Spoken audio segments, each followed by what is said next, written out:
Chapter 30. We Cheat. Marcus strode into the training ring, James and Matthew in his wake. He nearly let a bark of laughter escape as the general guards lazing around the edges of the yard hastily moved out of their way. It wasn't typical for the elite, let alone the Force elite, to attend the general training sessions, especially not on one of the open days where they tested new aspiring entrants to the King's Guard. Still, Prince William had given him the task of expanding the ranks of the gifted within the Force elite. Now that Alex had re-emerged, Marcus would rather be on his shoulder once more, or at least at the inn where they knew he'd return to on a regular basis. Yet he had his task, so the assignment of watching over Alex had been designated to others for now. Meg would be with them, except that today Lady Amelia had emerged, which was rare these days, so she was on duty. That meant Matthew was the next most powerful in the use of the veil after himself and James. That, of course, meant the poor lad had been hammered in training to bring him up to standard, rapidly. Not that he really needed much work. He really was brilliant with a sword, he just needed seasoning. Being attached to the Fourth and his companions meant that generally happened more quickly. Or it had until recently. Still, according to the Elite Zone records, this period of withdrawal would likely be short. Until then, Marcus had a job to do. He made his way over to the padded bench towards the center of the extensive open practice grounds. The current occupants took one look and vacated the seat without being told to move. It always amazed him that even without the crest of the elite, or the Fourth's elite, emblazoned on their vests, everyone still knew exactly who they were. He made that observation under his breath to James and Matthew. James smiled at him sardonically, and Matthew snorted. The lad had settled down remarkably well after his encounter with Lord Kyle. That had not gone well. "You mean they recognize you?" Matthew traded amused glances with James, who grinned openly. "Get used to it, you're legendary." James's eyes were already scanning the grounds. Marcus shook his head and applied himself to the business at hand.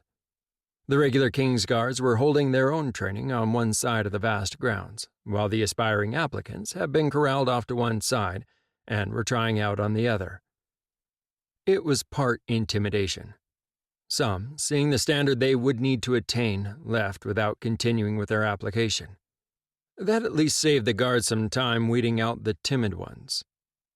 Hearing a consistent heavy thump drew Marcus's gaze over to the side of the training ground where a solitary guard was practicing with a training blade, hammering it time and time again into the training dummy.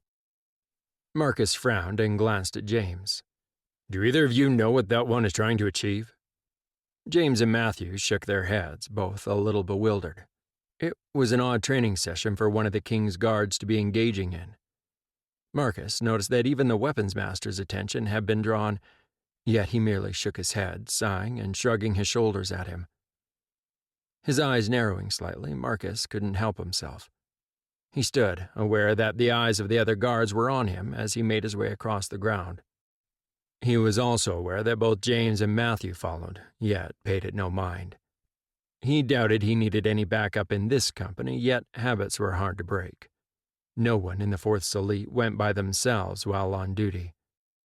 Marcus paused, watching the lad as he beat away at the training dummy, sweat drenching his body, giving evidence to his exertion. The lad swung at the reinforced dummy once more, grunting as his practice blade landed. He wilted slightly, and taking a deep breath, he raised his sword. "Stop." Marcus didn't bellow. He didn't need to. Yet the boy jumped and lowered his blade. "What are you trying to do?" The boy looked at him, his eyes suddenly widening as he recognized who had interrupted his practice. I... The boy swallowed convulsively. "I heard that Lord Kyle, Prince Alex... Well, all of you can cleave a body in two with a single blow." The boy glanced back to the training dummy before his gaze slid back to the trio confronting him. Marcus didn't have to look to know that James was trying to mask his laughter. Matthew didn't even try. Marcus controlled himself with effort. "Trying to do that is likely to get you killed, lad." Marcus assessed all the eyes from the King's Guard and smiled grimly. It was time for a lesson. Stand aside. Marcus strode forward, drawing his own blade from its hilt. Bringing in the veil, he used it to both brace himself and augment not only his own strength, but to run the power along the blade. In one smooth strike, his blade sliced through the practice dummy. Aware of the stunned silence and audience he had attracted, Marcus turned his gaze around to the practice ring. We cheat. All of us. Every man and woman in the Force Elite can channel the veil. Marcus turned back to the lad who'd been hacking away at the dummy. You don't have that ability, lad. Learn what the weapons master can teach you. Trying to emulate us will get you killed. With that, Marcus turned and strode back to their place on the bench, James and Matthew on his heels, aware he'd just outed all of the Force Elite. Of course, rumors had always flown around the Guard about the secret training sessions and abilities of the elite. Rumor was one thing, knowledge was another. Unless he was very much mistaken, they were heading into a different era, one where those who bore the ability to control the veil were needed once more instead of feared. Marcus smiled grimly. Perhaps both. The elite, in particular the Force Elite, had always been more than just good swordsmen. Maintaining their traditions and training over the years since the time of the Sundered War had been difficult, yet they had managed. There had always been a core group of their number who maintained their old ways. Now, on the direction of William and indeed Alex, they were to grow their numbers. He doubted the elite would grow to what they had been in their glory years in a hurry, yet grow they would. Feeling and hearing surges of power around the training grounds, Marcus traded glances with James and Matthew. Their little display had been useful. As he suspected, there were some with the ability already hiding what they were within the ranks of their fellow guards.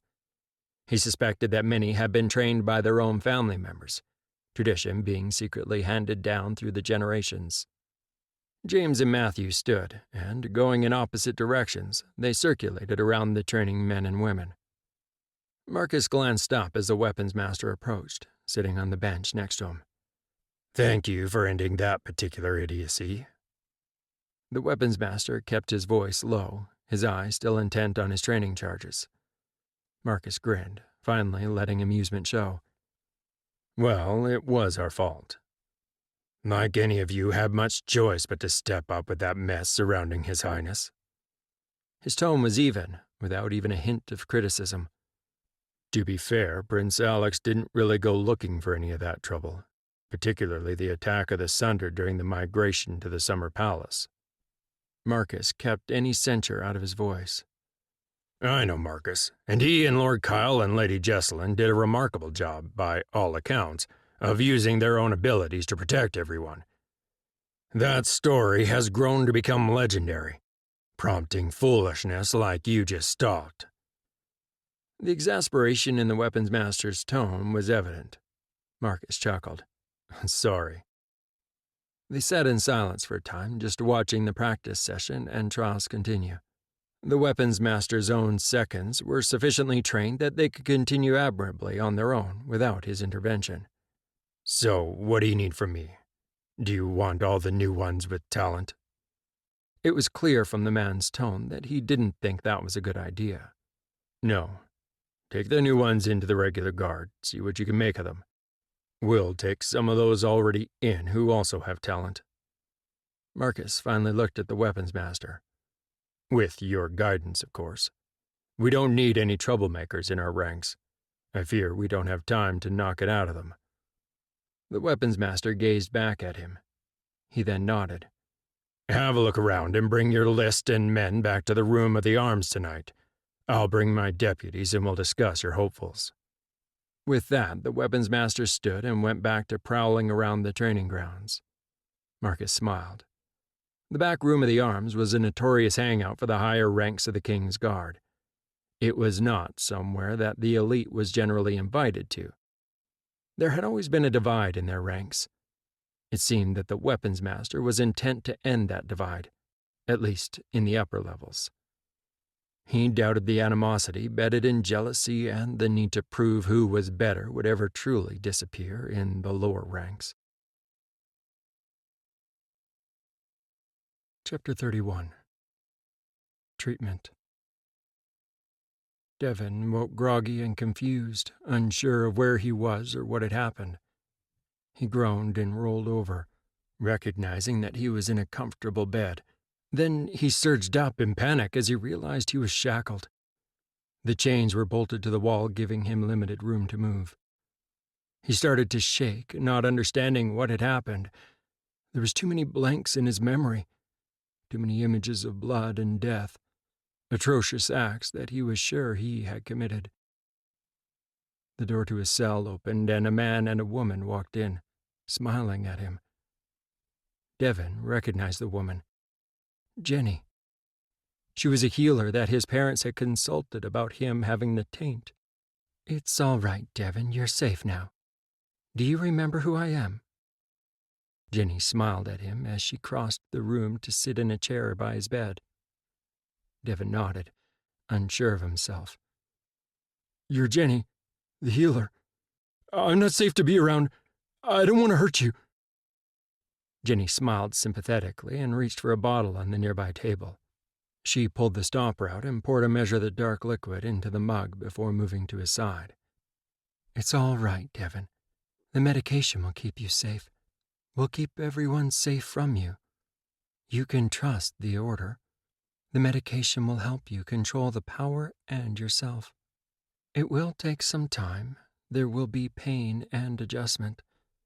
Eventually, as long as you stay on the medication we give you, everyone will be safe."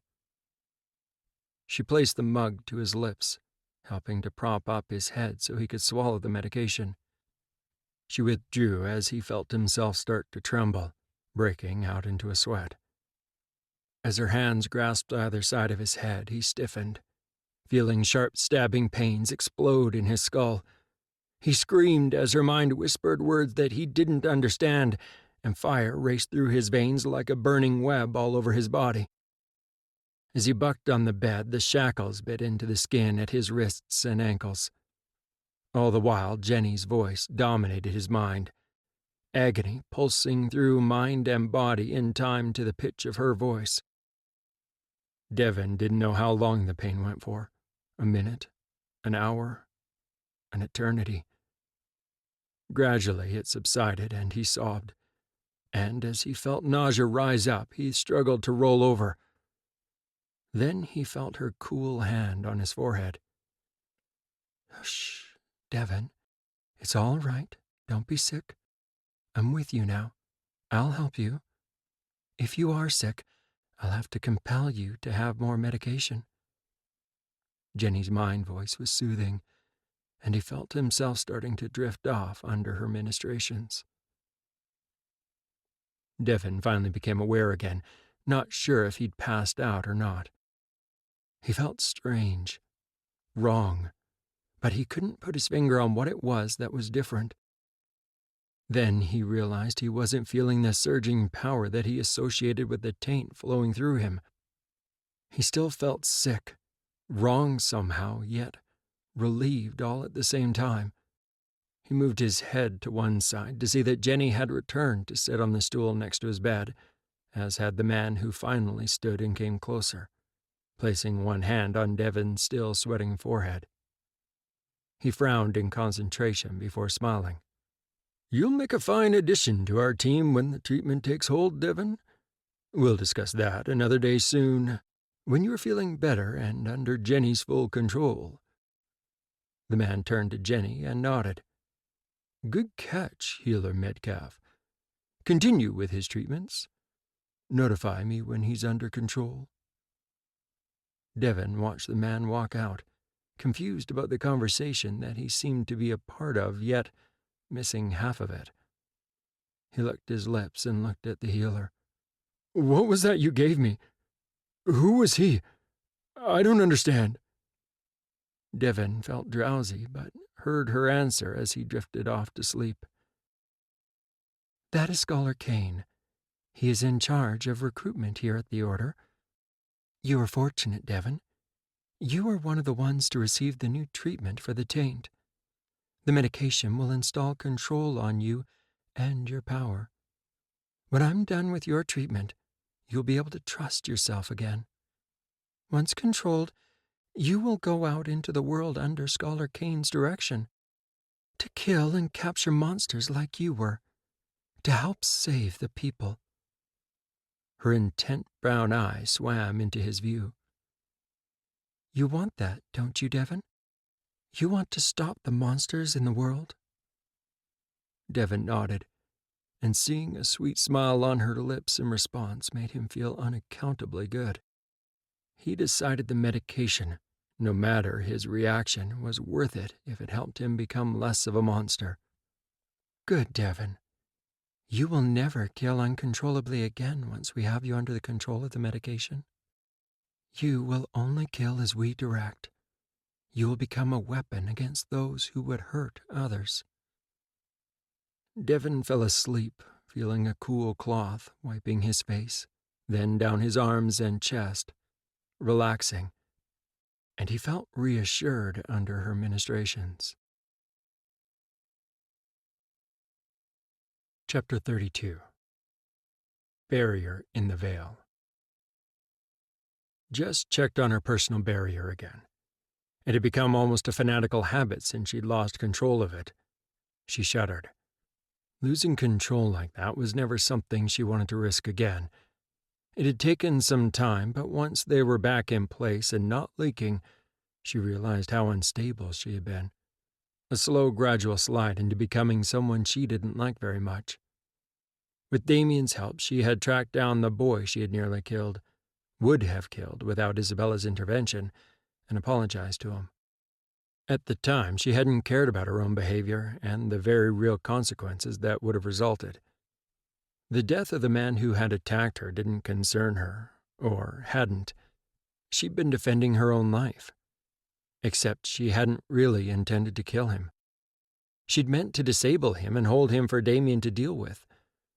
Illerith was his domain. She was just a guest. When Kyle had gotten out of control and killed without real cause, it had been because of the drug and Alyssa. She didn't have any such excuse. Standing in front of the barrier again, Jess looked up at it, her eyes narrowed in frustration. Then she laughed to herself. At least she was making progress. She wasn't trying to suppress the fact that she was frustrated by it. Damien was frustrating on the issue, simply smiling and indicating that when she could work out how to get through it by herself, she would be ready to go out into the world. Although it wasn't as though she was in a burning hurry to leave Damien's hospitality and tutoring. She knew her access to the power had been increasing. Flicking over to the pure, raw power took a little concentration, but she could access and use it. It was that power she discovered that was utilized to make things permanent if she willed it so. Practicing with creating permanent objects for wielding that power was what had caused her curiosity about the barrier. She had a hunch it was formed from the pure white power source, which was why she couldn't do anything about it when she first encountered it. Now that she could sense the power and was starting to use it, Jess was determined to see if that changed. Jess paused when she felt the glow of the power, like a cool, unseen force pushing her back. Concentrating, she switched her other sight to view the pure energy source and gasped in awe. The shimmering curtain of power sprang into her sight, moving and scintillating in undulating waves. It might have been irritating, but it was beautiful. Jess moved forward, not even bothering to simulate walking. She was that intent on the barrier. Reaching out, she grasped hold of the curtain wall and willed it aside. Meeting resistance, she narrowed her eyes and pushed herself forward, and gripping the curtain with the mental fingers of her mind, she compelled it to peel apart. Jess shivered as she felt the power moving and enveloping her like a fine mist, pinpoints prickling all over her skin as she passed through it. Even though passing through it only took moments, it had felt longer, and as she popped out of the other side, Jess felt herself trembling from exertion. She discovered that while she could perform a great many feats, She was still constrained by the limits of the power she could draw on at any one time.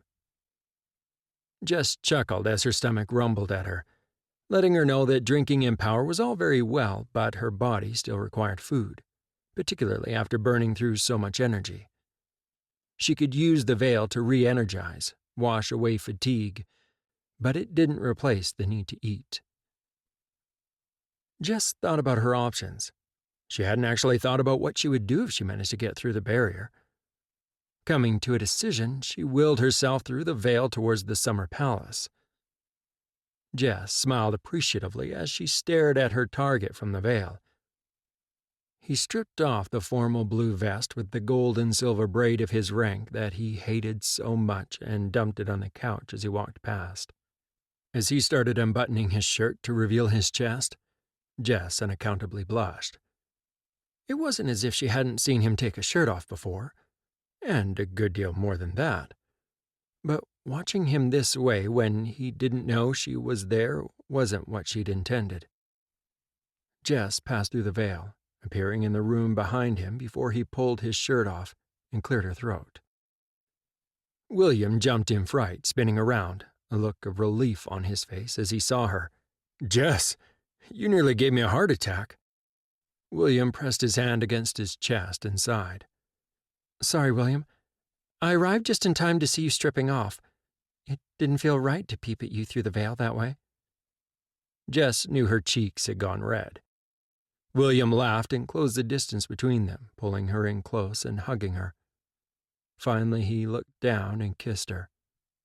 "Well, it's not like you haven't seen it all before," William teased, his eyes dancing.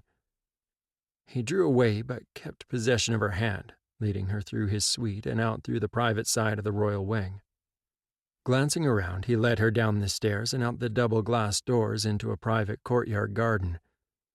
It was a pleasant evening, the light breeze ruffling his short brown hair. The light shirt he was wearing did nothing to hide his physique, particularly since it was half unbuttoned. Not that William needed to, she admitted. He pulled her over to one of the large reclining couches, lounging back onto it as he tugged her into his arms. Jess sighed happily and relaxed. For a moment, she could pretend her life hadn't been turned upside down. "It's good to see you again. I'm sorry if you were worried by our disappearance." Jess rested her head against his chest, content to just sit. "It certainly has caused a little stress, but it's fine. I managed. How are you?" William's voice was low, even though there was no one around to overhear. "I thought at first I was perfectly in control, but turns out I was wrong. Damien helped me pull myself together before I did something unforgivable." "Damien? I'm glad you're getting some help." Jess's eyes narrowed. "Why do I get the feeling you already know I've been in Illyrith with Damien acting as my mentor?" William was quiet, then chuckled. "Alex came to see me, and I had to insist on meeting Isabella. Father was insistent about knowing more about her due to the rumors surrounding them both. Your whereabouts came out during that meeting." William winced. "Then Amelia heard that Alex was here visiting me and descended on us to confront Alex. It turned into a mess." Jess's eyes widened. "Oh, that would not have ended well." William groaned. "It didn't. I'm taking the coward's way out and have co-opted Elizabeth to speak with Amelia." Jess turned in his arms, her hand resting on his chest, taking comfort from his familiar embrace and presence. They lay there quietly before William spoke again, his voice filled with compassion. "I'm sorry to hear about your mother. It must have been a shock." "You know I killed her?" Jess swallowed, but didn't try to push down the sadness and anger that betrayal had caused. "We put the pieces together. She was a member of the Order and involved in the kidnapping attempt." An undertone of anger threaded William's words. "Yes, I followed Daniel to their meeting. I knew she didn't like me after the display at court in the Winter Palace. but I didn't think she'd be involved in such a plot. Jess felt a wave of sadness crash over her again, even if she never got on with her mother. If she was honest with herself, she'd barely known her, but the woman had still been her mother. Any more than I would have ever believed Daniel would engage in such a plot. Scholar Clemens is still a loose end. However did he manage to get a position at the palace? Jess frowned. Now he was someone she wanted to track down, and she doubted she would feel very badly about killing him. He came with excellent credentials from the scholars. He trained at their great library in Vallantia before he was appointed as a tutor to us. I did send some people out to locate him, but he's disappeared. I might drop in on the scholars in Vallantia and ask a few questions. Jess suddenly found her attention diverted as she felt the top of her dress loosen.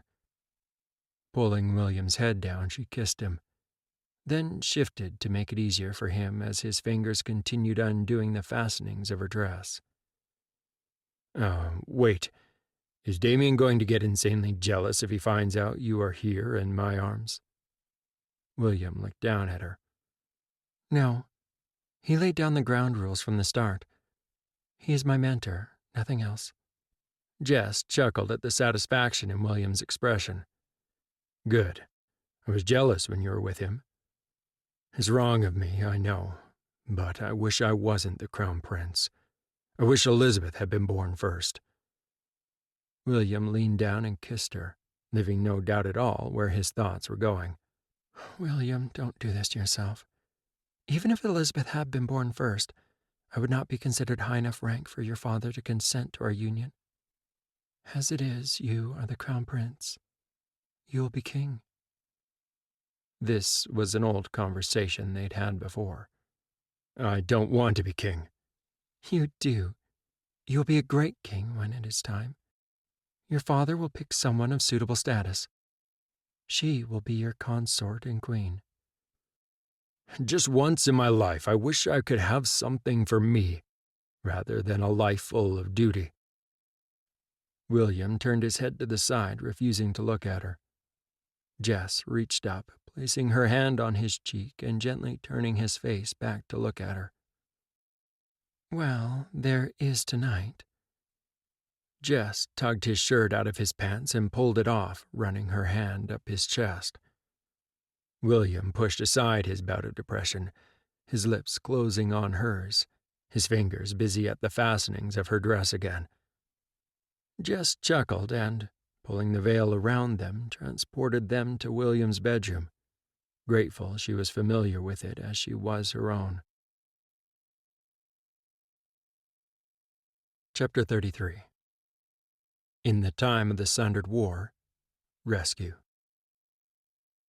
Simon followed in Edward's wake as they traveled in the Vale towards yet another village, where they could hear those driven to madness by the veil screaming in pain.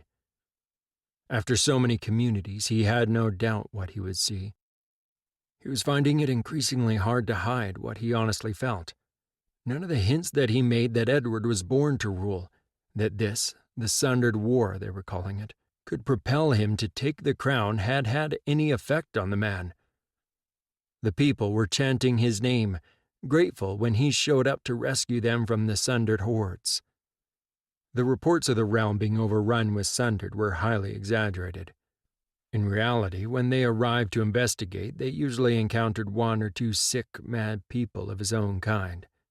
Yet this was enough in the minds of the villagers to believe that there had been a veritable army of sundered who'd swooped down on their village and killed them all.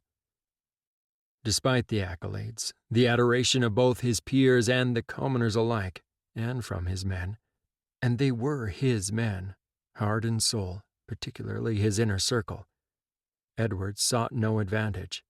He still firmly supported his father and his sister who would take the crown. Simon had to stop himself from sneering. He couldn't understand Edward's attitude. They had been born with power. They were born to take the lead, to rule this world. Edward just couldn't see it. Still, one thing this little war was doing was calling the competition amongst the ranks of those born with the power. The fewer there were that could control the veil, the more likely it was that he could wrest control. Or at least he could if he could convince Edward and his inner circle to his way of thinking. Simon found it interesting that the ordinary people adored Edward and his men. To a person, they knew that Edward and his people all utilized the power of the veil, yet they overlooked it. They adored them all, saw them as their saviors. Without even realizing their own hypocrisy, they had started to hate those born with the veil. Reports were coming in, of mothers smothering their babies, of fathers killing mother and baby both for the crime of being born with something that only months before would have been regarded as something to celebrate. Simon smiled. The common folk were doing his work for him. He didn't have to go after his own kind, not really. The average person would do it for him. That, and the sudden influx of those turned mad from the veil. No one could quite say how it had happened. The healers indicated that they were at a loss. Rumors were spreading that something had gone wrong with the veil, or perhaps people had changed somehow, were becoming incompatible with the power, which was now driving them mad. As they transitioned from the veiled world to the real world, Simon drew in his own power. You could never show too much caution with the Sundered around. They would attack those who bore power just as quickly as those who didn't. Sure enough, there stood one of the Sundered holding a woman, about to kill her. He could hear a baby wailing off to one side as the Sundered, feeling their approach, snarled and tossed the woman aside. "Now, is that any way to treat a lady?" Edward's voice was scolding. Simon watched as Edward showed once more his mastery over the veil, showing him why he didn't dare let Edward know what he intended. Edward drew on the power, and it ran down the length of his blade as he drew it, chopping off the Sundered one's head in one smooth motion before he allowed the body that he'd been holding in the air to fall to the ground. With the Sundered one dispatched, Edward walked over to the common farmer woman, held out his hand, and helped her to her feet. Cal had walked over and retrieved the crying baby from the bushes beside the road, and he handed the swaddled bundle back to its mother. "Simon, take the woman and her child to safety. Join us in the village to clean up when you're done." The prince turned to gesture to his other men to follow. Kevin lingered, glancing at the woman and child, his eyes glittering and cold as they met Simon's in mutual understanding. "Ah, you get all the luck." He smiled and turned to follow Edward. Simon ignored Kevin's parting shot and spoke to Edward's retreating back.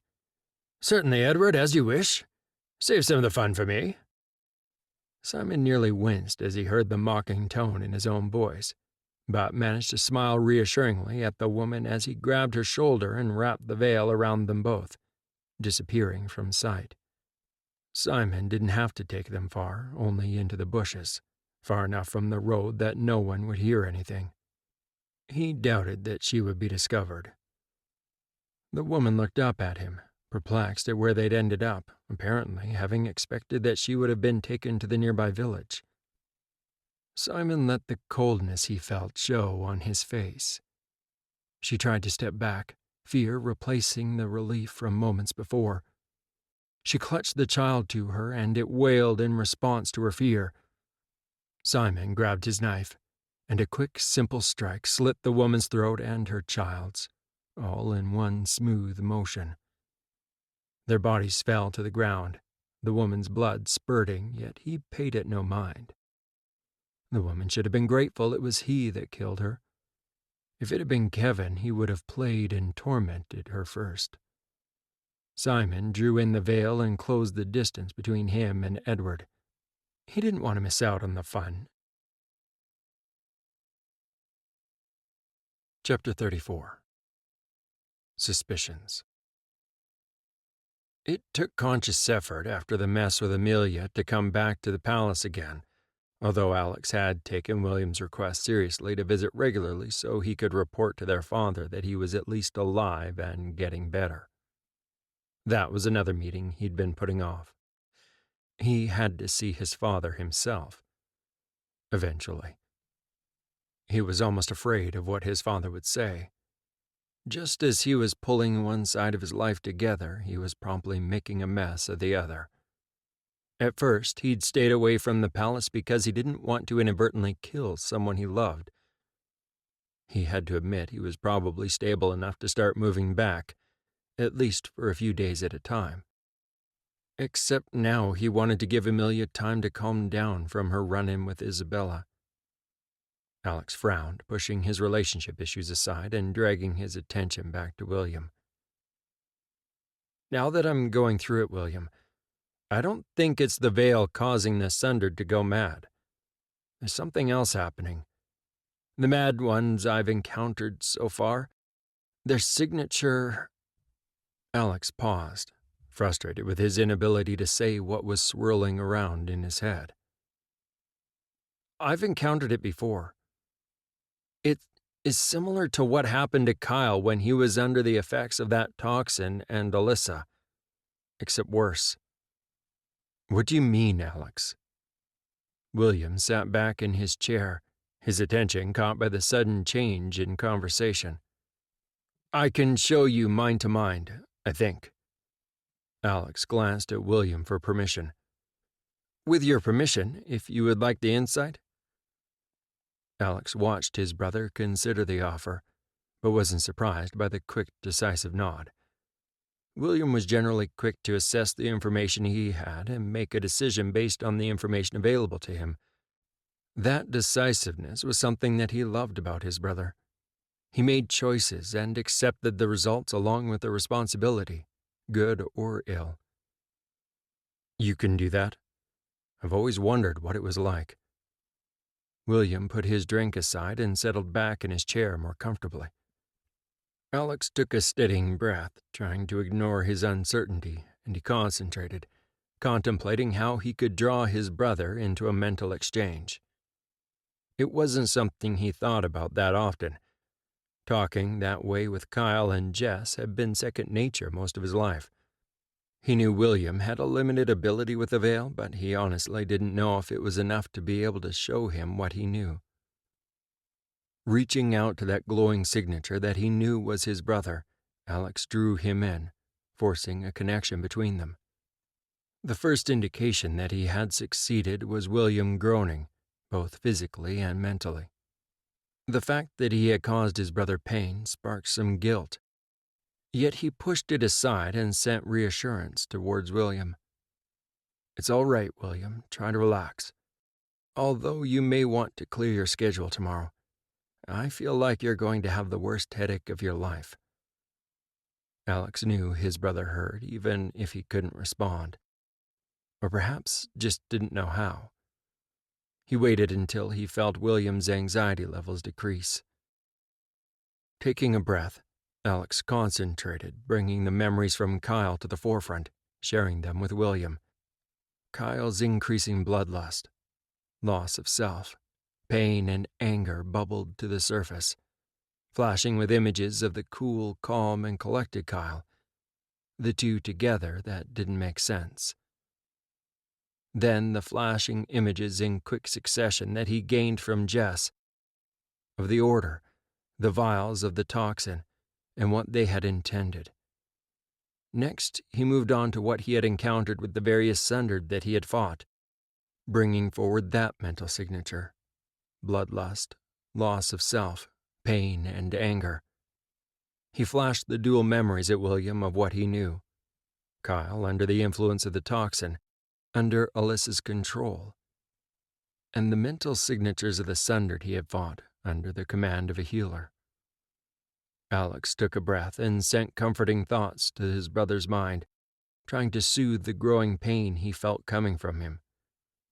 Wincing, Alex sensed that William was clinging to the connection between their minds, although he doubted he was aware of it. He finally pushed William from the contact with his own mind, realizing that his brother didn't have the power or knowledge to do it himself.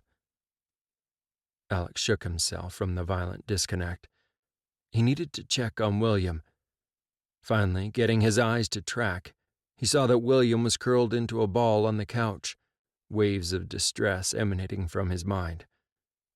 Alex lurched from his chair and landed on his knees at his brother's side. Placing his hands gently on either side of his brother's head, he sent his thoughts into his mind, offering assurance and comfort. He drew William back to himself. "Sean!" Alex knew that his brother's servants were always within calling distance. He was proven correct by Sean's prompt appearance. He could see the servant's alarm as he saw his master unconscious on the couch with his supposedly mad, murderous brother leaning over him.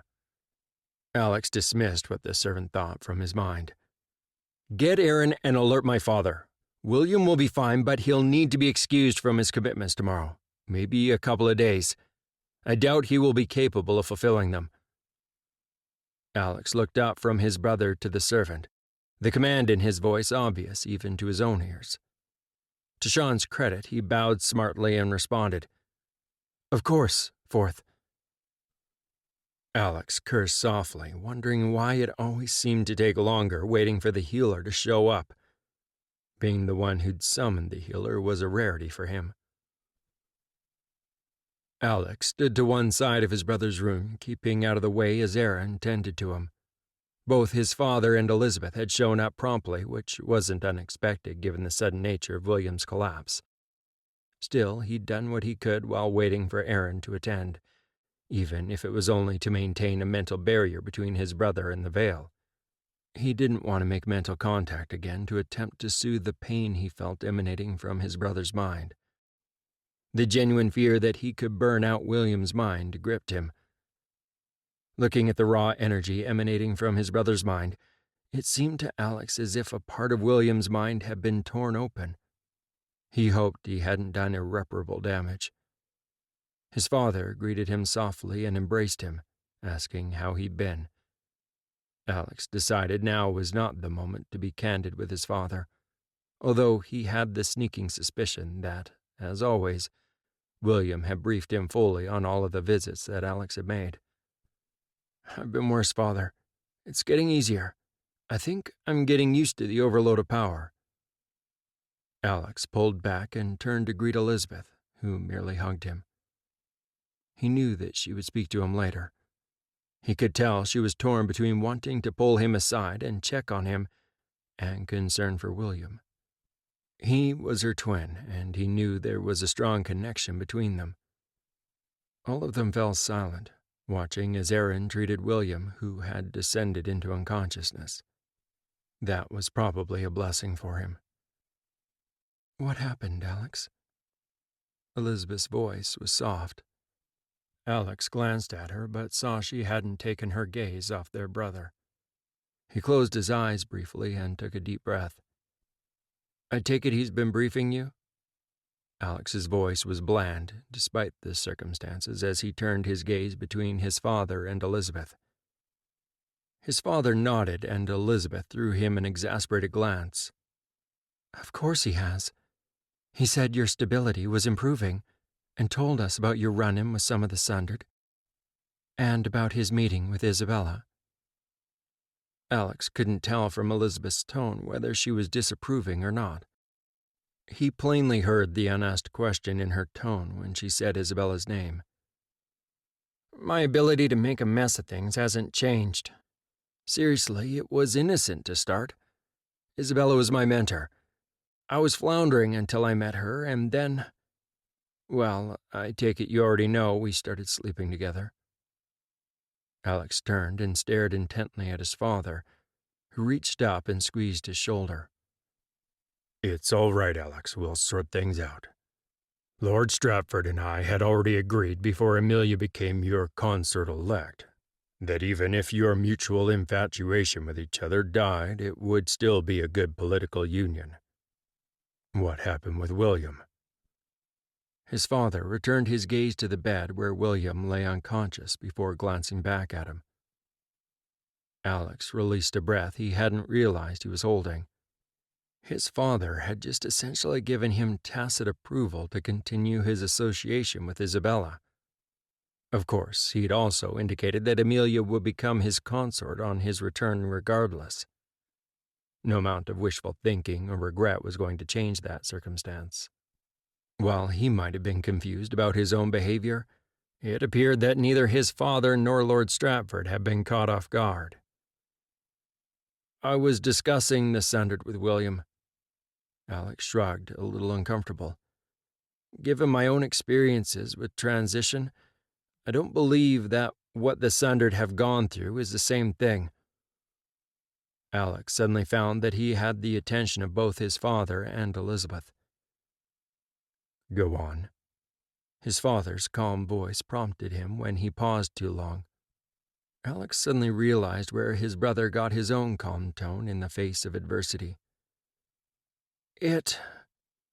They remind me of when Kyle was drugged that time."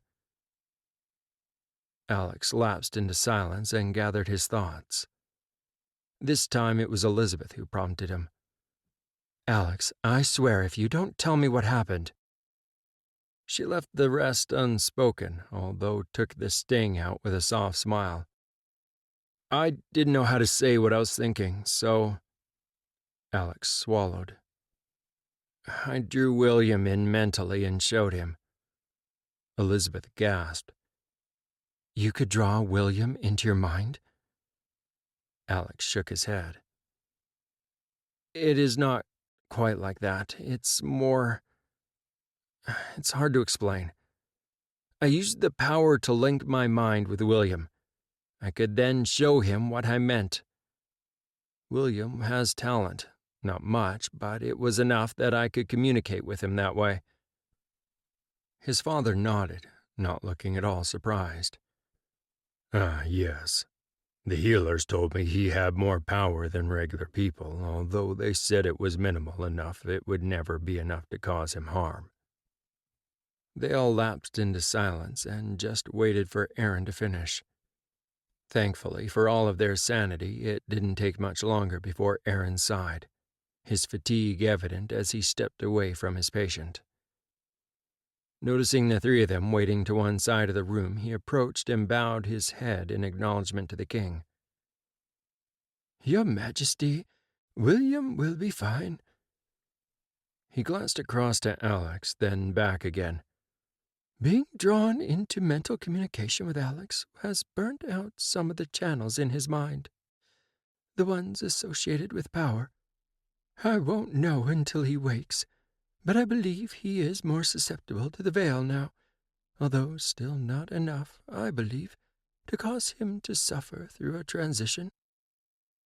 Relief washed over Alex as he bowed his head, vowing never to communicate with his brother that way again. Chapter 35. Maneuvering Joanna. Edward steeled his heart, knowing what he was about to do was cruel, yet needed to be done. When Alex had shown up at the battle with the kin at the estate, he'd been horrified, yet he'd quickly seen the potential. He knew that Alex, if he took the time to look, would understand that Kyle had been taken. Again.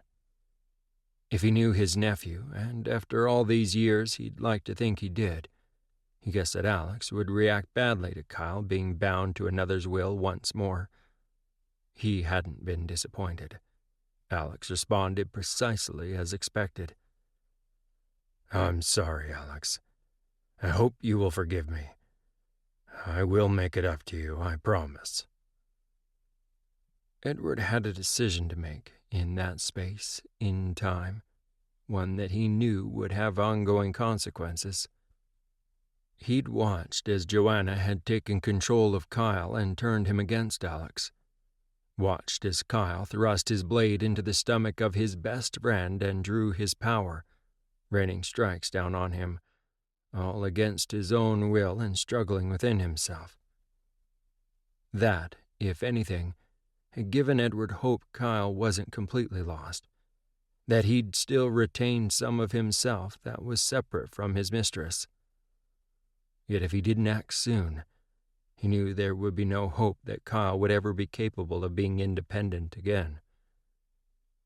All of it played on Edward's conscience. He could have intervened. He could have stopped Joanna. Yet that would have not aided Kyle in gaining his freedom. The consequences of that act, of finding out she had tried to kill her own son, could be leveraged to force her into releasing Kyle. He just needed to find the right fulcrum. He could feel the dark, swirling confusion and guilt of Joanna's emotions. Smiling grimly, he walked into the front of the room, his eyes locking on her. She stood staring out to the crashing waves. Dark clouds boiled in. Thunder rolled across the sky. The rain almost sideways as it struck the window. As if nature itself was echoing Joanna's mood, her shoulders shook as she cried. He knew that she was aware that he'd walked in, yet she ignored his presence. "Damn it, Joanna. See what you've done? You had your thrall try to kill your own son." Edward's voice and words were deliberately cutting and harsh. Joanna gasped, a trembling hand flying up to her face. "I didn't mean it, Edward. I didn't know it was him." Joanna's voice shook. She looked at him, quaking, wanting his understanding. "Release Kyle. Cut him free before it's too late." Edward sent a soft mental nudge, aware that she was so tied up in her own guilt and pain that she wouldn't notice it. Joanna stiffened and stepped back, her face closing down. "No, he's not ready. He's mine. Kyle is better off with me. All of you need to understand that. You don't know what those people did to him, what they drove him to." Edward closed his eyes and shook his head. "What? Worse than having him turn on his best friend and try to kill him?" Joanna cried and turned her back on him. "I didn't know. I swear I didn't know." She almost wailed. Edward's lips thinned. He made an effort to contain his own anger at her obstinance. Shaking his head, he decided to change tack. As imperative as Kyle's release was becoming, a series of small steps was probably easier to achieve. "At least let him go to explain what happened to William. If they hear of what he did to Alex without explanation—" Edward smiled grimly. He knew she wouldn't budge and let Kyle go to Alex. She would dig her heels in, thinking that he would take steps to free his friend from under her influence, and rightly so. Joanna turned to face him, confusion evident on her face. "What do you mean?" "Trying to kill Alex is an act of treason, Joanna. William needs to understand what happened from Kyle before he hears it from other sources." Edward kept his expression clear and a careful guard on his thoughts. William would no more countenance Kyle's enslavement than Alex would. "You told me one of the reasons you bound Kyle instead of Simon was so that he didn't commit treason." Joanna looked stricken as she considered his words, and her head bowed in grief. Edward kept strict control of his emotions, not allowing his triumph to show as he felt her capitulation. Chapter 36. Service. Devon walked along the pathway of a village he didn't recognize. He walked as instructed, slightly behind Healer Metcalf.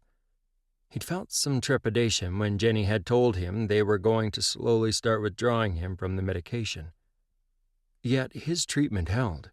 The compulsions and controls she'd instilled in his mind and, like a comforting web over his whole body, stayed in place. He grew more relieved as the days passed since he'd last had his medication, and he didn't descend into madness.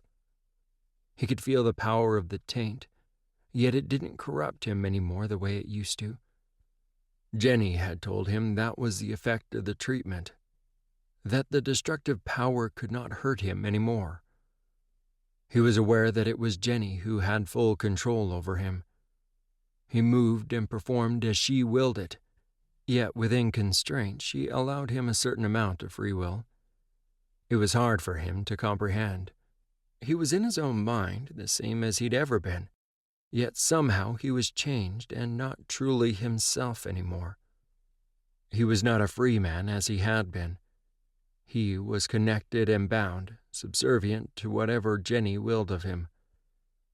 Devon contemplated that thought for some time as they continued their progress to what he guessed was the main meeting hall. He felt Jenny's presence in his mind, cautious yet not intervening. She was allowing him to work through his new status himself. Devon remembered who he had been, the pain and suffering he'd inflicted. He remembered, yet he didn't feel the trauma of it anymore. It was remote and different from where he was now. Then he thought about himself now, bound to Jenny, compelled to obey. Yet Jenny had been right. She'd promised him that the treatment would help him, that he wouldn't kill undirected in an uncontrolled fashion again. He would be one of the weapons the Order used to fight against the ones who were what he used to be, or were about to become what he had been. He would fight against the monsters. Devon smiled. It was a form of redemption for the terror and destruction he'd wrought on others. He basked in the burst of pleasure that flooded through him. He'd pleased Jenny, and that in turn gave him pleasure. He wanted her to be happy and proud of him. He lived now to serve her, to serve the Order. Scholar Clemens moved from where he'd been observing the newly bound-centered Devon, who stood calmly without a hint of madness in him. He walked up to him and placed his hand on Devon's chest, feeling the well-placed bonds that healer Megcalf had meticulously forged in place. They spread like a spiderweb through his entire body and mind, just as she had been taught. This refined batch of medication had worked, finally. He was not fighting, sickening, or an insane thing to be kept drugged and sensible until needed. He was enslaved to her will entirely. Finally, Clemens moved back and smiled. "Well done, Healer Metcalf. The Order will never forget your service and achievement." Jenny blushed, her head ducking, and she lowered her eyes. "I just added to all the work the others had painstakingly done before me, Scholar Clemens." Clemens nodded. She was modest as well. That pleased him. "You have documented every step you followed to fully enslave the monster without destroying his mind?" Healer Megcalf's eyes shone in pride and accomplishment. "Yes, Scholar Clemens." He nodded approval, then looked at Scholar Kane. "We must send word immediately of the success we've had. See if we can use this current batch of medication and Jenny's method to salvage some of the other monsters." Scholar Kane also nodded his approval at Jenny before acknowledging the instruction from the head of the Order. "Of course, Scholar Clemens. We'll start immediately." He gathered Jenny and her slave in his wake and walked from the hall. A slow, triumphant smile spread on Scholar Clemens' face. Finally, everything was falling into place. The Order would be in a position to take over and instill the control over the realm and people that was needed for everyone to be safe. As the leader of the Killiam Order, that would rise him to the primacy in Vallantia. Chapter 37. Loose Ends. Jess relaxed as she walked down the cobbled laneway in Vallantia that she knew led to the Scholar's Quarter. Not that she'd spent much time in this area. The conversations in bars and coffeehouses tended to bore her. Today it suited her purpose. She wore her deep blue cloak from Illerith, the edges decorated with the concentric patterns in silver around the edges, with its deep hood drawn up to obscure her face. Underneath she wore one of her formal gowns, a deep blue with silver thread to match the cloak, with the crest of a companion of the fourth. She would much rather be wearing her old familiar set of hunting leathers, but on this occasion she guessed she would get more cooperation by appearing as the Lady Jessalyn, companion of the fourth, complete with Elite trailing along behind her. James had appeared promptly when she'd sent for him from William's suite, barely pausing when she requested him to come with her, and hiding his shock admirably. Coming to the end of the lane, she walked out into the big common square, ringed on three sides with coffee houses, bars, and bookshops. Patrons sat at tables that spilled out into the courtyard and at tables on the balconies above, taking advantage of the beautiful day. Trees grew in the center, and people lazed around in the shade, reading books, chatting animatedly. The whole square was dominated by the multi-story building that took up all of one side of the square. Jess paused, staring up at it. The great library of Vallantia, home of the scholars. It was more than a library, though. It contained training rooms as well. All scholars spent some time in these halls proving their worth at their chosen profession before being accepted into their rarefied ranks. Jess walked across the large common area, heading straight for the large wooden double doors of the great library. The stone steps that led to the doors were irritating, a little too wide to walk up smoothly from step to step and too narrow for 2 full paces. She modified her steps accordingly. No lady brought up in the circles she had would struggle with the stairs.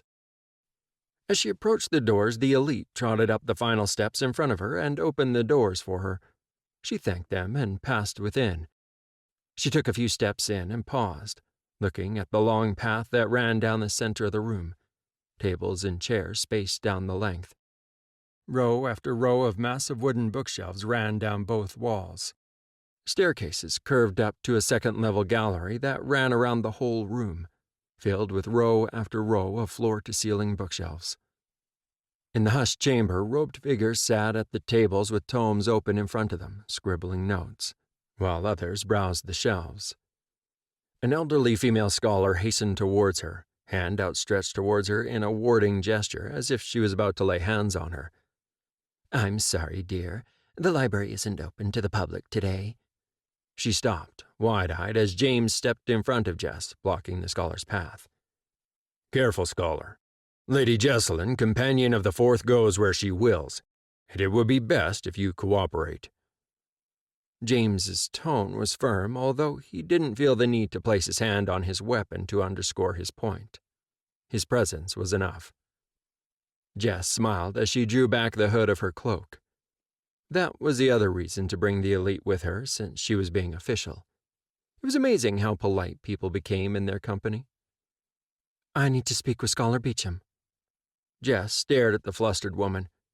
William's servant, Sean, had been terribly helpful finding out who was in charge.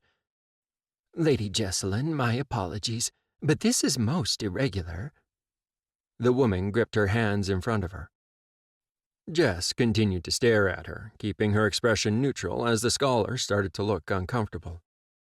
"Scholar, unless you want me to order the guard in here to lock this place down to locate and drag Scholar Beecham out, you'd best take us to wherever he is located."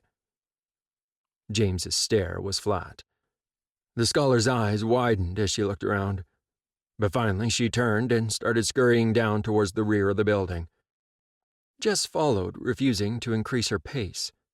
It forced the scholar to stop every table or so and turn and look at her, wringing her hands in agitation.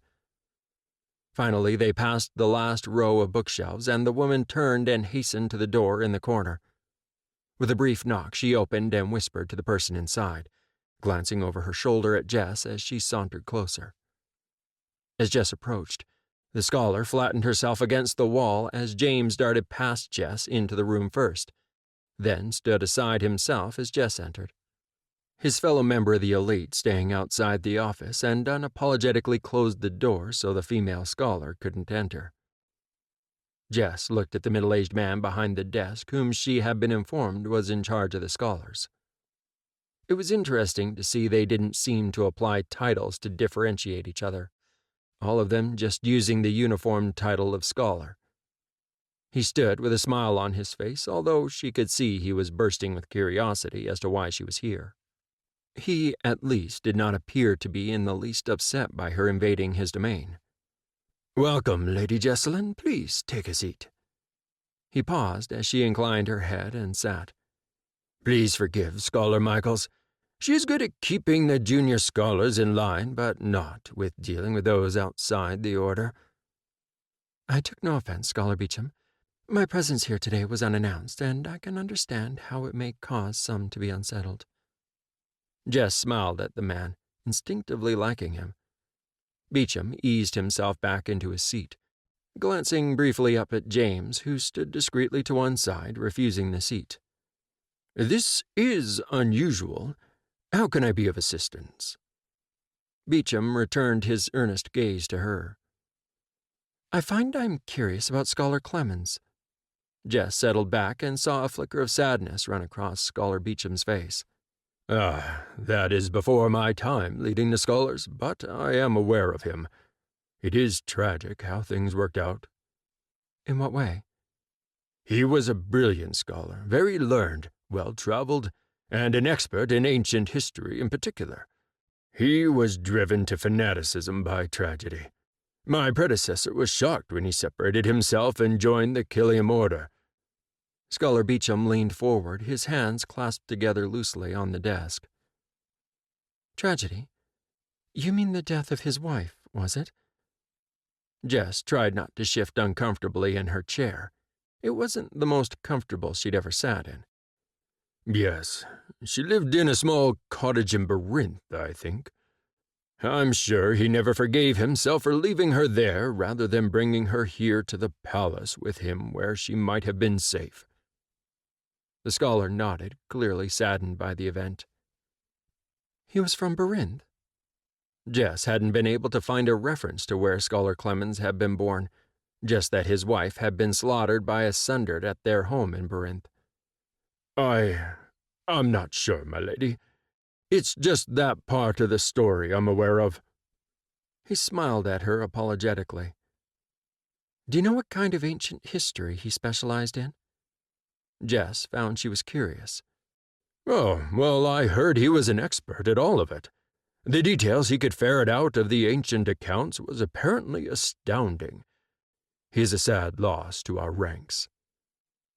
"You said he was well-traveled. Didn't you find that odd for a scholar?" Jess frowned at the small detail.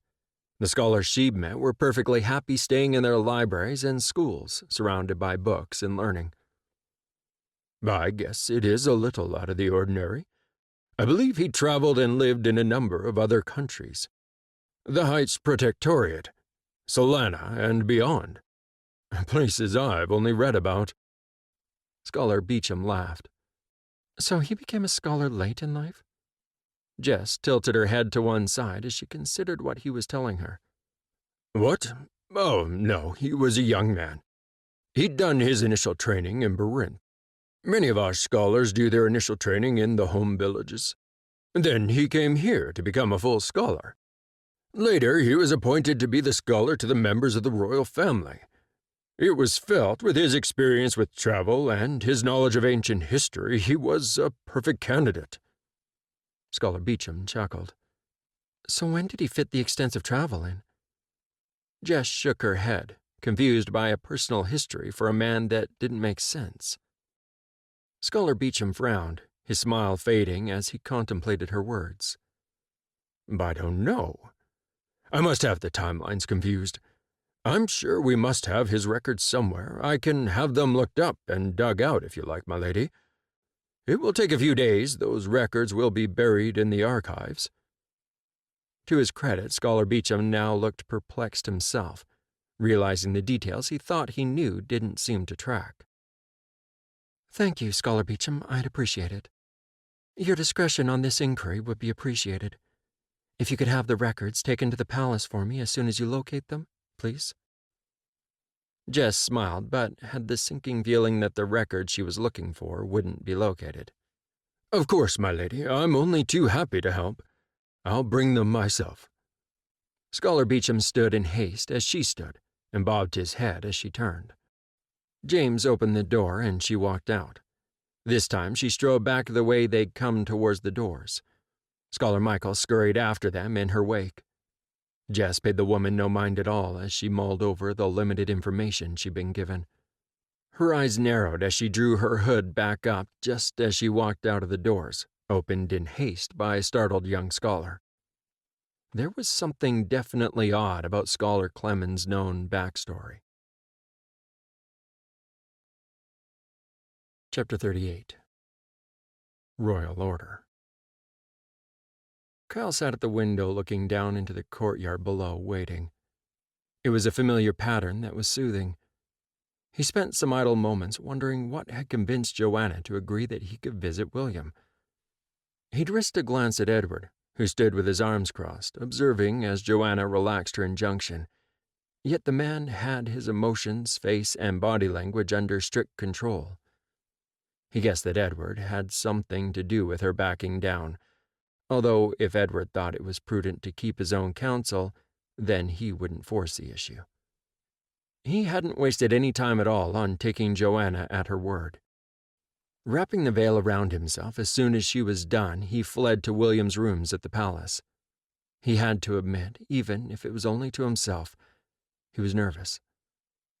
That was a new experience. He'd always been self-assured as far back as he could remember. Still, the scene below was fascinating. The elite were training below with new recruits. He could see and feel the surges of power that they utilized while training, the more confident and assured patterns of the regulars that he recognized, and the fumbling attempts of the new ones. Kyle grinned, wishing he could spare the time to go down and give them a lesson. Hearing the door open, he turned his head away from the scene below and watched as William walked into his outer rooms, stripping off his formal royal blue vest with the gold and silver trim as he made his way across the room. Kyle grinned. William always hated the vest because it was so fussy. Yet because he was almost always on duty, he stuck with it. At the noise, William suddenly froze, turning. A look of relief crossed his face. "Kyle, is this some form of payback?" Kyle grinned. "William, you have years of payback coming your way." William threw his vest on the back of the brown leather couch and walked over to the window where Kyle was sitting, looking to see what had attracted his attention. "They have orders to recruit more men who can fight with the veil." William placed his hand on Kyle's shoulder. "How have you been?" Kyle looked up at William, seeing his genuine concern. "Better than I was. I've had help stabilizing.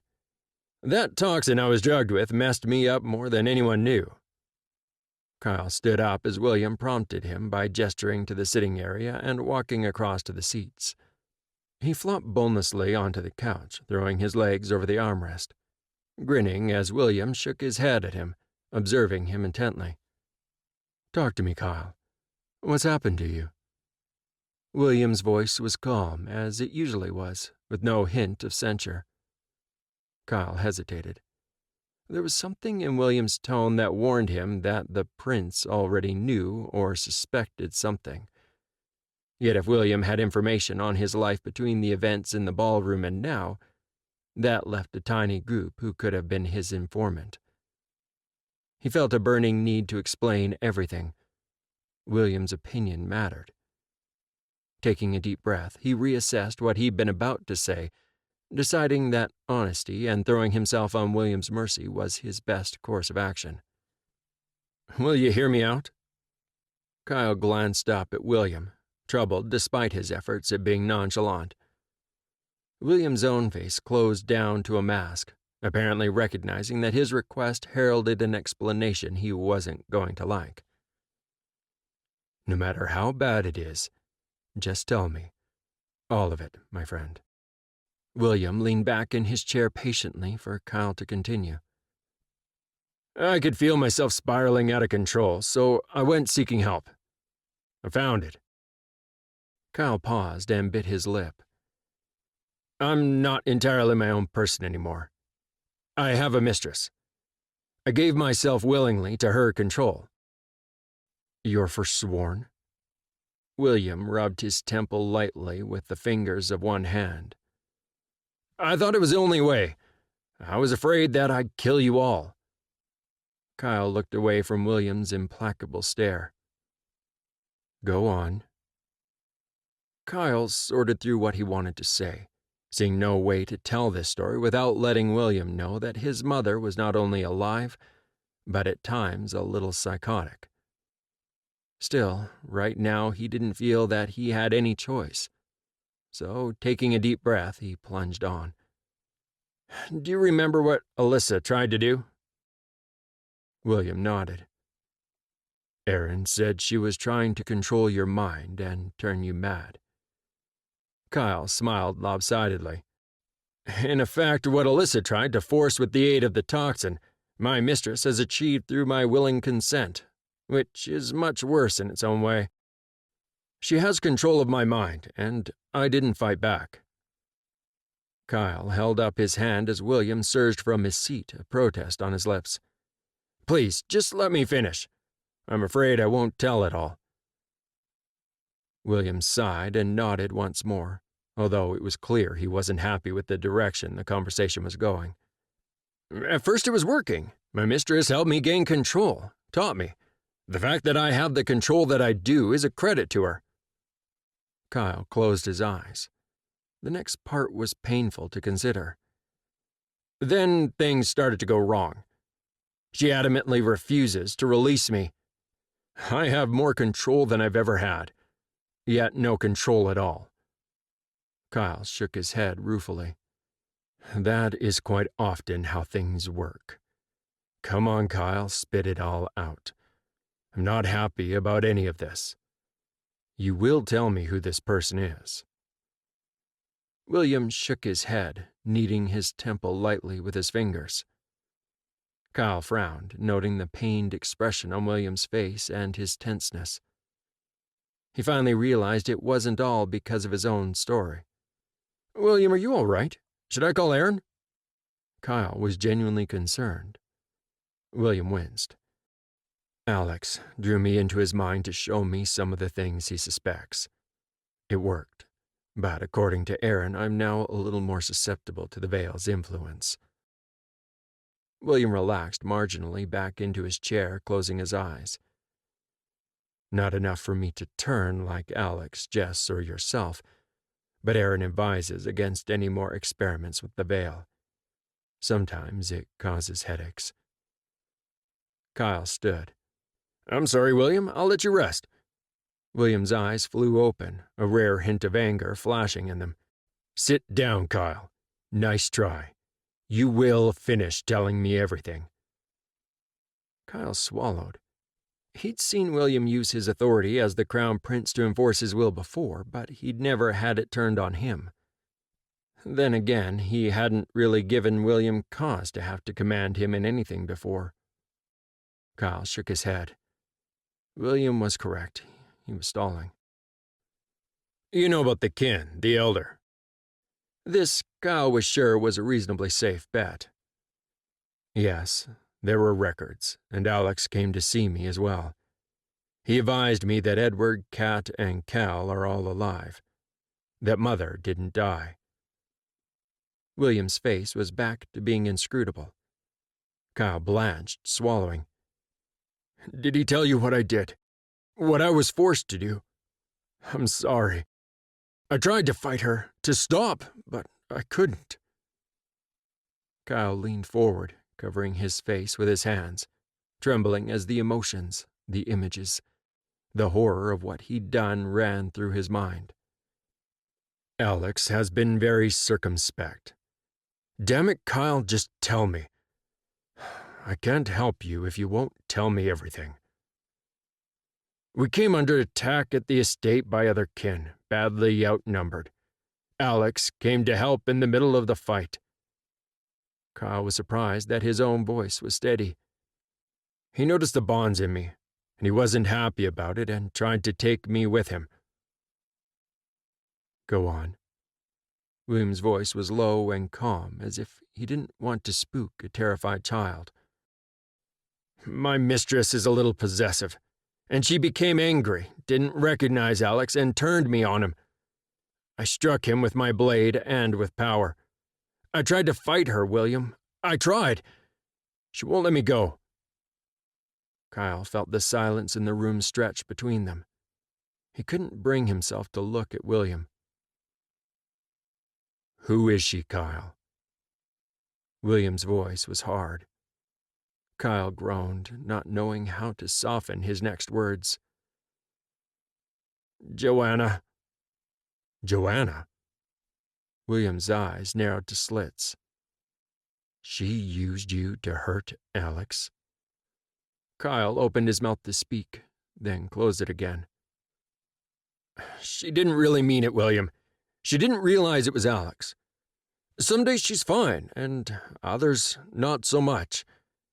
The incident in the glade all those years ago with the Sundered didn't just mess up Alex." William stood abruptly and started pacing. It was a habit he shared with Alex, or perhaps it was Alex who picked it up from him. "I'm going to have to insist on seeing her, Kyle. There are a few things that need to be discussed, faking her death being one of them." William's voice had turned hard and determined. Kyle groaned. Thinking of what was to come, there was never going to be a good time for this conversation to occur. The only bonus was that Alex wasn't here as well. "Edward, can you bring Joanna here, please? William is insisting on seeing her." Feeling Edward's satisfaction, he had cause to wonder how much of this had been set up by Edward in the first place. "Relax, Kyle. I'll bring her." Edward broke the communication between them, although Kyle sensed trepidation and remorse through his bond to Joanna, so he guessed Edward was talking with her. Kyle got up and helped himself to the sideboard, topping up his own drink and William's while they waited. He knew it wouldn't be long. He'd felt her acceptance of the request. William tried to relax, a difficult proposition given the current mess. "Can you call Alex?" William didn't look towards Kyle, although he could feel the misery coming from him in waves. "No. She's forbidden me to contact Alex."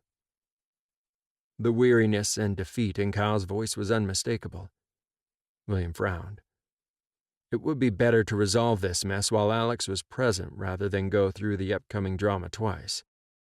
After a moment of thought, William frowned in concentration. "Alex, can you hear me?" The reaction was quick enough that it made him catch his breath in shock as he felt his brother's presence. "William, are you all right? What's wrong?" Alex's concern was evident in his tone. "I'm fine. Can you come here to my rooms? There is a mess that needs sorting out, and it will be easier with you here as well." William hesitated, then added, "Bring Isabella if you wish." William, feeling Alex's acknowledgement, knew it wouldn't be long before he arrived. Alex arrived with Isabella at his side with such promptness it was apparent that he was concerned. William shivered as the power from their arrival rolled over him. He'd noticed all sorts of changes since he'd strained the part of his mind that dealt with the veil. Detecting people arriving by those means seemed to be one of them. Alex opened his mouth to speak, then noticed Kyle sitting on the couch, slumped, managing to look hunched and miserable all in one. Alex traded glances with William, then a long glance with Isabella before he walked over to Kyle. "Kyle, you managed to get away? You're still bound to her, though. I can see it." Alex looked at his friend with not even a hint of anger. "I'm sorry, Alex. I tried to fight her, but she was lost and couldn't hear me." Kyle looked up at Alex, dejection in every line of his body. "I seem to have done an outstanding job of messing up my life." "That was always my specialty." Alex ducked his head before looking back at him. Kyle smiled, but his unhappiness was clear. "I think I've more than made up for it with this one." William was relieved that the two didn't seem to be allowing what was between them to ruin their lifelong friendship. I thought it best to try to sort this all out. Joanna is on her way, or at least I hope she is." William transferred his gaze from Alex, whose face suddenly became guarded, to Kyle, who nodded. "I sent your request through Edward. If anyone can get her here, it's him." Kyle groaned, trying to relax back into his seat and failing miserably. Isabella walked over to him. "I'm Isabella, a friend of Alex's." Kyle looked up at her, a smile appearing on his lips despite everything. "It's a pleasure to meet you, Isabella." She sat on the other side of Kyle in a seemingly casual move, yet William wasn't deceived in the slightest.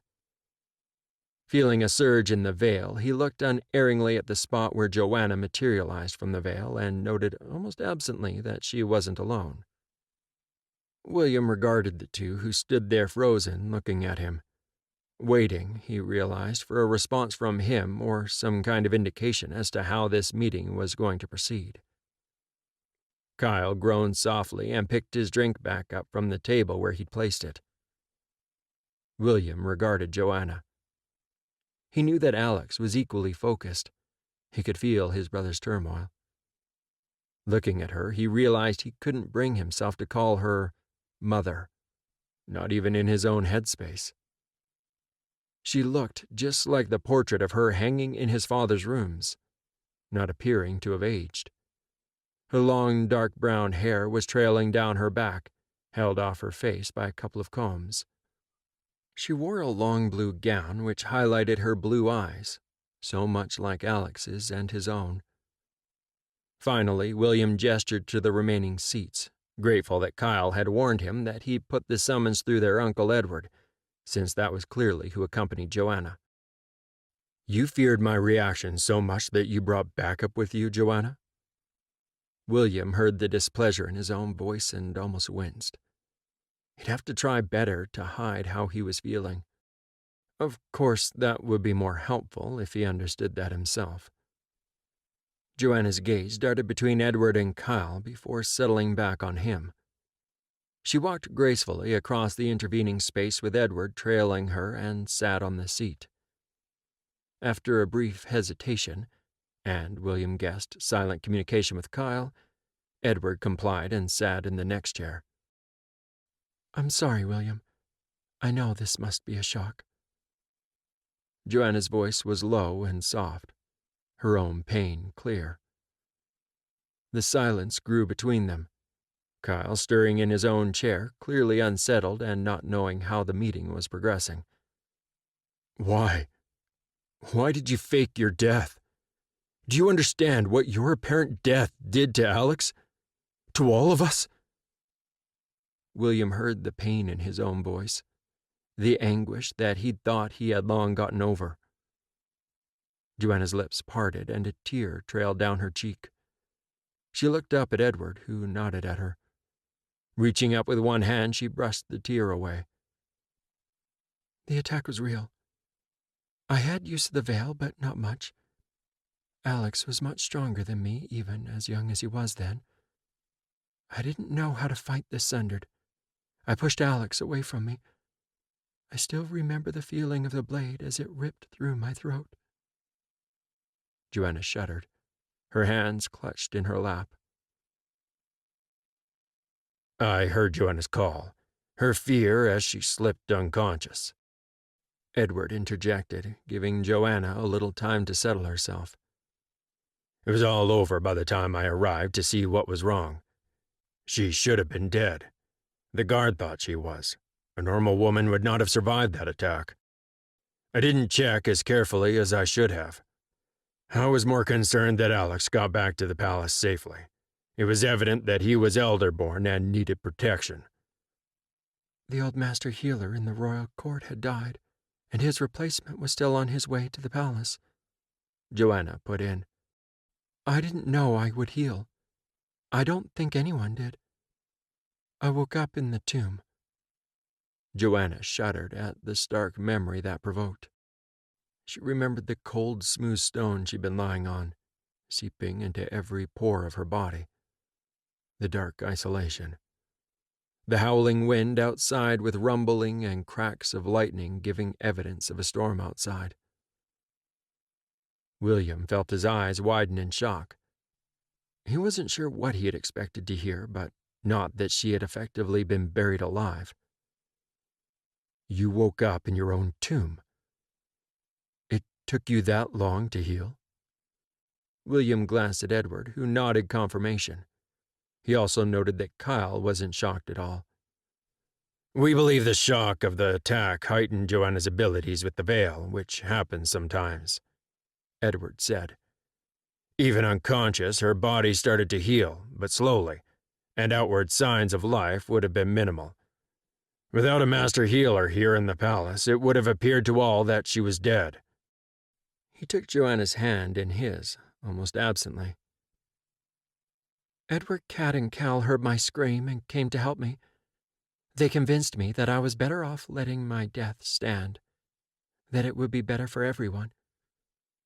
Joanna looked at Edward as she spoke, tears welling in her eyes as she remembered. William sighed, a pained look on his face, looking at his brother. The night of the storm, Alex heard you scream. His nightmare. He kept insisting you were alive. Joanna sobbed and buried her face in her hands. I swear, I didn't want to leave you, Alex, to leave any of you. But you all thought I was dead already. I wasn't well. Much worse than I am now. Edward stirred. I was checking on Alex when I heard her mental scream. I could sense her mental state even then. Joanna's shock transition broke her mind. I woke up in the tomb. I was confused and in pain. I didn't know who I was, but I was intent on slaughtering everyone. All those responsible for burying me alive. Edward stopped me. Joanna ducked her head. Joanna has improved greatly, but she is still a risk to all when she is having a bad day. Edward chose his words with care, squeezing Joanna's hand gently. William closed his eyes again, trying to sort out his feelings and failing. He could see that Alex was struggling. He had seemingly closed down, apparently concentrating on supporting his friend instead. When did you start to appear to Alex? William switched his attention to Edward, allowing Joanna time to get herself back in control. After the attack, I hadn't realized that he was elderborn. Edward's eyes slid over towards Kyle, then back again. Kyle and Jess were not quite as powerful, but definitely elder as well. It was a bit of a shock when they showed up as well. Elder are rare, but elder-born are rarer. For 3 to be born in the one generation is unheard of. William found his interest piqued despite himself. Elderborn? What do you mean? Joanna dried her eyes on her sleeves. Most of us born with power are kin. Those who are elder are stronger and much rarer.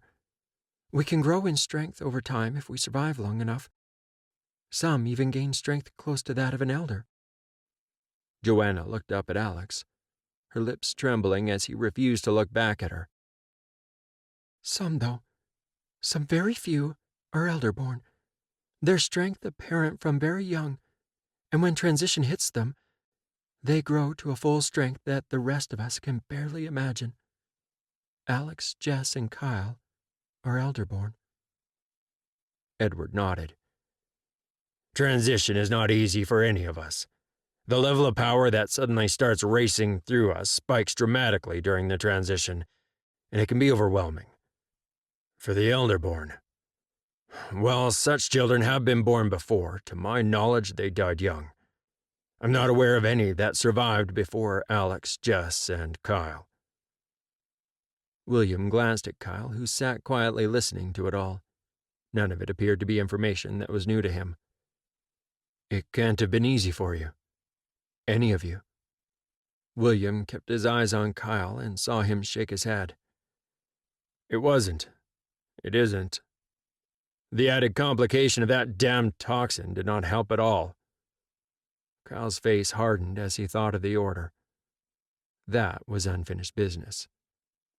William straightened and looked back at Joanna. I haven't forgiven you. It will take time, but I do understand. I don't ever want to be kin. I suspect it would drive me mad as well. Joanna looked almost hopeful, he noticed, and that caused him to smile sadly, wondering what life would have been like growing up with her still alive in the palace. Joanna looked almost relieved. I understand, William. Now that this is out in the open and you know, well, we have time to work on issues like trust. I don't expect that to happen overnight. Now, there is the issue of Kyle. William stared at her unwaveringly. Joanna looked back at him, suddenly uncomfortable, looking like she would flee the conversation if Edward hadn't been there as well. I bound Kyle to me. I could see that someone had done so before.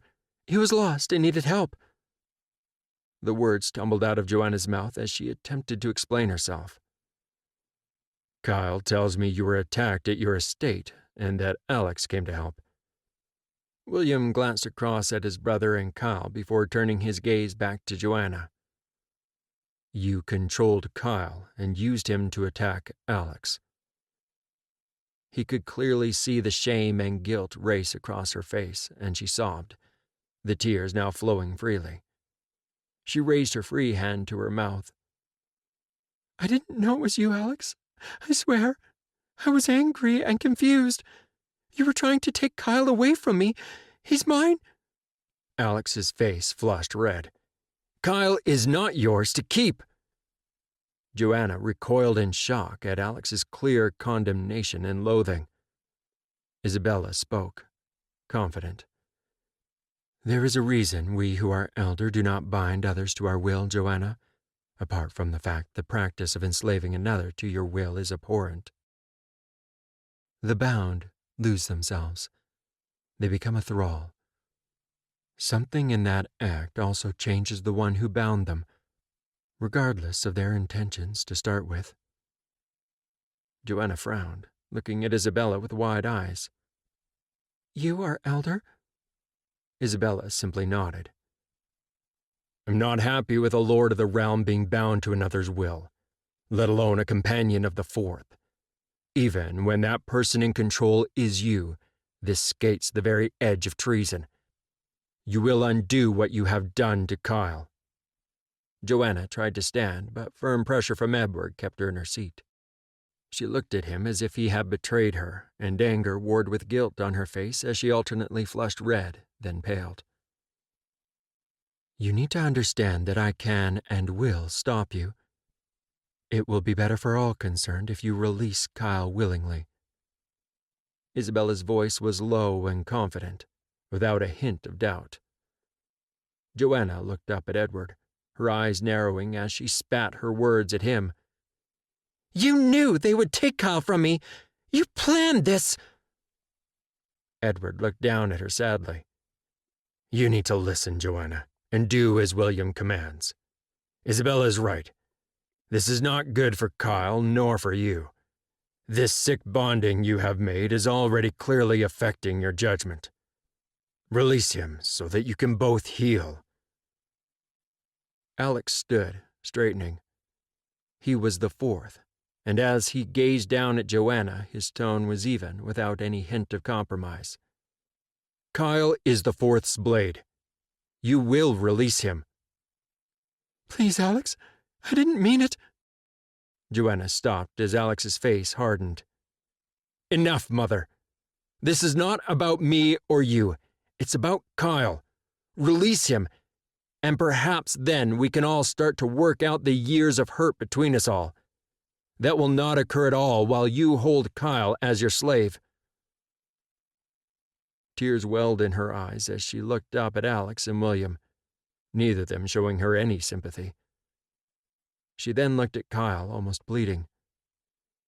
Kyle, please. You know what's better for you with me. I've helped you. A tear slid down her face as he shook his head. Joanna, Yes, you helped me when I needed it. Now it's time for you to let me go. This bond is hurting us both." Kyle kept his face clear of judgment, aware that she could sense his turmoil anyway. His fear of what he would become was still there, but so was his determination to face his fears, to become his own person again and trust his own judgment, not just to rely on another. Joanna seemed to battle against her internal demons, finally bowing her head. She stood up, her eyes empty. "Lie down, Kyle." William wondered for a moment if he would have to order Kyle to do as he was requested. Finally, he closed his eyes and took a deep breath and shifted to the long couch where he lay down as instructed, pulling one of the cushions under his head. William watched, fascinated, as Joanna went up to Kyle, kneeling at his head and placing her hands delicately on his temples. As Kyle's back arched and he cried out in pain, Edward moved to the other side and assisted in restraining him. He looked over at William. "The binding of another's will is done with subtlety. If done well and the subject's barriers are down or compromised, the person being bound shouldn't notice." Edward's expression turned grim. "Withdrawing those bonds, however, causes pain as they are burnt out. Joanna cannot leave Kyle open for another to take advantage of." With that explanation, William settled back as Alex went to assist Edward in restraining Kyle. William felt momentarily guilty at the pain this was causing Kyle, yet he knew it was better for his friend to be his own person, or he'd never gain back his confidence or respect himself again.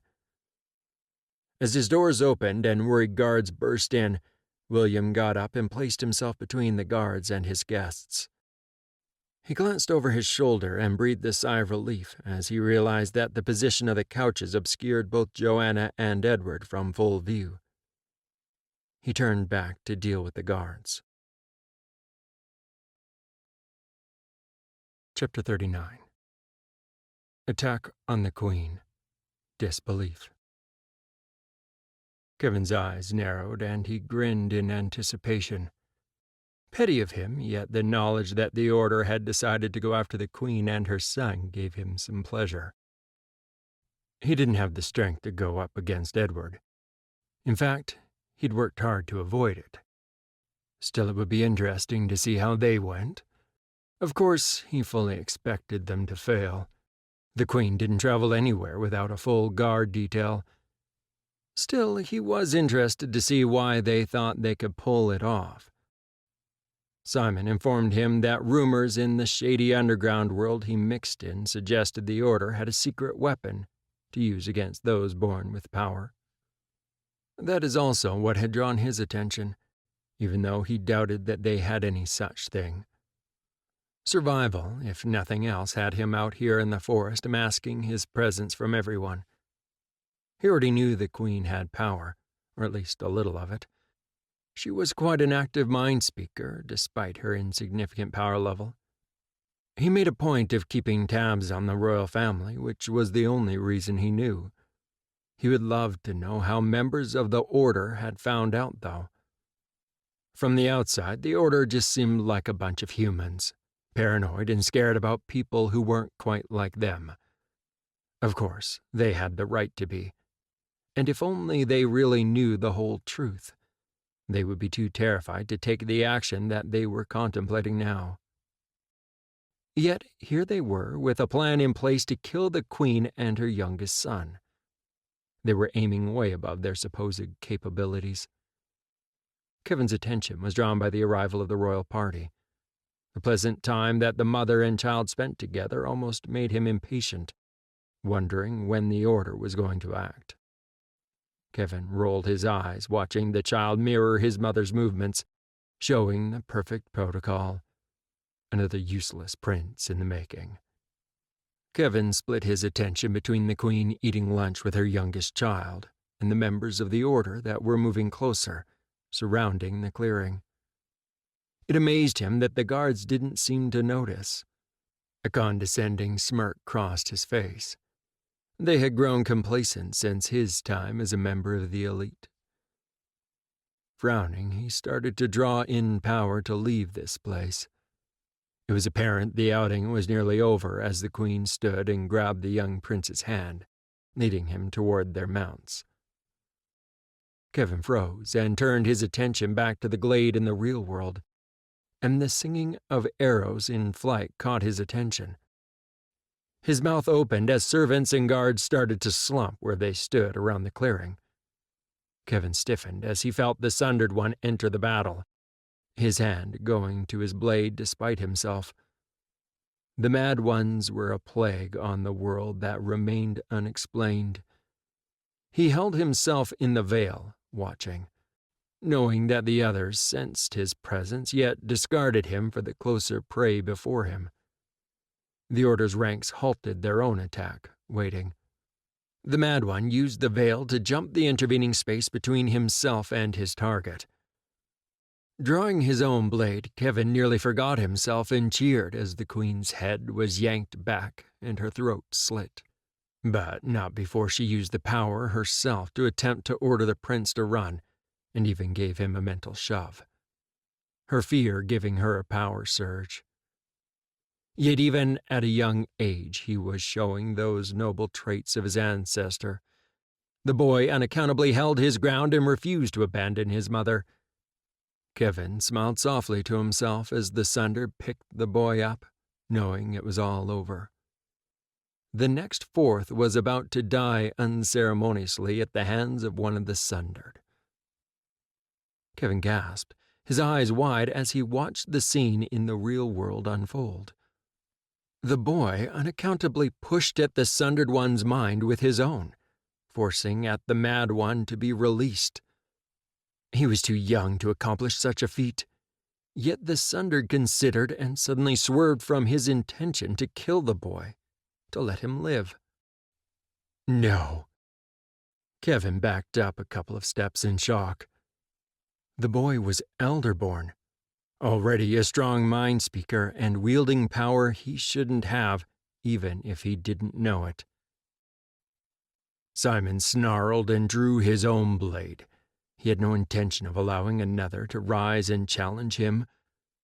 He pulled in power to shift into the glade and finish the job that the Sundered had failed to do, then stopped as he felt another surge of power. Kevin saw the Sundered hadn't fled as he'd expected.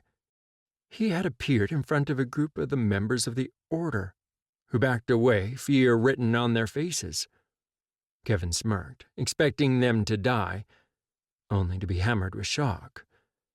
The Sundered One just stood there, looking at them, waiting. The members of the Order looked at each other, seeming just as shocked as Kevin was himself. Then his eyes moved back to the clearing, at the members of the Order, quickly and methodically retrieving their arrows and cleaning up any sign they had been there. Somehow they had some control over the Mad One. The knowledge that there was a connection between the Order and the Sundered made him pause in his flight to safety. Perhaps it was time for him to investigate the Order in truth. Despite how much he couldn't understand, didn't believe, the Order controlled the Sundered. Or were at least trying to. Kevin racked his brain trying to understand what he had seen, trying to put it into some sort of order that made sense. As always, it was a mystery, yet now he was leaning towards the opinion that the rise of the Sundered wasn't a natural phenomenon. It had been thought in the days of his youth that something had changed in the veil that caused humans who had contact with it to go mad, or that humans had somehow changed so that they were no longer compatible with the power of the veil, that they were weaker and now overwhelmed by the power quickly. Still, back there in the clearing there had been an abnormality. One of the Sundered arriving in company with members of the Order. That was a connection he had never made before or even seen. Generally, the Sundered killed everyone, or tried to, human and others with the power they targeted equally, and showed no discrimination in their killing. Yet this one had allowed the members of the order to survive. The boy had also somehow turned the Sundered from his murderous intent. That shouldn't have been possible either. Kevin's eyes narrowed. He had much to discover and learn. He might have just found the information he needed to rise to prominence. He just had to work out what it was that he had actually learned. Chapter 40. His Own Master. Kyle became conscious of his surroundings in degrees. The first thing he became aware of being his pounding head. It throbbed like red-hot pokers were being driven through his brain. He almost wished he was unconscious again, and reaching for the veil caused him to groan. He decided that perhaps it was better to let the headache go away naturally. It reminded him of that time Alex, Jess, and he had burnt themselves out after being attacked by the Sundered. Kyle only realized he must have drifted off asleep again when he opened his eyes to a dark room, and his head felt marginally better. Hearing soft talking to one side, Kyle idly looked over to see William talking with James and Matthew, who were stationed by the door. He then realized that the lassitude he was feeling was likely to be from healer's drugs, which his body was burning through at a rapid rate. The bottles on the side table and Aaron sitting in the corner gazing at him intently confirmed it. "Your Highness, he's awake." Aaron's voice was soft but loud enough to cause Kyle to wince. William turned and, smiling, walked across the room to his bedside. "I seem to say this to you a lot, but how are you feeling?" Kyle took a breath, considering the question. "Like chopping my head off would be a distinct improvement, but I'll survive." Kyle frowned, looking around the room, and levered himself up into a sitting position. "I take it that I managed to kick you out of your bedroom?" William nodded gravely. "Yes, I thought it best. Very few know that you are here, and I wasn't sure whether you wanted to be back here officially or not yet." William looked around the room, then back at him. "These few know, and Sean had to know as well. And of course Father has been briefed. That is it." Kyle looked around and realized that Joanna and Edward had left and probably gone back to Joanna's estate. He was relieved she was gone, and even though she had finally conceded and released him, he didn't trust her good sense not to retake him. He was also ashamed to admit, even if only to himself, that he wasn't sure he'd resist her if she tried. Besides, Joanna was still mad more often than not. Her nightmares alone would inflict terror on residents of the palace who wouldn't be able to block her out. "Thank you. The fewer that know right now, the better. I'm not ready to wade back into the intrigue of the court just yet." Kyle relaxed back against the pillows that had been piled up magically behind him and thanked Aaron for his assistance. "I was assured that once you regained consciousness, you would heal rapidly. But it might take a couple of days, and it wasn't wise for you to travel through the veil or be moved too much until you woke." William looked at him candidly, noting his friend's consternation. "You think she might have mentioned that little complication before commencing?" Kyle decided that he was going to have words with Joanna. At least he was when his head stopped pounding, and he was certain he wouldn't give himself to her again. "Even if she had told us all, I couldn't have allowed that process to be delayed. Isabella told us the longer the bonds were in place, the harder they would be to remove. She said in your case the damage was nearly irreversible."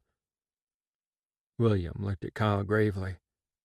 Kyle contemplated that, noting that Aaron did not contradict anything he said. He realized, assessing his own state before Joanna had cut him loose, that he had to agree. Kyle settled and sighed. There was no point in arguing with William. He knew the man well enough, and it would be a futile effort. So he decided to change tack. "Who is Isabella? A friend of Alex's, I take it? She's powerful and a lot older than she looks. Kyle wasn't sure how he knew, only he was sure it was true. She is somewhat of a mentor to Alex. And before you hear it elsewhere, they are sleeping together. Your sister has heard all the gossip about the pair. Someone told her Alex was meeting with me, and she came to confront him. She came face to face with Isabella. That went about as well as you'd expect. William was watching him carefully. Kyle sighed. I'm certain that isn't a conversation I want to have with Amelia right now, but I'll speak with her. William's eyebrows rose. Given Amelia is your sister, you are taking Alex having an affair with another woman extremely well, Kyle. Kyle's eyes flashed open, and he shifted his position to roll over onto his side. I did try and warn Amelia about getting mixed up in our world. And to be honest, I'd be shocked if she hadn't strayed herself. If I know her, she's probably more upset about all the rumors and that Isabella is stunning. William chuckled. Elizabeth indicates that you are correct. She just wants Alex to be a little more discreet. Now, I'll let you get some more rest. The sooner you do, the sooner I'll get my bed back. With that parting shot, William, true to his word, left the room. Noticing that neither Aaron nor the elite showed any sign of going anywhere, Kyle sighed and closed his eyes to rest. Kyle sipped his coffee, amazed at how much better he felt having bathed and changed into fresh clothes. They had been obtained, discreetly he had been assured, by Joshua and the elite. The pounding in his head had receded, and he felt human again. William had ducked in and out the last few days, performing his regular duties, since it would be noted if he suddenly disappeared and the court would wonder why. The only difference was that the elite were under strict orders and no one was gaining access to his rooms right now.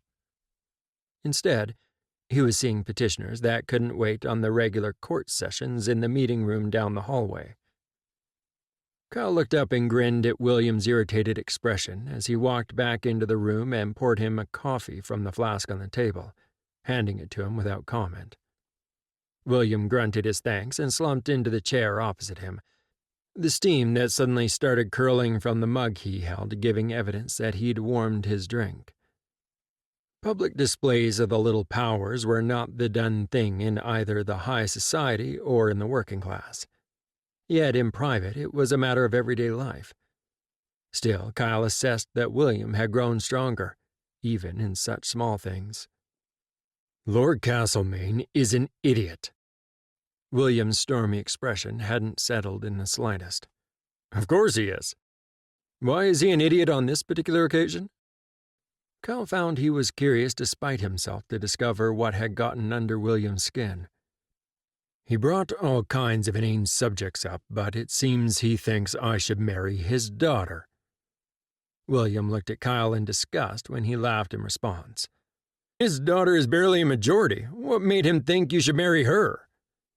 Kyle tried to contain his amusement. William was always getting subtle and not so subtle hints from just about every lord and lady with a daughter that he should marry their daughter. He generally took it all with good grace, probably safe in the knowledge that his father didn't see the need to rush him into marriage, and that having the crown prince in an unmarried state gave a certain amount of leverage in not only their own realm, but the neighboring countries. Recent events. Apparently, he thinks the crown is in a precarious state right now, with Daniel dead, Alex gone. Well, you know how the discussions usually go. William sipped his own coffee, yet didn't seem any less irritated. Kyle groaned in memory. He did know. His own lot in life wasn't quite as bad as that of William, Alex, and Elizabeth in that regard, but it wasn't far off. All the lords paraded their daughters in front of him. Of course, because he tended to be near Alex, quite a few of them managed to become confused about who their main quarry was. He had no compunction at all against throwing Alex to the wolves on more than one occasion. Yet another reason to delay his return to the palace. They sat in companionable silence for a time. The only disturbance when Sean bustled in and refreshed the coffee flask and added a selection of fruit to the sideboard before quietly withdrawing. "Thank you, William." Kyle was genuinely grateful for William's intervention. At least, he was now that his head wasn't pounding anymore. He doubted Joanna would ever have been convinced to release him without William's help. William shook his head. "You've always gone above and beyond what anyone could reasonably expect, Kyle. The least I could do is cover your back when you needed it and give you this sanctuary while you recovered. Father impressed duty on me when he first had me brought to the palace, and I was not impressed. Thankfully, Alex and I worked out early on, and we get on and understand each other." Kyle chuckled in memory. "I remember all the young hopefuls that he pushed away and wouldn't have a bar of. Still won't." William's expression turned bland. "None of you will. The three of you have been a solid unit since you met, and no one was breaching that friendship." Kyle grinned at him and shrugged. It wasn't like he could refute the statement. They did tend to push others away. "All three of us grew up knowing we were tainted." Kyle gestured to William's steaming cup. "Not just access to a convenient level of power, but the much rarer might go insane and kill people variety. Tended to draw us together, a shared secret." William shook his head. "One of the worst-kept secrets, you mean? The court, at least those with brains, were all aware of the power the three of you possess." Kyle's smile became self-deprecating. "It was that thing we had in common that none of our contemporaries could even hope to understand." Kyle shook himself, determined to change the subject. "Anyway, I'll get out of your way today. You mentioned a task for me when I was feeling better?" William sat, looking at him for a moment before nodding. "After everything that has happened, I think the Killiam Order bears checking out." His expression hardened. "Agitating for protection and change, and attempting the lives of others, or whatever it is they are up to, are entirely different things. Father was assured that Daniel's group was rogue, but with everything that is happening, I don't believe it." Kyle's smile turned hard and cold. "Oh, I'm way ahead of you there. That isn't something that you have to request. They are definitely on my list." William nodded, his own eyes narrowing. "Don't kill them." He held up his hand as Kyle went to protest. "Yet. I want to know the extent of their actions against the crown and who else they're dealing with. I can't help but feel there is more going on than we know or suspect." Kyle considered it, then sighed and agreed to the request. While he really wanted to kill every last member of the secretive order, he had to admit it was probably smart to find out exactly what was going on first. "I'll go to my rooms at the Winter Palace first, and when I've got myself settled again, I'll go and investigate." Kyle put his coffee mug aside and stood up. "Take as long as you need. Get used to being yourself again without being constantly watched. The Killiam Order's stronghold isn't going anywhere. Please call in regularly." That last, although gently said, sounded more like an order. Kyle ducked his head before looking back up at William. "Am I that transparent?" "You've been through a great deal. Don't rush things, and don't risk yourself at the Order's stronghold. Investigate and report back." William leveled such a stern gaze at him that it made Kyle chuckle. "As you command, Your Highness. With your permission?" William shook his head in mock disgust and waved him off. He breathed a sigh of relief as he disappeared into the veil, his own man for the first time in what seemed like an age. Chapter 41. An Offer. Marcus stood inside the doors of the Arms, glancing around the suddenly quiet pub with the eyes of every man in the place on him. He felt his lips twitch in amusement. Anyone else would probably be intimidated and back out of the situation, and he was sure that many had. James drew his attention to the doorway to the side of the bar, and without further prompting, they made their way across the room. A man, undoubtedly one of the guards, though Marcus wasn't familiar with him, was propped up against the wall and nodded as they got closer. "Carson, the weapons master's primary second." James's voice, although low, was clear in the quiet bar. His tone, however, didn't show any concern for the reaction of those in the bar. "My apologies, we didn't actually advertise you were coming, but the three of you are a little notorious." Carson scanned the bar, one of his eyebrows rising in amusement. He pushed himself off the wall and opened the door to lead them through. Marcus glanced at his companions and promptly followed Carson towards the legendary back room. "Why do I get the distinct impression that I'm not the one with the reputation in these circles?" Matthew was clearly amused and not put out at all. Megan chuckled. "You'll get there, lad, particularly if you keep getting tapped to assist Marcus. They all tend to notice such things, even if Marcus is oblivious to the attention."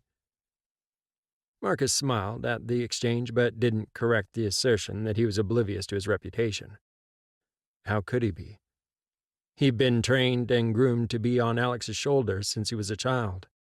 Out of 50 hand-picked candidates, he had been the one to win through. Of course, being trained by his father, who had been a legend in his own right in both the use of weapons and the veil, had probably helped. That small but influential core of the elite, who had always maintained the traditional training of their unit, were always on the lookout for those with talent. Sadly, the force that had been the elite was not now what they had been in the time of the Sundered War. It was time to change that. The rising number of the Sundered gave those with the duty of protecting the royal family nightmares. It was only a matter of time before one of them appeared in the palace or went after one of their charges. Unfortunately, the elite didn't have the numbers to be everywhere they were needed. Yet. Carson opened the door at the end of a wide hallway with lamps evenly spaced down its length, throwing bright, warm light along the wooden walls. Marcus nodded his thanks and walked in, assessing the room automatically for exits and trouble spots. He smiled at the well-ingrained habit when he noticed he was doing it. It was not like there wasn't enough of the guard here at the present time to make this the last place anyone would attempt to cause trouble. The back room, as it was called, was very comfortable indeed, very different from the immaculately clean public tap room at the front of the bar. Couches were spread around the room, and a large fireplace in one of the walls was dormant. But Marcus was sure it made a welcome addition to the place in winter.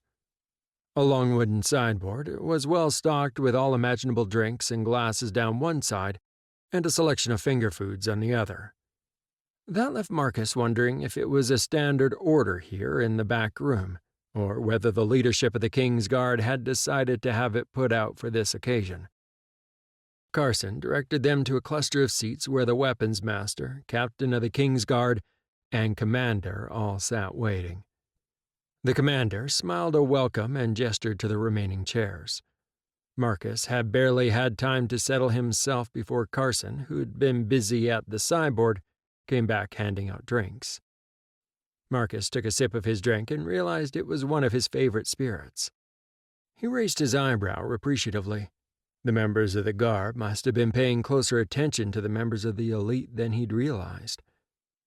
Commander Jansen smiled faintly at his hesitation. "Relax, Marcus. Enjoy the hospitality. I've assigned a couple of my men to make sure you all get back to the barracks safely tonight." Jansen raised his own glass in a salute to his guests, his peers around him following his lead. Marcus smiled and nodded at James, Megan, and Matthew, who were all waiting for his cue before raising their own glasses in answer to the commander's salute. "My thanks, Commander. I would hope no one would be foolish enough to attempt our party, though." Marcus grinned at the thought. The weapons master laughed. "Take the opportunity to relax, Captain." Besides, how often are all your charges either already in bed for the night or, well, elsewhere and not your responsibility? James made an appreciative noise after tasting his own beverage, which Marcus took to mean his own drink was of equally excellent vintage. He does have a point, Marcus. We'd normally still be working at this hour and likely will be again soon enough. James shrugged at him and took another sip. Marcus noticed that Megan hadn't hesitated in following James's example. But with Matthew being new to the company, after the initial sip, he had his eyes on Marcus, as tradition dictated, doubtlessly waiting for permission. Marcus sighed, admitting that the weapons master and James had made an excellent point.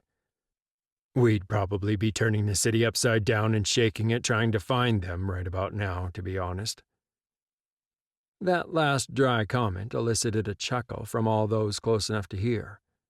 Marcus settled back more comfortably in his chair and took a large swallow from his drink, nodding discreetly at Matthew. Commander Jansen smiled as he noticed the interaction. Carson has a list of likely recruits for you and some recommendations. There are a couple that, while good in the Guard, we don't recommend for advancement at this stage. Life in the elite, let alone the Force elite, is not suited for everyone. James's tone was a matter of fact without a hint of criticism. Matthew leant forward and accepted the list from Carson, and at a gesture from Megan, placed it safely into the internal pocket of his vest for later consideration. The weapons master grunted in acknowledgement to the statement. Not that some of those fools don't think it's all glory and sitting on their laurels. Matthew chuckled, amused at the acidic tone of the weapons master, and found himself the object of the sudden attention of all in the select but influential group. One fight with Lady Jocelyn, or worse, Lord Kyle, will knock that idiocy out of them. Matthew smiled at the memory of what he'd thought was one of his most humiliating moments in the elite. Both Marcus and James laughed at his comment, remembering the one-sided fight well. Megan shook her head, clearly amused. Be grateful Prince Alexander didn't join in that fight as well. Of course, their first all-night stint running around looking for that trio would also be educational. Matthew groaned, but took the ribbing of his senior officers with good humor. If anyone had told him back then that he'd be in this position now, and on tap to the three most important and senior of the Force elite, he'd have laughed at them. Of course, mostly it was him scurrying around performing various errands for the three, but the experience this early in his career left him amazed. Marcus shook his head at the lad. Not that he'd tell him, but the boy was shaping up well. He thought of that first fight with Lord Kyle as a failure, yet there were not many who could stand against the Lord with or without weapons in their hands, particularly when he was channeling the veil while fighting. The three usually did, although Marcus suspected they did it mostly without thinking. It would be interesting to see how much they improved when they returned and weren't trying to hide what they were. Personally, he didn't know why they had bothered. It had been the worst-kept secret of the palace. Still, he and the rest of the elite had kept the knowledge to themselves, since that was the way the trio had wanted it. Of course, it was taboo, and out amongst the commoners they would most likely have ended up dead. In the high society they were born to, that was less of a concern. So, this is all very nice and unexpected. Forgive my bluntness, but I take it there is a reason why you asked us here, other than the new recruits we need for the elite. Marcus accepted a refill of his glass by the commander's steward with a nod of thanks. He watched in amusement as the commander and his men traded glances. The commander, while the ranking member of the King's Guard, had no real authority over the elite. They had different roles. Still, courtesy was the order of the day between the two services. After all, they all served the king and the best interest of Vallantia. Commander Jansen looked at him appraisingly before coming to a decision. We've heard that His Highness Prince Alexander has shown up again. Marcus's eyes narrowed and his back stiffened at that. Yes, he has. Jansen held up his hand. There's no need to get defensive. I meant no disrespect.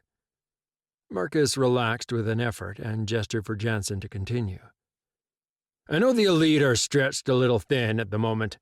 I've taken the liberty of sending a squad of my own men, experienced ones, out to the town His Highness is reportedly holed up in.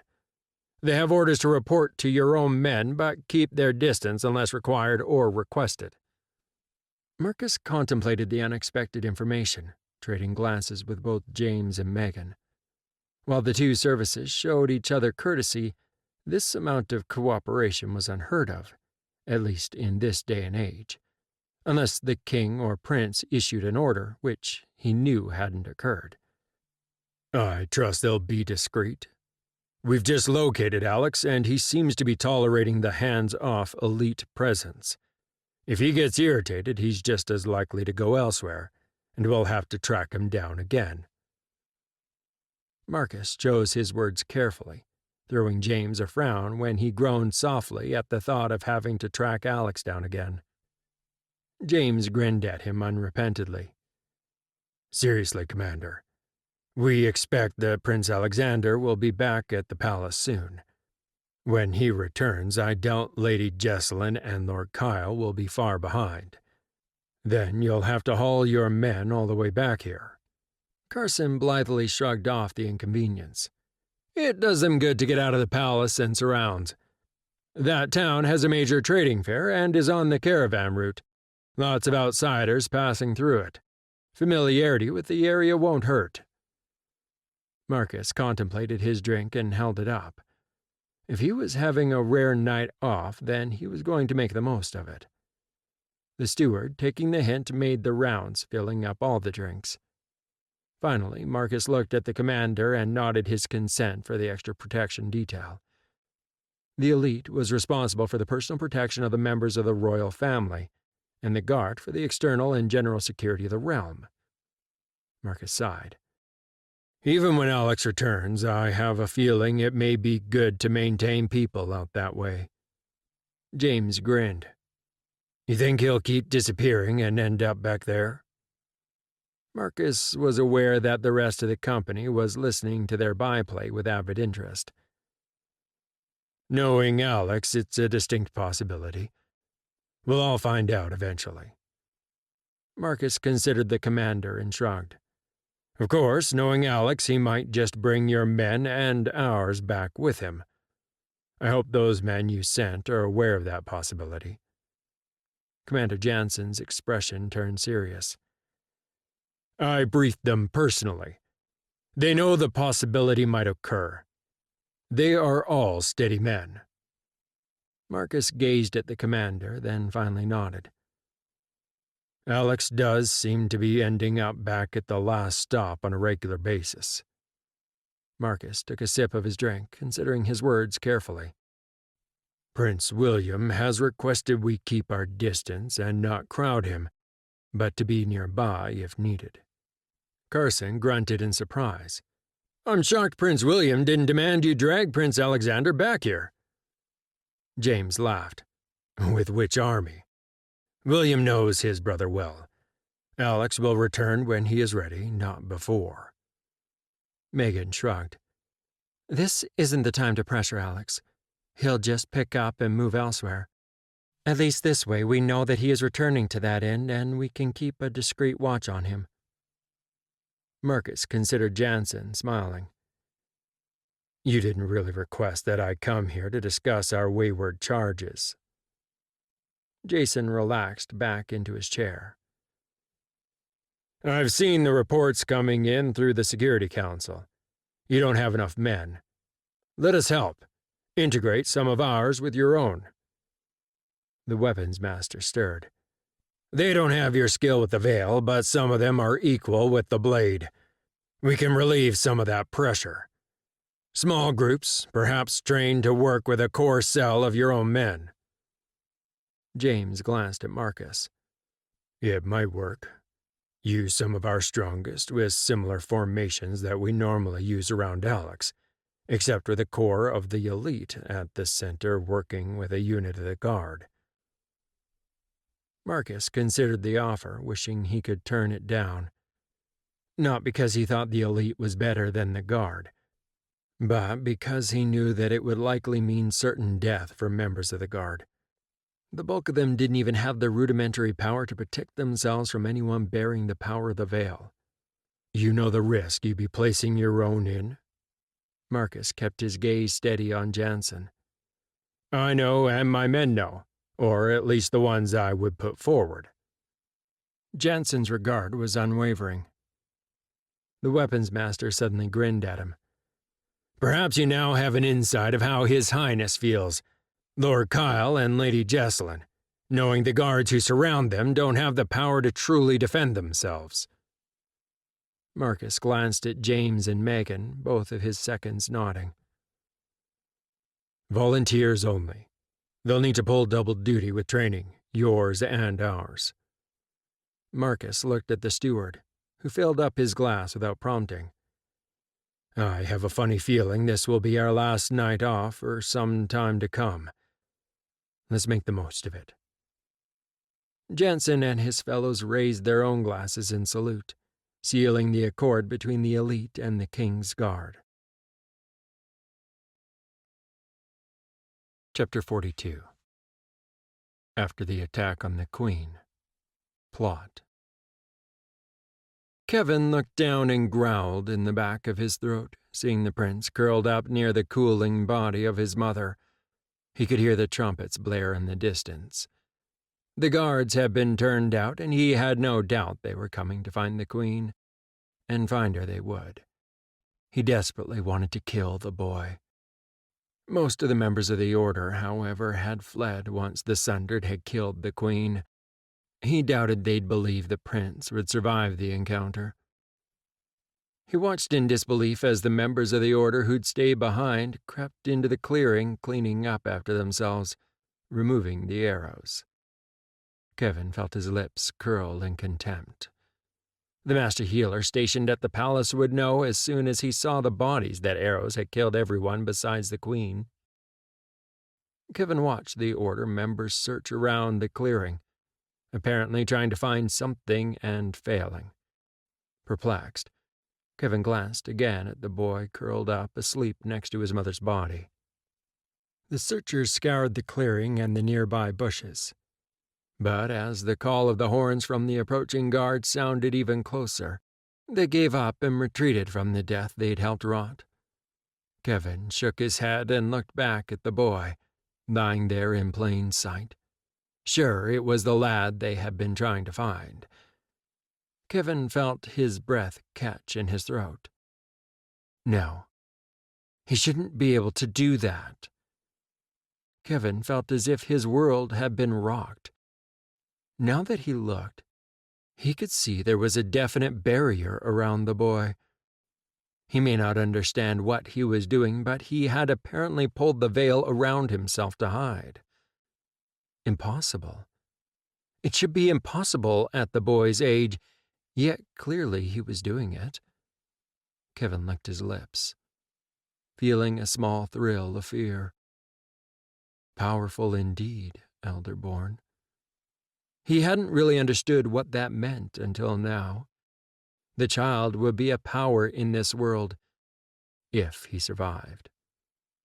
Kevin shook his head and curbed his immediate instinct to kill, a smile settling on his lips. Or the child could be a great tool. Young and impressionable, Kevin had time to either bring the prince over to his own viewpoint of the world or kill him.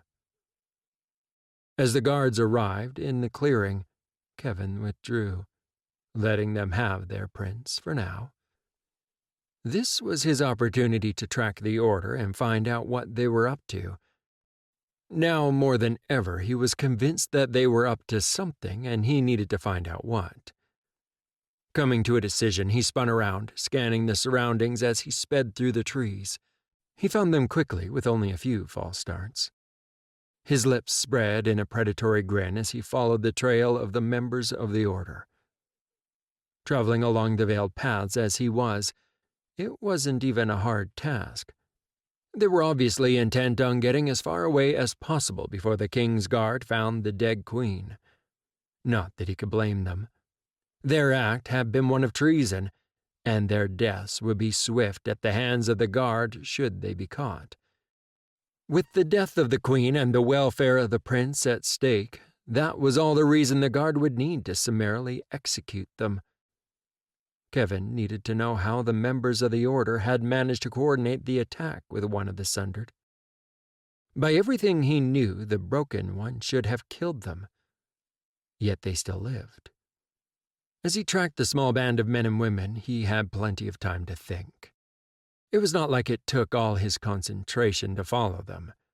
After checking them out, he was satisfied they were fully human. Finally, the group made it to a clearing where horses waited, tethered to the low-hanging branches. Kevin was impressed, despite himself, that they were well organized for such an untrained, motley-looking crew. "Now remember to keep going well through the night to get well clear of this place. Return to the Killiam Sanctuary. Do not speak of this night to anyone until you get within the safety of our Order walls." The man who had spoken, although not old, obviously had the respect of all the others who nodded assent. "Yes, Scholar Clemens, we will do as you order." The woman who spoke looked over her shoulder, back in the direction of the palace. "Are you certain you will not return with the Scholar? If they work out your role in the night's activities, if they find out how important you are to the Order—" The woman stopped, her voice faltering, her expression closing down. "Be at peace, Berna, and may Killiam guide you. I will be safe enough. As a tutor to the royal family, I am all but untouchable. I do us more good by staying in place for now." The man looked at all the members of his party until they nodded acceptance of his order. "Should we take another of the monsters on the list that have been pre-dosed on our way back to the sanctuary?" Scholar Clemens frowned, then nodded. "Yes. We'll need to keep our stockpile up. Make sure you medicate it well. It's the only way to keep them under control until we need them." The man nodded to his companions, then spurred his horse away, heading back towards the palace. Kevin shook his head. That explained a great deal. How the Order had managed to place one of their members not only in the palace, but as a tutor to the royal family was anyone's guess. Yet that was how the Order had been able to plan the attack.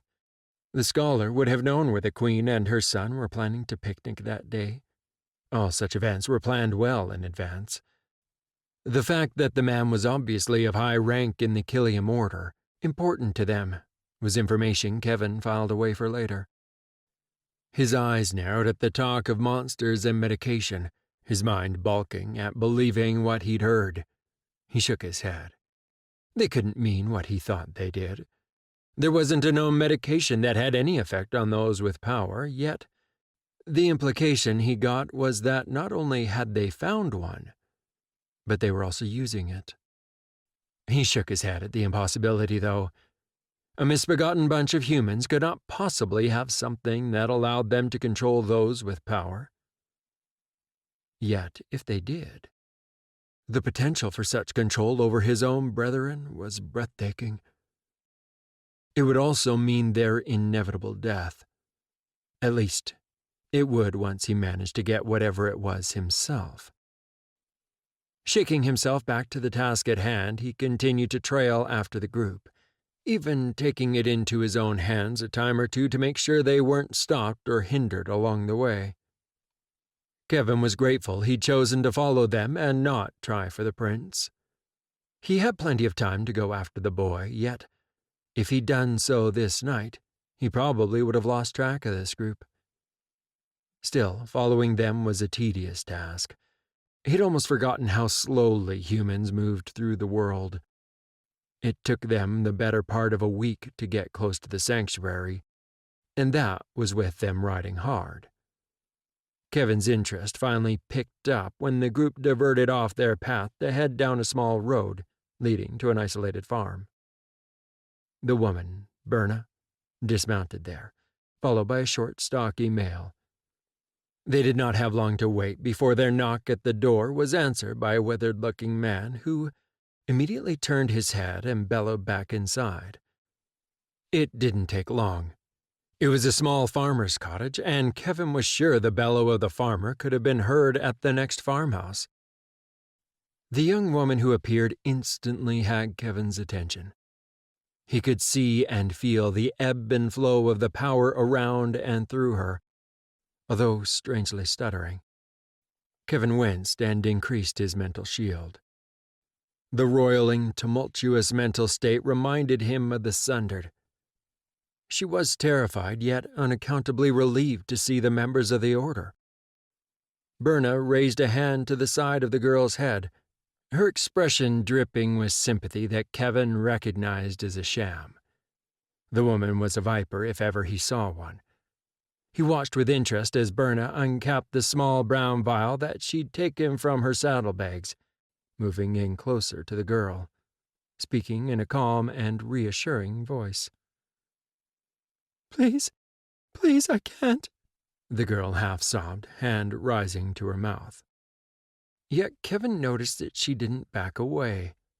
Not that she could, as her father braced her from behind while Berna stepped forward. She gripped the girl's head in a strong handhold, and her father helped prise her mouth open. Berna poured the vial's liquid into the girl's mouth, the fingers of her other hand pinching the girl's nose shut, compelling her to swallow. It didn't take long for a reaction to set in. The girl shrieked, her mental voice screaming out into both the physical world and the void. She convulsed, sinking to the floor, held by her father whose face had closed down, with tears unashamedly running down his cheeks. Then, as quickly as her power and mental voice had surged, it shut down and the girl slumped into a stupor. Berna and her men talked quickly to the farmer, who looked distraught but handed the girl over to them. After strapping the now insensible girl to a horse, the party left the isolated farm, returning on their path to the stronghold of the order. Kevin stayed, frozen, his eyes wide, breath coming in short, sharp bursts. They would die, all of them, for what they had done.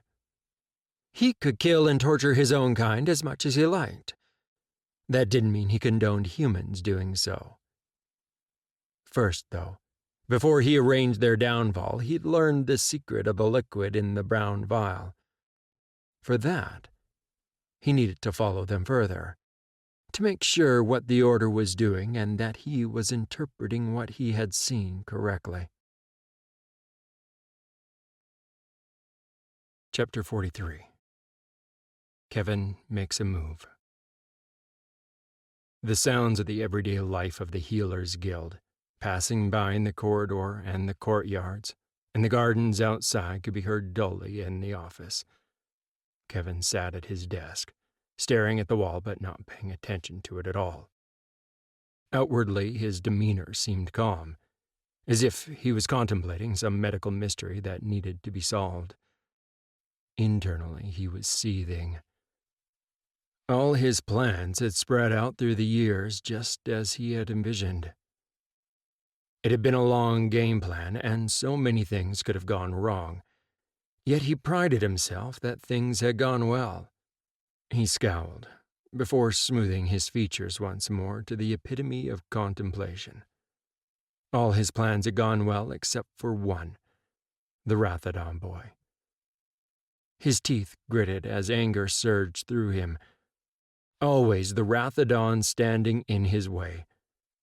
Unaccountably, Alexander Rathodon and his friends managed to slip the nets he'd cast. With his knowledge and their lack of it, he knew that he could have subverted them.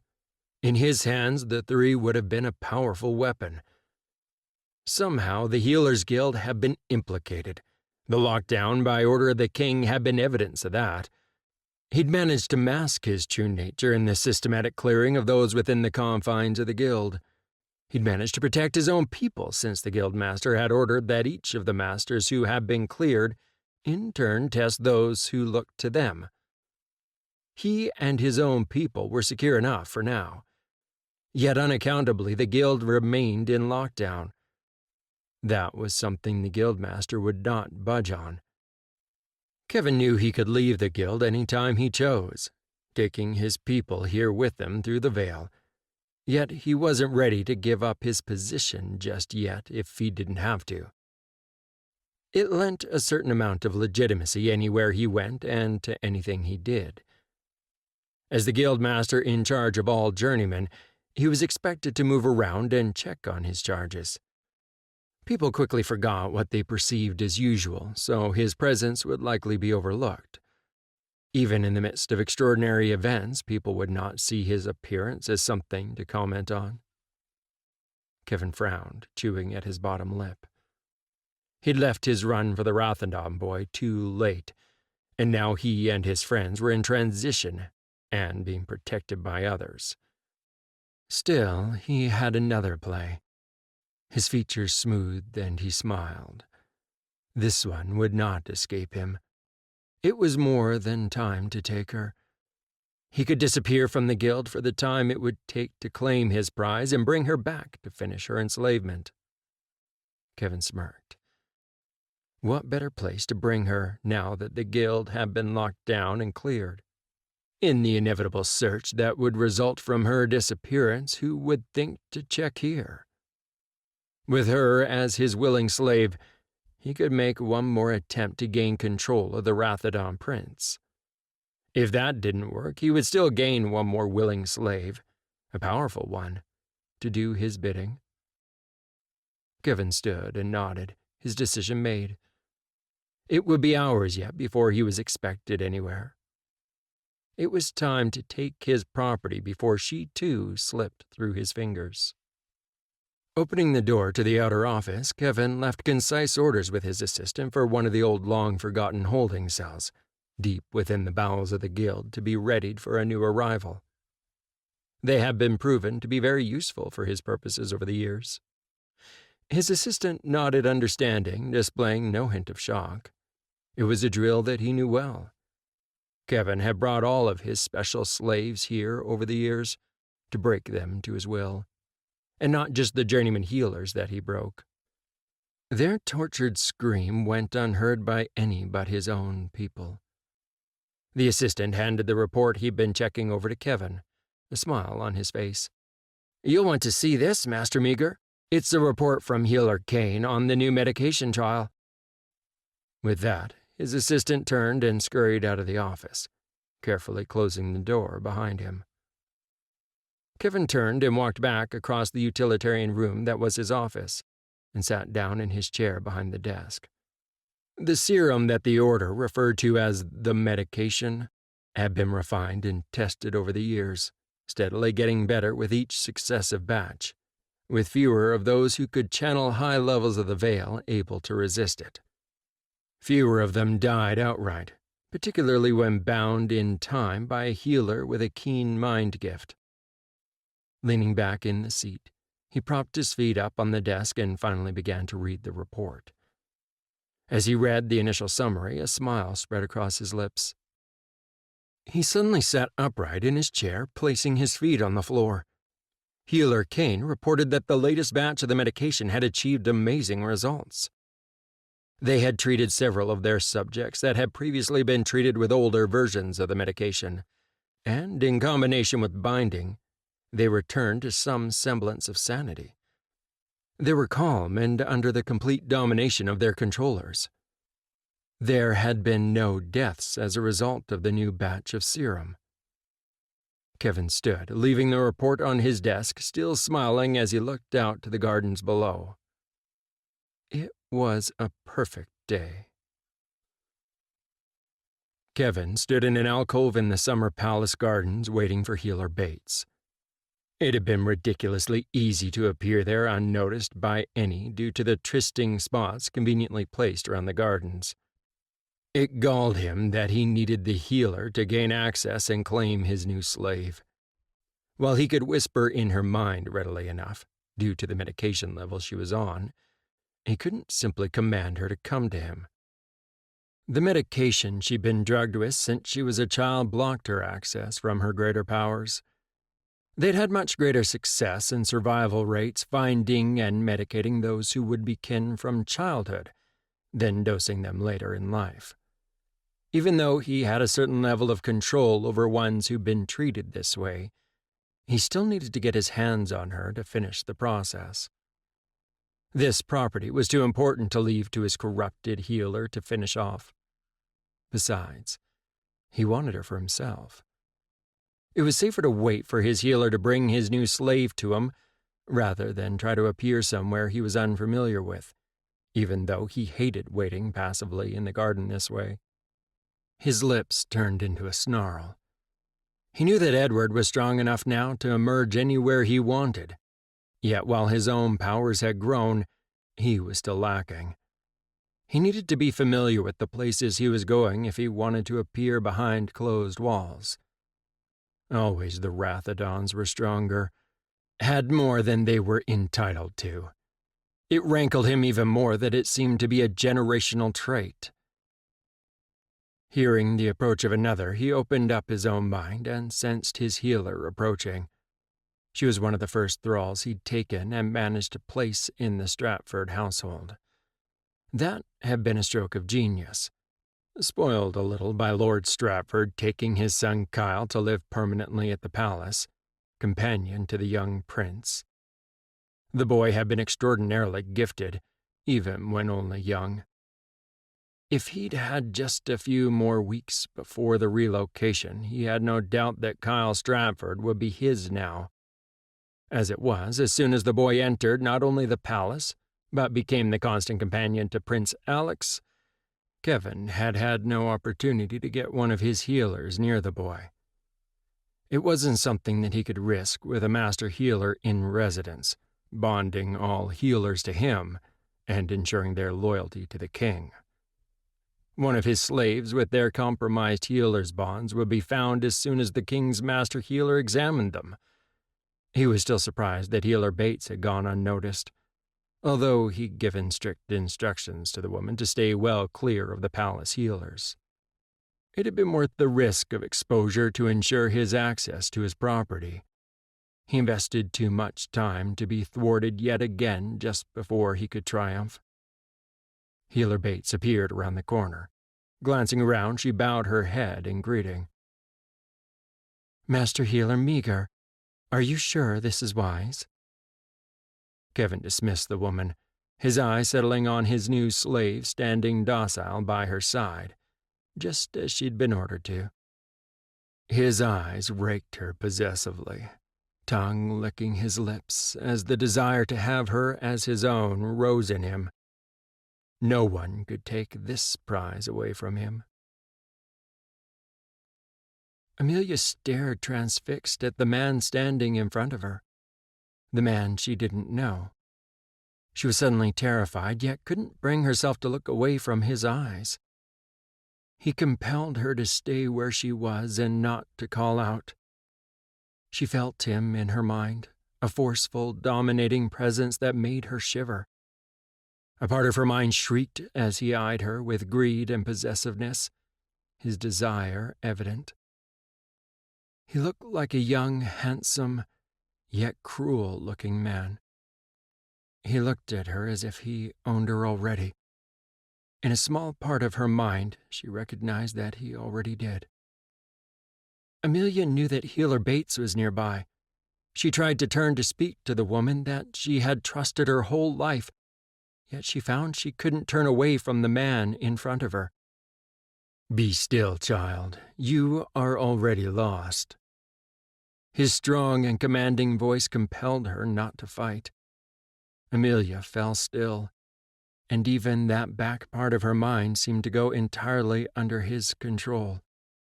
It didn't even occur to her to fight.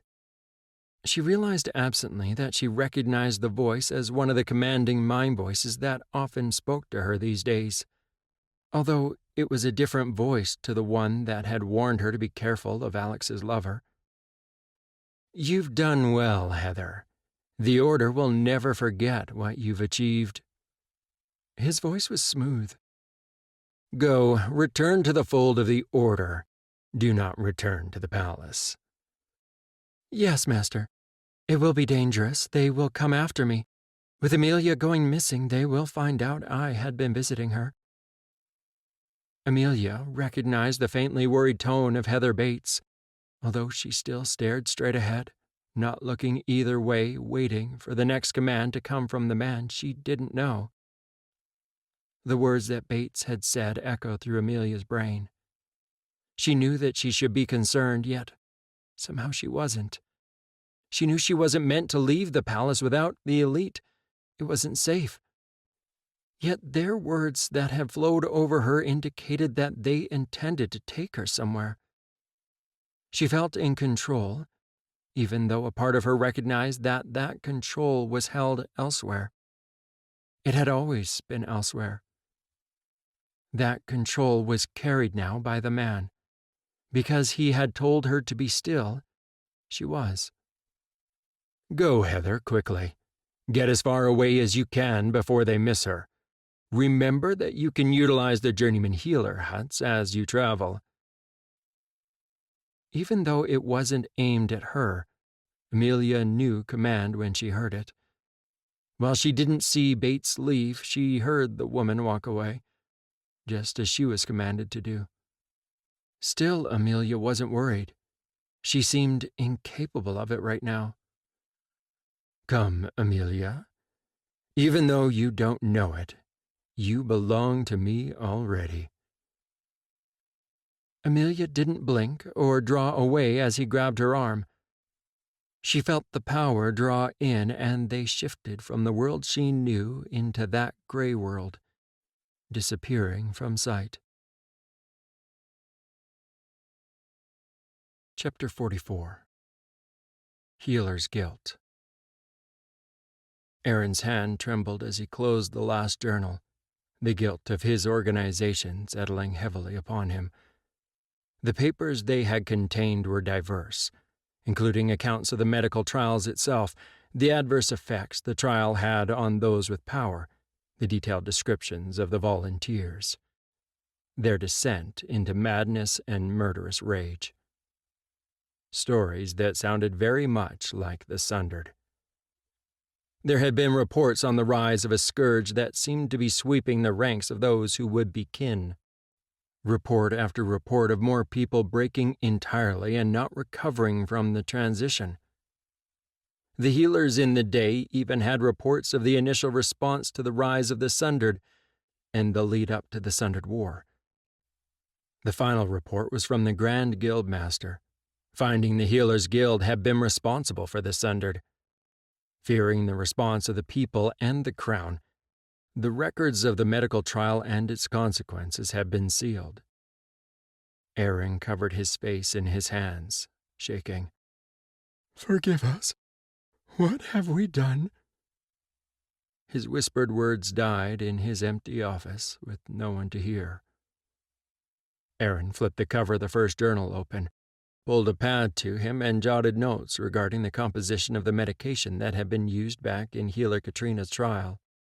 Closing the book, he gathered them both and locked them safely in the drawer of his desk. Aaron picked up his pad and walked purposefully towards the door. There was one more series of tests he was determined to conduct on the bottles of the toxin that was being used on those with power.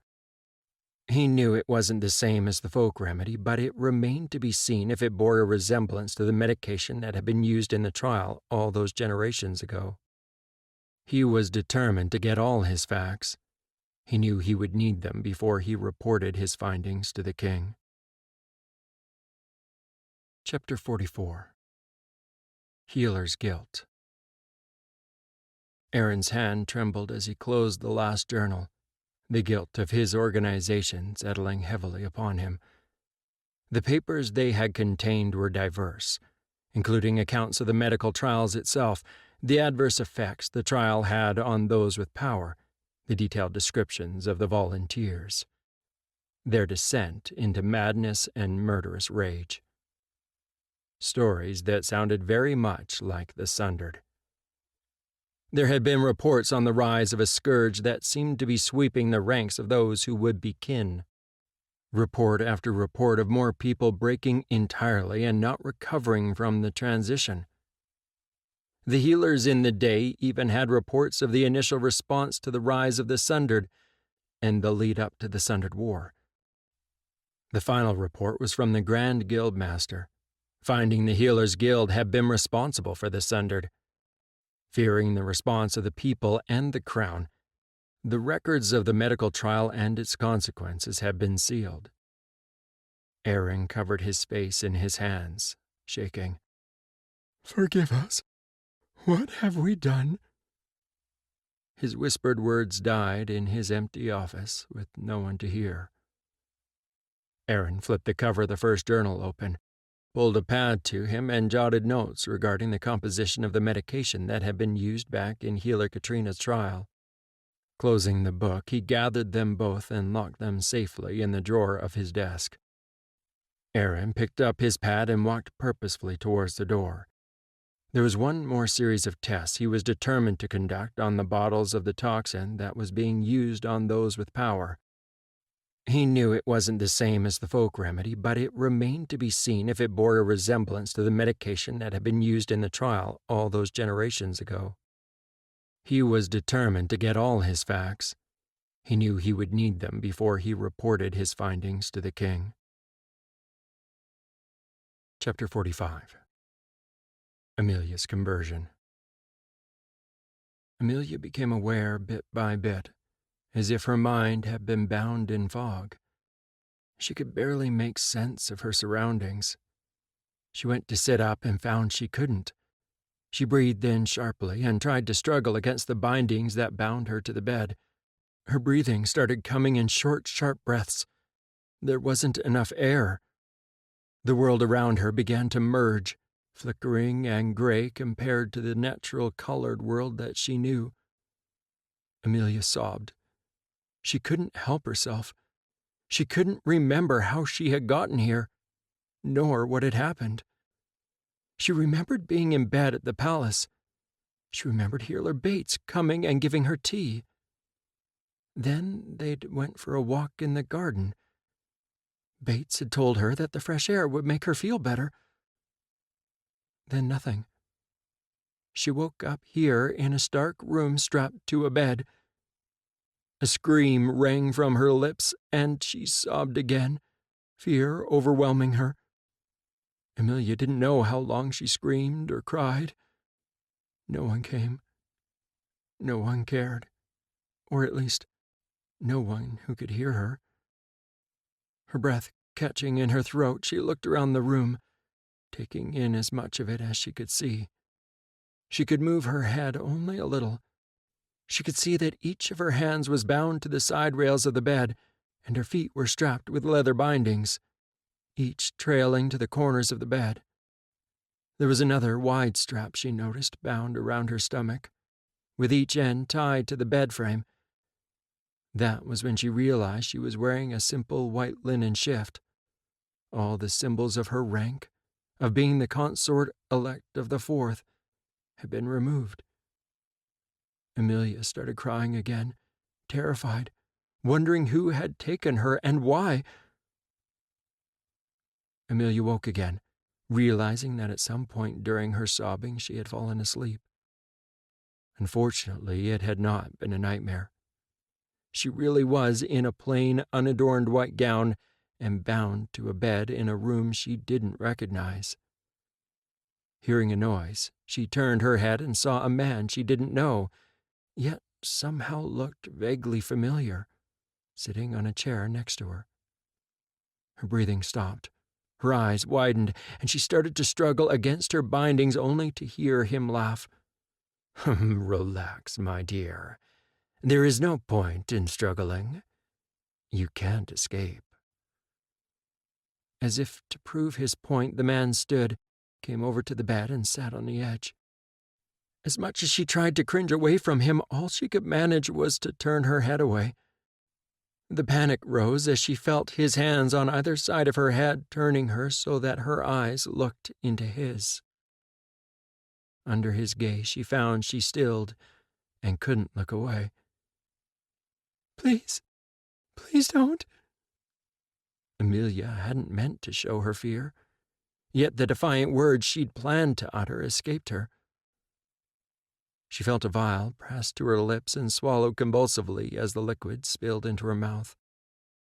She recognized the faint bitterness that was similar to her medication, and then she felt her body stiffen, straining against her bindings as fire raced through her whole body.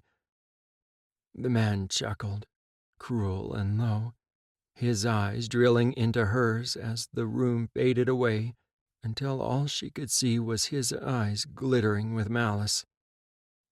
His voice was in her mind, and her terror rose to new heights.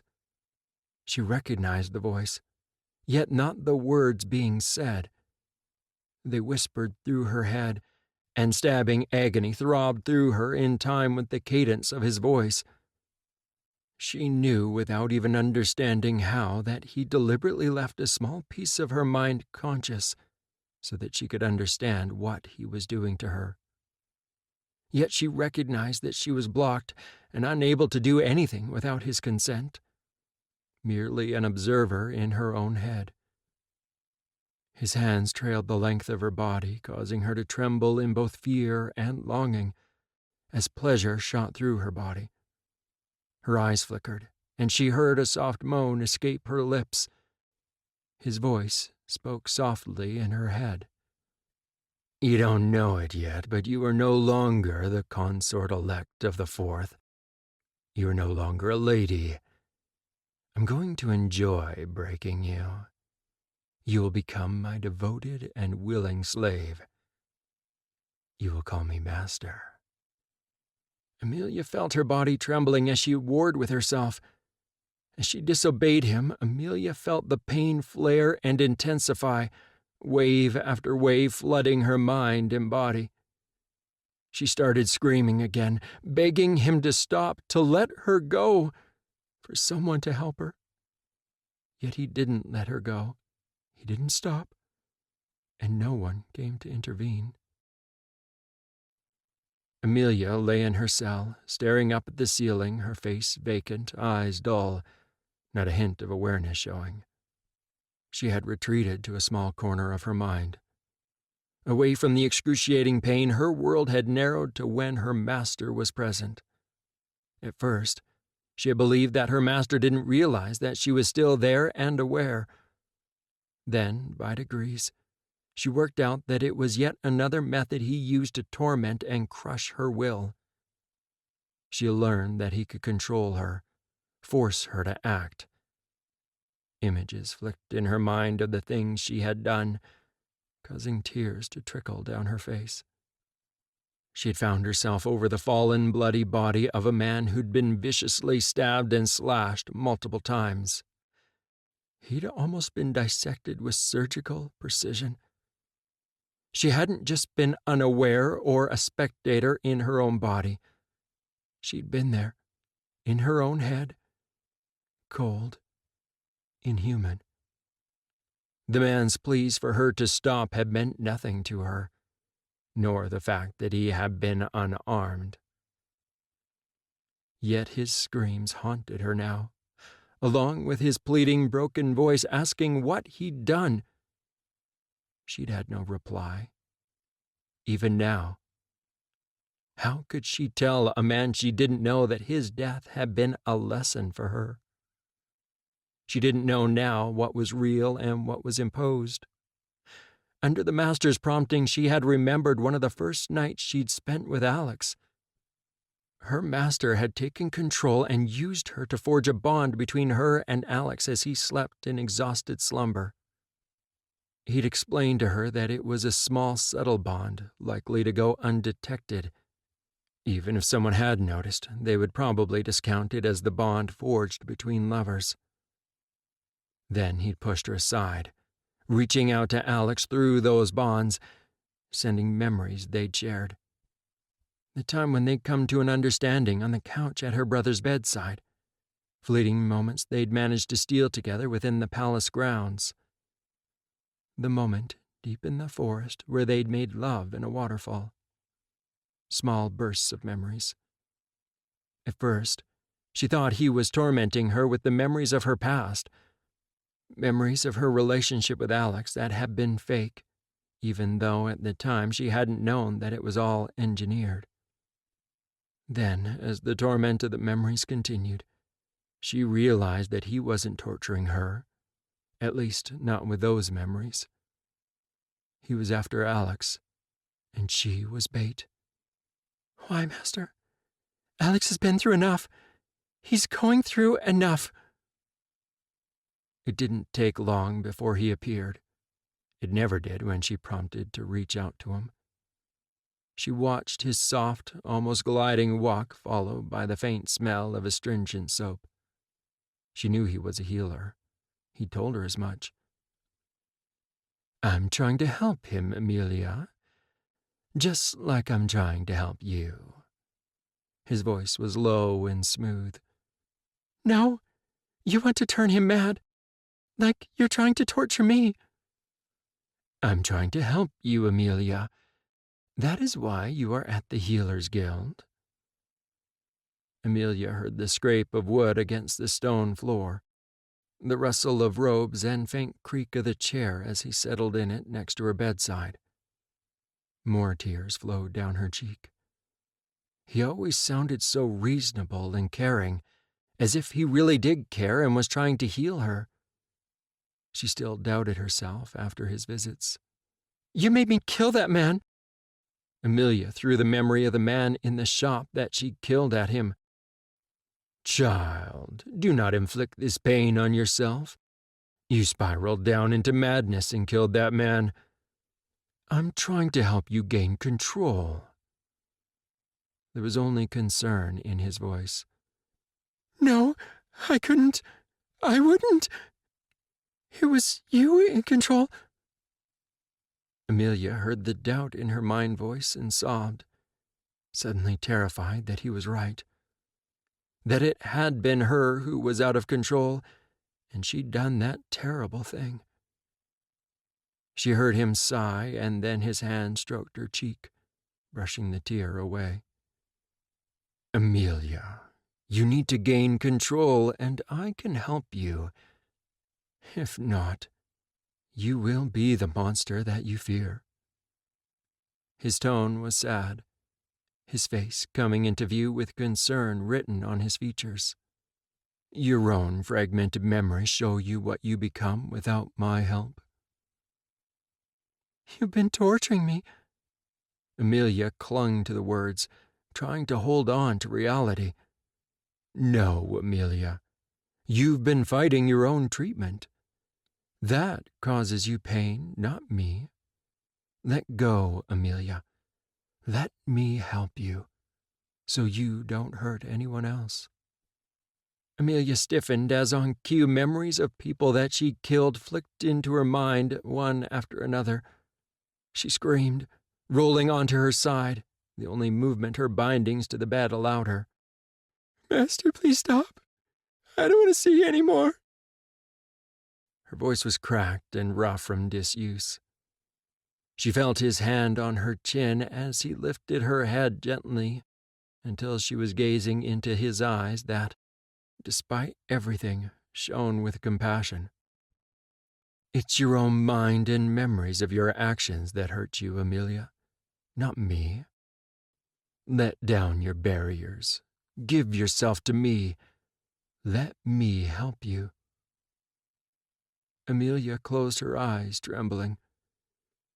You'll hurt Alex. His hand stroked her cheek. No, Amelia, Alex isn't here. I can't hurt him. It's you who are flinging your memories of the time you spent together at the Prince. It must be causing him considerable distress. As his words sank in, Amelia felt despair settle on her mind, weighing down her body. She had been certain before that it was all her master's doing, not her own. Yet no matter how she searched her own mind, she could not find any trace of him forcing her to his will or using her.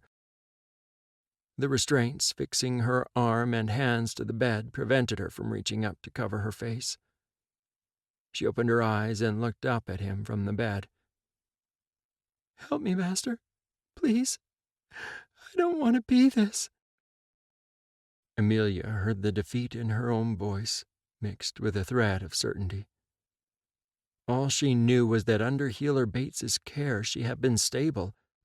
She hadn't suffered the way many of those with powers did, the way her brother, Jess, and Alex did. Then her own power had increased, and she had gone past Healer Bates's ability to contain. She wilted back into the hard mattress, feeling the tension drain out of her. That was why her dear old healer had called in Master Healer Kevin. "That's it, Amelia. Stop fighting me. Let me help you get better.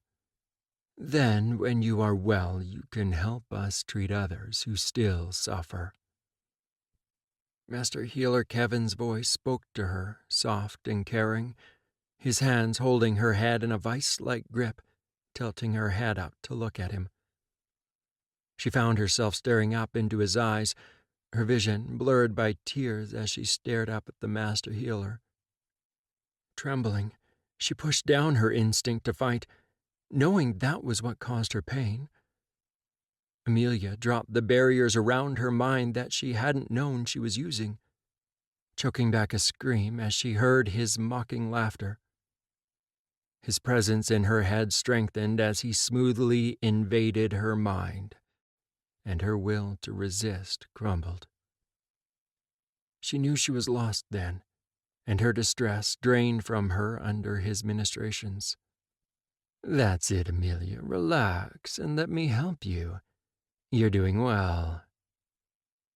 Amelia felt herself drifting off into unconsciousness, with her master's reassuring voice soothing her fears.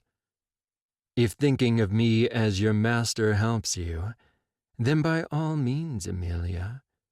I am your master. Trust me to help you."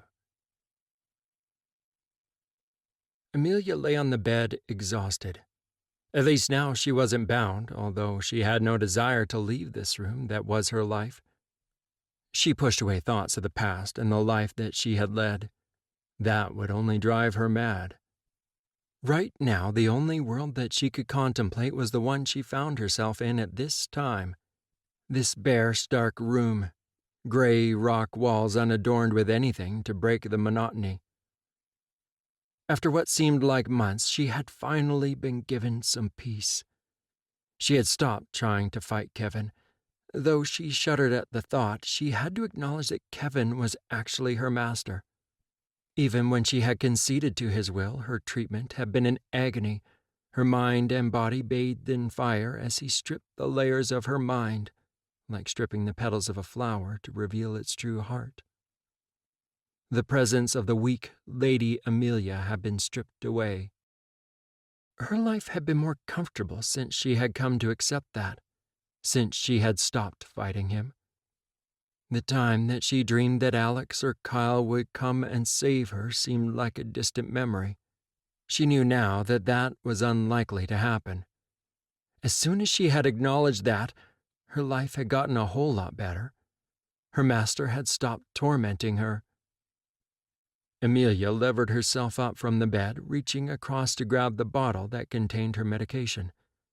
Measuring a small amount into the cup that had been placed there for this purpose, she took her morning dose without complaint or anyone else to force her. She had to admit with the medication she was more under control.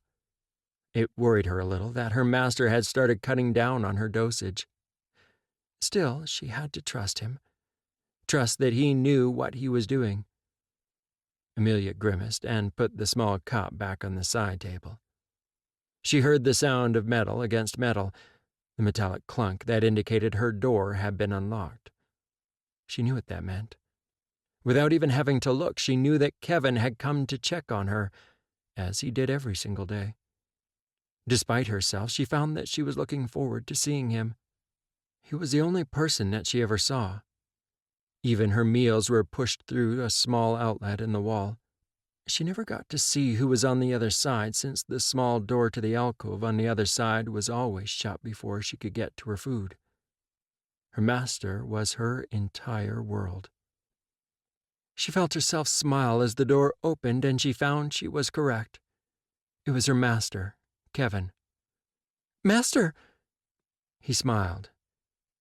"Good afternoon, Amelia. You see, everything is much clearer when you don't fight. I'm pleased with you."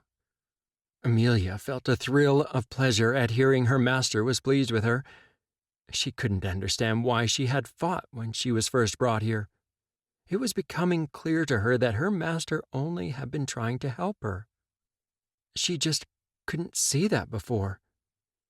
"I'm sorry I was so much trouble, Master." Amelia dropped her eyes for a moment as he sat down. "It's not your fault, Amelia. You were sick. You had to get better. It won't be long now before you are able to join me outside of this room. You will be well enough to be trusted." Amelia smiled back at her master, grateful that he had been helping her. She felt sad that neither Alex, Kyle, or Jess had had the help to overcome the evil side of themselves. Her master had explained to her that the healers had kept them away. That confused Amelia. She didn't understand why the healers didn't want any of them to get better. The confusion and madness that being able to reach the veil without help caused was torture.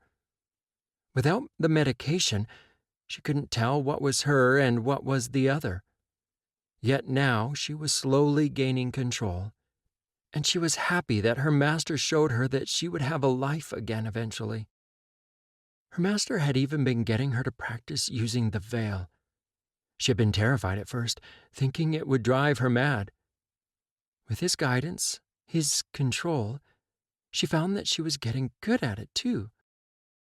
"Now, it's time for our practice session, Amelia. Drop your barrier just as I taught you. Let me in." Amelia sighed in pleasure. She always enjoyed their sessions together. A small line appeared on her forehead, and she dropped her barrier just as her master had shown her. She knew he could control her even with her barrier in place, but he had explained that this was part of the learning process. It would help her gain acceptance and help him take full control of her so she wouldn't have to risk going mad. If something went wrong, he would always be able to help her. She felt her master's presence in her mind, and she was comforted by his strength and control. Amelia felt a burst of pleasure run through her.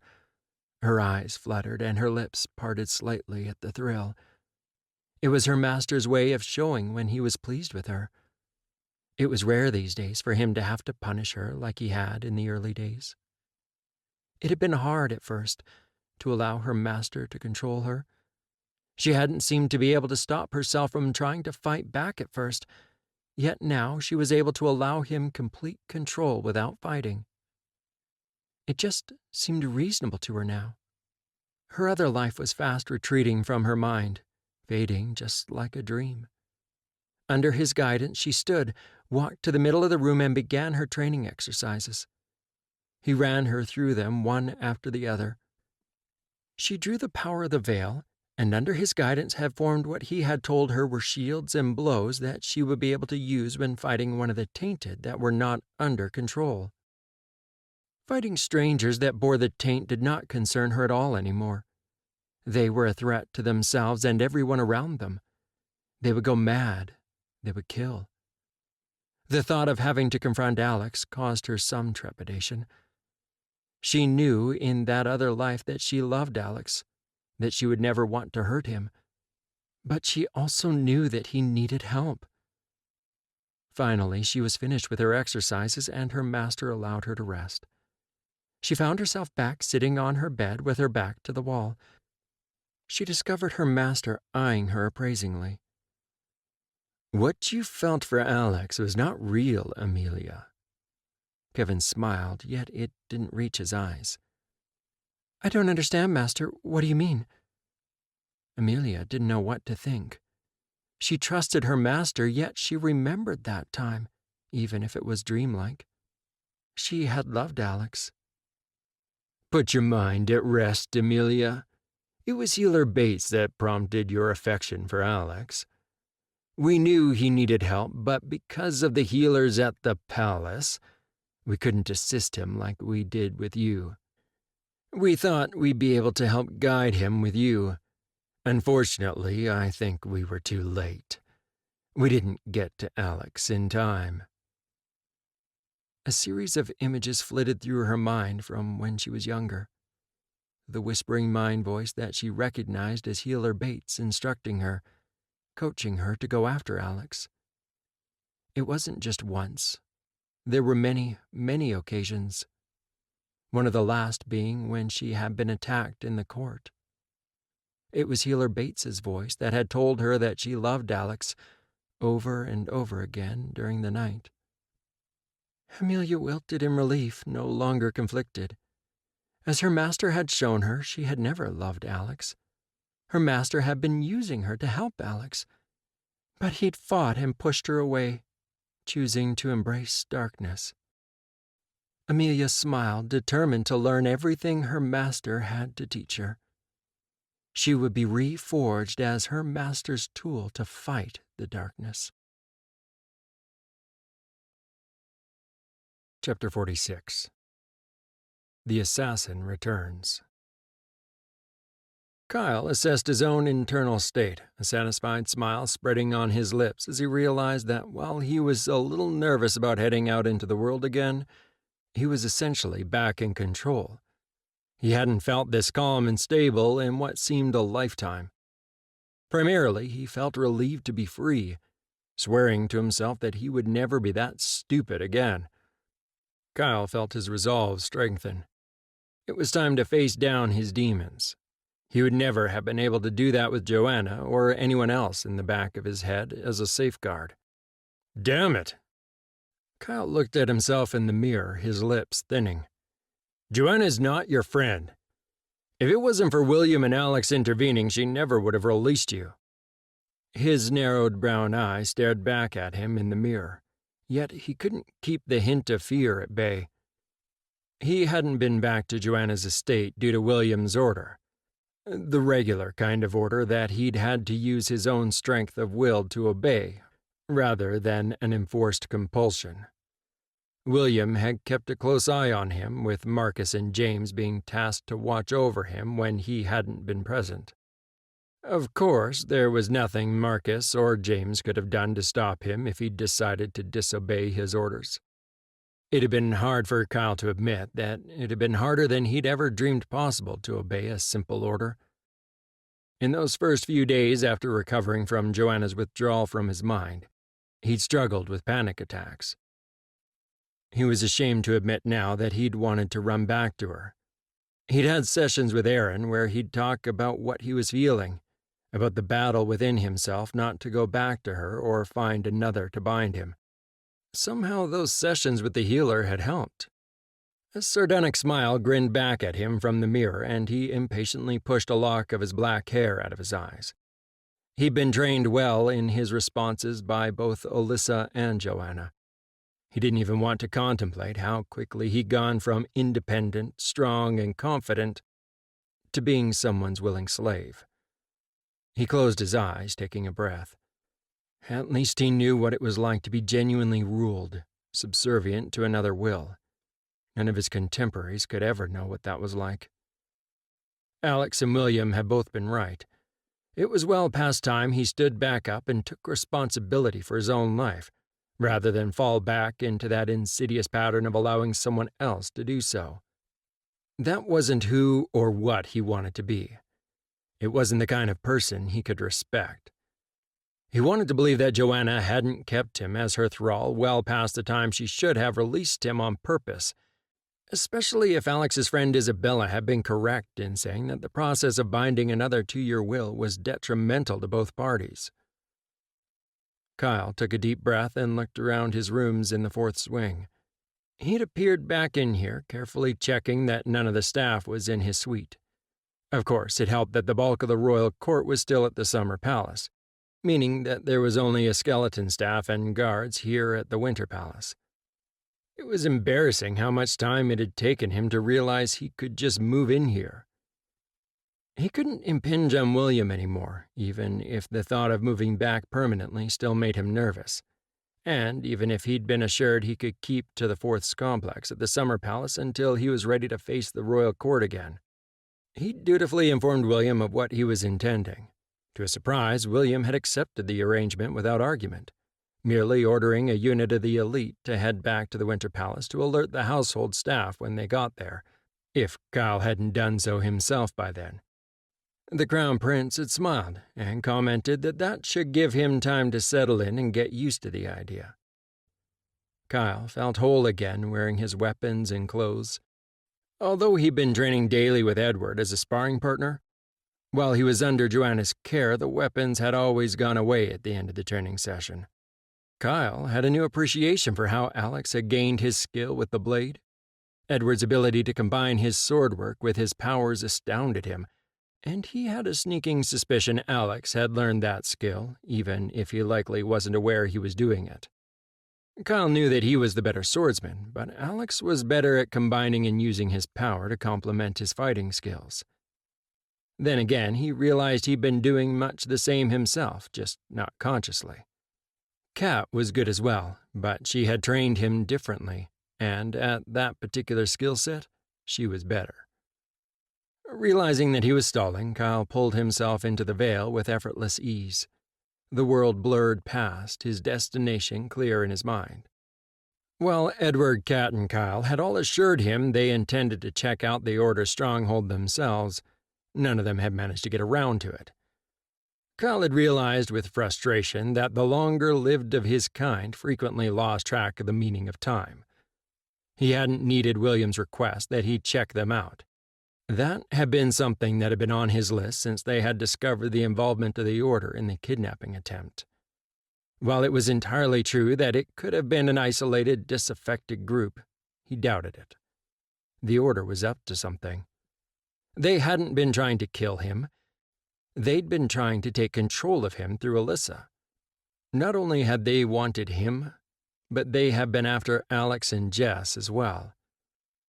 The why part was escaping him right now. However, that niggling little question could wait until his exploration of their base. It didn't take Kyle long to locate the mountain refuge of the Killiam Order. While he'd never been here before, he'd certainly heard about the place. Just about everyone had, even if they mocked those who locked themselves away from the world within its walls. Of course, it couldn't really help with their goal. Any with real power could gain access to the stronghold quite quickly if they chose to. Telling them that probably wouldn't help any of them with their own particular psychosis. Kyle observed the old sprawling castle perched on the side of the mountain from the Vale. It was quite secure from regular attack, with only one steep switchbacking road zigzagging up the side of the mountain to it. That would make it quite a challenge to approach unseen, and anyone getting up that far would likely be out of breath when they did. Of course, the incline of the road and the excellent view anyone inside the castle would have of those approaching didn't hinder someone like him in the slightest. Noticing row after row of mounds stretching out at the back of the castle, Kyle moved closer to have a better look. It wasn't a tilled section of ground for food. He'd seen plenty of farmland before to recognize it when he saw it. Yet the trenches of earth were too symmetrical to be anything other than human-made. He could see some of the ridges were old, already grown over, yet others seemed to be freshly dug. Growing uneasy, but not really knowing why, Kyle drew his blades as he stalked closer to the mounds of earth. As he walked between them, scanning the ground around him, something in one of the older overgrown sections drew his eye. Moving over for closer inspection, Kyle frowned, seeing a scrap of fabric sticking out from the ground, caught on a gnarled white stick jutting out from the ground.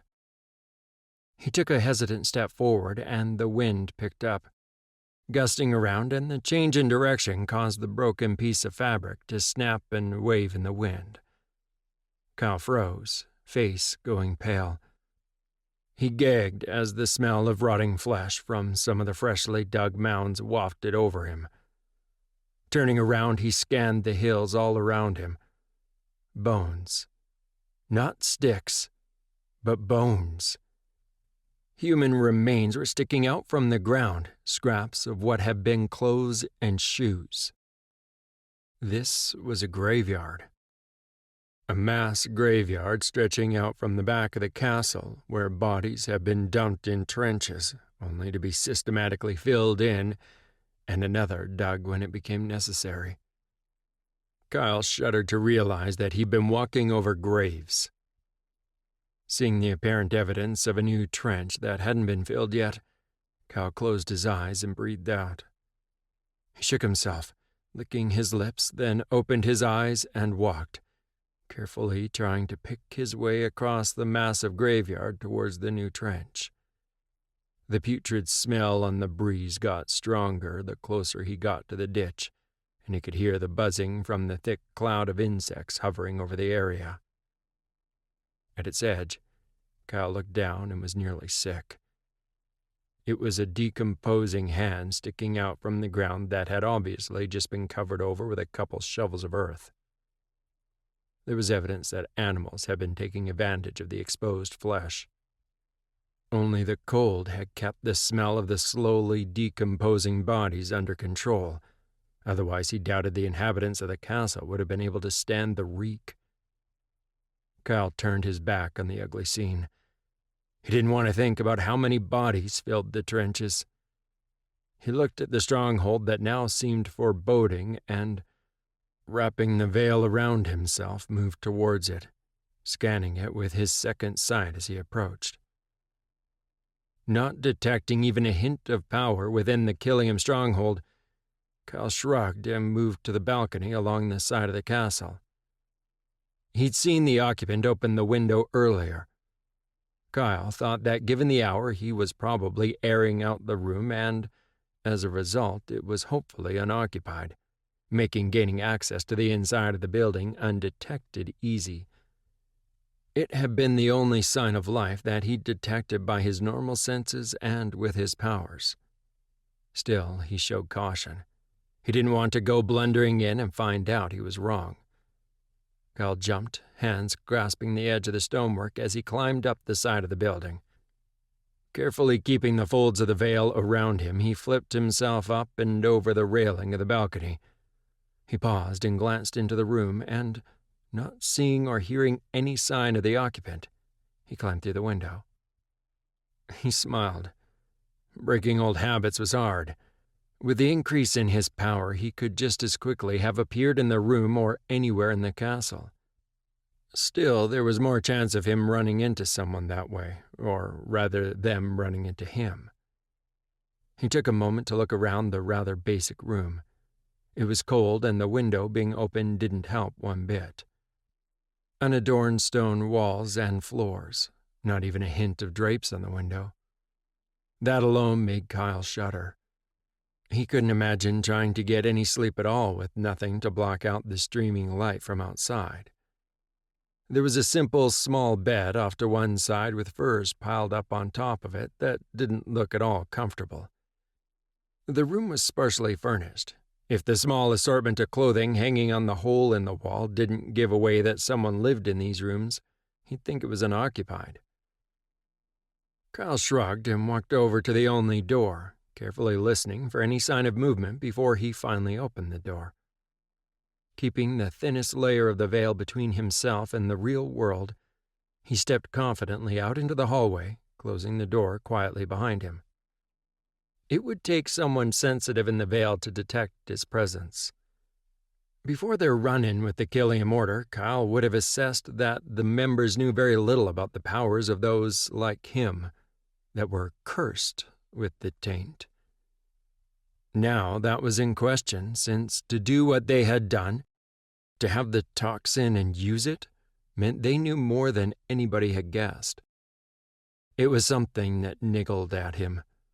The Order had always come across as fearful of those outside their own walls, sending representatives to the king and lords to have those with power killed at birth for the safety of everyone. No one had really paid them much heed over the years except for the ignorant. Or so he'd thought. Yet slowly their fear had spread like an insidious infection. While they hadn't managed to influence the king's decision, not likely since his own son bore the taint, they had convinced a great many in the realm.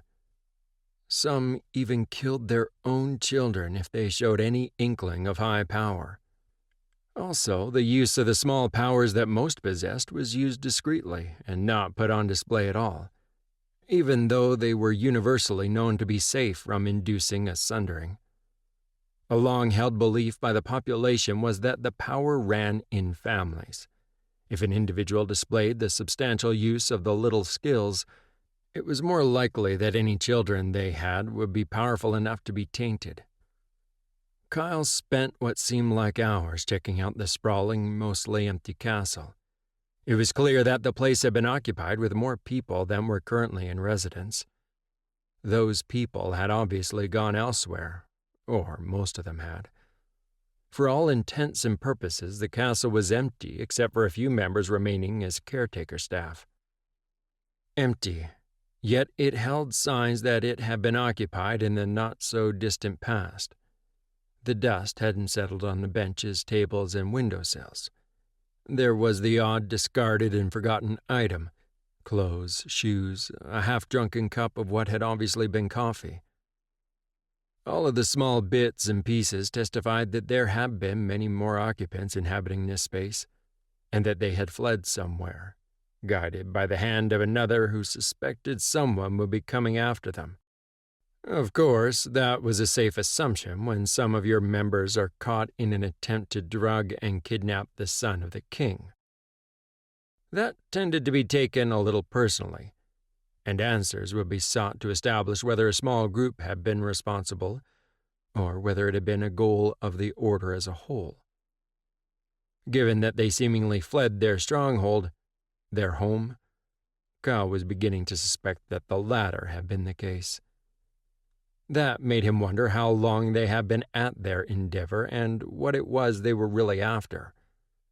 It had to be more than capturing a prince, lord, and lady of the realm. On the surface, that whole debacle had seemed poorly thought out, yet Kyle couldn't help but think that there was much more going on. It just frustrated him that he couldn't see what it was they intended or wanted.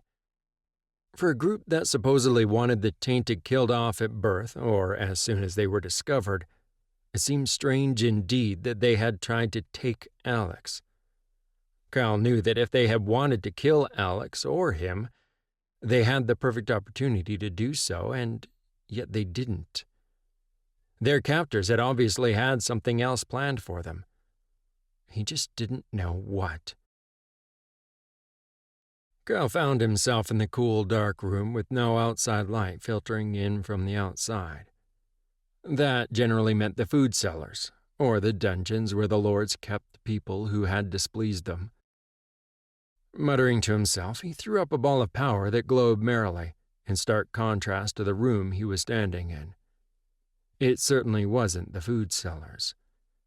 Kyle walked down a dank stone corridor to his right, the light floating along in front of him. On either side of the hall there were small cell-like rooms with wooden benches, shackles attached to the walls, and bars across the entrance and for a door. Kyle froze, seeing an unmoving form chained to one of the benches in a cell. The only other thing in the cell was a small brown bottle lying near the cot. He glanced around, although he knew before looking that he was alone. Swallowing, Kyle drew one of his blades and walked, placing one foot carefully in front of the other, not making a sound. He was reasonably sure the young boy lying on the bench was dead. It could be a little problematic with the sundered or anyone with the talent, but somehow he knew this one was never going to heal. Kyle looked down on the boy through the veil. He didn't show any traces of power flowing through him. Satisfied, Kyle crouched down and laid the back of his hand on the man's forehead. He was cool to the touch without a hint of warmth. Kyle frowned. The boy couldn't have been dead too long since he didn't smell that bad. Yet given how cold it was down in the cellars, he guessed that wasn't necessarily true. A quick assessment showed no signs of any knife wounds, yet his wrists and ankles were bruised, the skin broken, with blood trailing down to the cot as if he'd struggled against his bonds. Kyle remembered the healers warning that he'd nearly died as a result of the toxin because he was highly susceptible to it. He wondered if the lad had been the same. Yet, unlike him, the child hadn't had a master healer to look after him, or one of the kin to finish off the healing after. Kyle shuddered, remembering the mounds at the back of the castle, wondering how many men, women, and children had been killed by the Order, how long they had been doing whatever it was they intended with their experimentation. He continued down the hallway past all the cells, grateful no more bodies were lying discarded in them, to the door at the end. He carefully opened the solid-looking door and stepped through, his light revealing a large open room with bookshelves lining the walls, a couple of work desks with a few discarded papers sitting on them, and a long bench against the far wall. Kyle walked slowly forward farther into the room, scanning the chamber and settling on a bench off to one side. Bottles and vials lay scattered on it, discarded as if whoever had vacated the place was in a hurry when they left. A mortar and pestle lay broken on the stone floor, with a pile of dry green leaves near the bench at the foot of a large bronze basin still standing cold and forgotten, a dark stain under its tap as if something had been spilled or dried on the stone, leaving a sticky residue. Noticing a discarded brown nondescript bottle lying on the bench, Kyle walked across and looked down at it. The stopper had partially come out and the contents had spilled on the top of the desk. He frowned and dipped one finger gingerly into the pooling liquid and touched it to his tongue. Kyle felt his body stiffen in reaction, his mind shrieking in response as the toxin raced through his body and mind. A part of him craved more of the liquid, and sweat broke out on his forehead. Trembling, he took a step back, trying to stop himself from submitting to the craving to have more. He found he couldn't drag his eyes away from that innocuous-looking liquid spilled on the bench and the small amount left in the bottle. Gritting his teeth, Kyle forced himself to turn away from this sight in a series of jerking movements. One careful, hesitant step after the other, Kyle forced himself to walk away over to one of the walls and leaned against it. The damp coolness of the rocks seeped into him, giving his trembling body something to think about other than the liquid on the counter that he craved. His hold on the power started to stutter, and the light above him flickered in response. Still, even in the sudden confusion his mind had descended into, he assessed he'd found what he was looking for in part. He had been right. The Order had been planning something, clearly making the toxin and administering it somehow to those with power. He just didn't know how they were fully containing the Sundered, how they stopped them from in turn slaughtering them all. Kyle felt his mind freeze in sudden understanding. They were trying to do to others what they had tried and nearly succeeded in doing with him. They had more members with rogue mind gifts like Alyssa. They were trying to control those born with true power through a combination of their toxin and someone born with a powerful mind gift. Still, they couldn't possibly have many people with the power that Alyssa possessed. As he worried at the problem, Kyle began to purge the toxin from his body, grateful it was a small amount. He realized that he would need to show caution given how he'd reacted even to a little taste of the toxic liquid. Kyle jerked upright as he felt himself starting to sink into unconsciousness. He wished that, like Alex, he had been immune to the effects of the deadly poison. Shivering, Kyle fought against the toxin and nearly wept with relief as he felt the veil fold around him, fleeing to safety. Kyle became aware again, staring up, confused for a moment, then realized that he was in his own bed in the Winter Palace. He stiffened as the memory hit him of his encounter with the toxin. Turning inward, he assessed his own state. Finally, he started to relax, straightening from the ball he'd been curled up in. He successfully flushed the toxin from his system, even if it had been mostly subconsciously, and that caused him to let out his breath in relief. Rolling to one side, he chuckled. It had only been a small taste of the toxin, and it had driven him into a state of panic. Still, he'd managed to overcome it, without running back to Joanna or someone else to fix it. Hearing the distinct clatter of hooves in the courtyard, Kyle moved cautiously out into the common area and looked out a window. He frowned at seeing the mounted guards with the crest of the Fourth, and his eyes widened. If the elite had made it all the way here as William had ordered, he'd been fighting against the effects of the toxin for much longer than a night. A cool, analytical part of his brain broke down his own reaction to the toxin.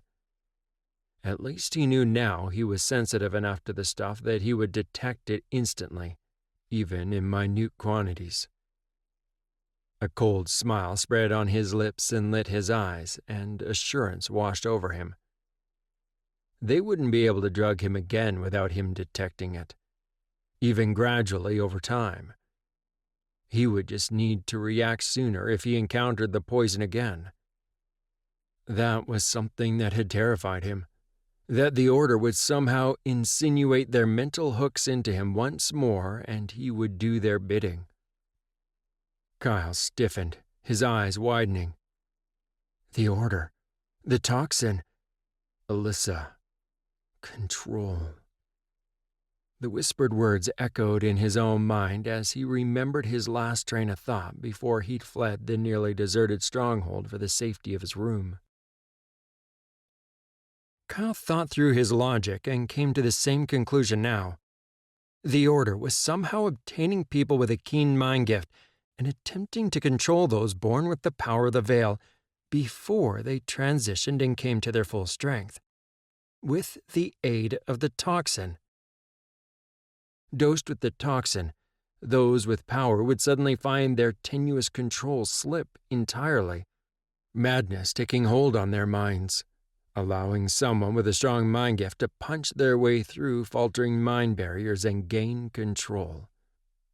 Kyle sat up in the bed and then stood up, moving over to the rack where a fresh set of clothes sat on the dresser. His course of action was clear. He needed to go back to the Order stronghold and take the caretaker they'd left behind. While it was tempting to kill the remaining member of the Order that he could get his hands on, he knew that wasn't the sensible thing to do. The one left behind must know something, even if his memory had been altered, and the person who'd be best to glean those potentially hidden memories from them was Aaron. Kyle paused, realizing that meant going back to the Summer Palace, and he'd have to deal with all the issues that brought up. He closed his eyes, thinking of how the courtiers were likely to respond to his return. There were always some who feared what he might do to them. Admittedly, that was with the more mundane method of using a sword. Now he'd given them all legitimate cause for concern. Chapter 47. Who? Jess considered herself well-versed in Vallantia. It still took a fair amount of searching and finally an inquiry to the palace scholar who'd happily produced maps to locate the village of Barinth. It was apparently a village well off the trade routes that hardly anyone ever went to, and other than Scholar Clemens, no one knew anyone that claimed to have come from the town. This time Jess chose a set of her old unadorned green and brown hunting leathers. Oh, they were still well made and would place her as someone with some wealth, but they did not bear the crest of the Fourth. She slipped her brown cloak over her shoulders. With the little bits and pieces she'd learned about this village, this time she decided to leave the elite behind. There were times they were beneficial, but there were other times where she would find out more without them looming over her. The difficulty was trying to find the balance between those two things. Without waiting more, she pulled the veil around her and traveled to the nearest town that she knew. From there it went a little more slowly as she made her way, bouncing from town to town that she remembered from the map. Jess crossed back from the veil to the real world after checking no one was around just out of the town. She took her time and walked into the miserable-looking town. It wasn't really that bad, it just looked like it had seen better days. Perhaps a boom era had caused the place to be built. Then whatever that was had dried up and the town, being in the middle of nowhere, started to die. The dirt road into the town was in disrepair with potholes, some of which looked big enough for a horse to get stuck in. Jess shook her head and followed the obvious path in the grass that people used to walk around them. There was only one street to the village, although Jess was struggling to give it that label in her mind. The houses were simple wooden affairs with their own gardens, looking like they grew all their own vegetables and herbs. Jess shrugged. That at least wasn't uncommon for villages, even for some in the dual capitals of Vallantia and Callahan. Jess shook her head. Half of the premises she could see were in a state of disrepair, some clearly abandoned, roofs and walls collapsing, gardens unattended and overgrown with weeds. She was struggling to conceive of a man with the supposed history of Scholar Clemens being a product of this village. Finally, seeing an older woman and a man out in their front garden, Jess approached. The man had an old, rough-looking wooden bucket that he was using to pour water on the vegetables. The woman was on her knees pulling weeds. They both looked up at hearing her approach, and Jess was shocked when they smiled. Given the size and state of the village, she'd been expecting distrust. "Good morning. You must have taken a wrong turn. We don't get strangers often in these parts." The gray-haired woman in her simple homemade dress stood and wiped her hands on her apron. The man took in Jess's attire and placed his bucket down at his feet and went to stand near the woman. Jess smiled and kept her hands away from her weapons. She knew she had a habit of resting her sword hand on the hilt of her sword when she was standing and talking to people. She had the funny feeling that it might panic the couple. "No, I don't believe I'm lost. Is this Berinth?" She kept the friendly smile on her face. "Yes, this is Berinth. Can't say I've ever met someone from outside who'd intended to come here since I was a lad."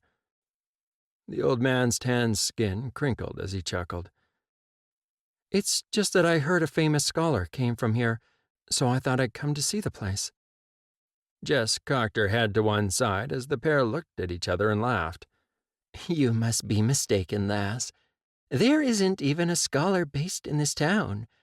If we'd managed to produce a scholar, I'm thinking we'd know, particularly if they turned into a famous one. Hasn't been one as far as I can remember, or have heard of." The old lady looked at her kindly. Jess glanced up and down the road. She could see either end of the village from where she stood. She was amazed anyone still lived here at all. She didn't imagine the village would be here for many more years unless something happened to drive new life into it. "Have you heard of Scholar Clemens?" Jess kept her tone casual. "Who?" The old man shook his head. "Scholar Clemens. At one point, years ago, he was the scholar appointed to train members of the royal family. It's said his wife lived here and died tragically at the hands of one of the Sundered." Jess carefully watched their faces, which remained blank with no sign of recognition. "I'm sorry, lass. I think you must have the wrong village. Hasn't been a Clemens here, scholar or otherwise. Nor has anyone ever been killed by a Sundered." The man sounded decisive. "I'm thinking that is an event we'd all remember in Berinth. Not much happens in a town like this." The woman shook her head. Jess nodded. After taking one last look around the dying town, she thanked the couple, handing them a few coins. They tried to refuse her offer, but eventually conceded with effusive thanks. Jess guessed they must have to go to the next village every now and then for supplies, a few little luxuries. She doubted they had much to trade for goods they couldn't produce themselves, so the handful of coins she gave them would be a windfall. Jess walked back out of the town, considering the old couple's words.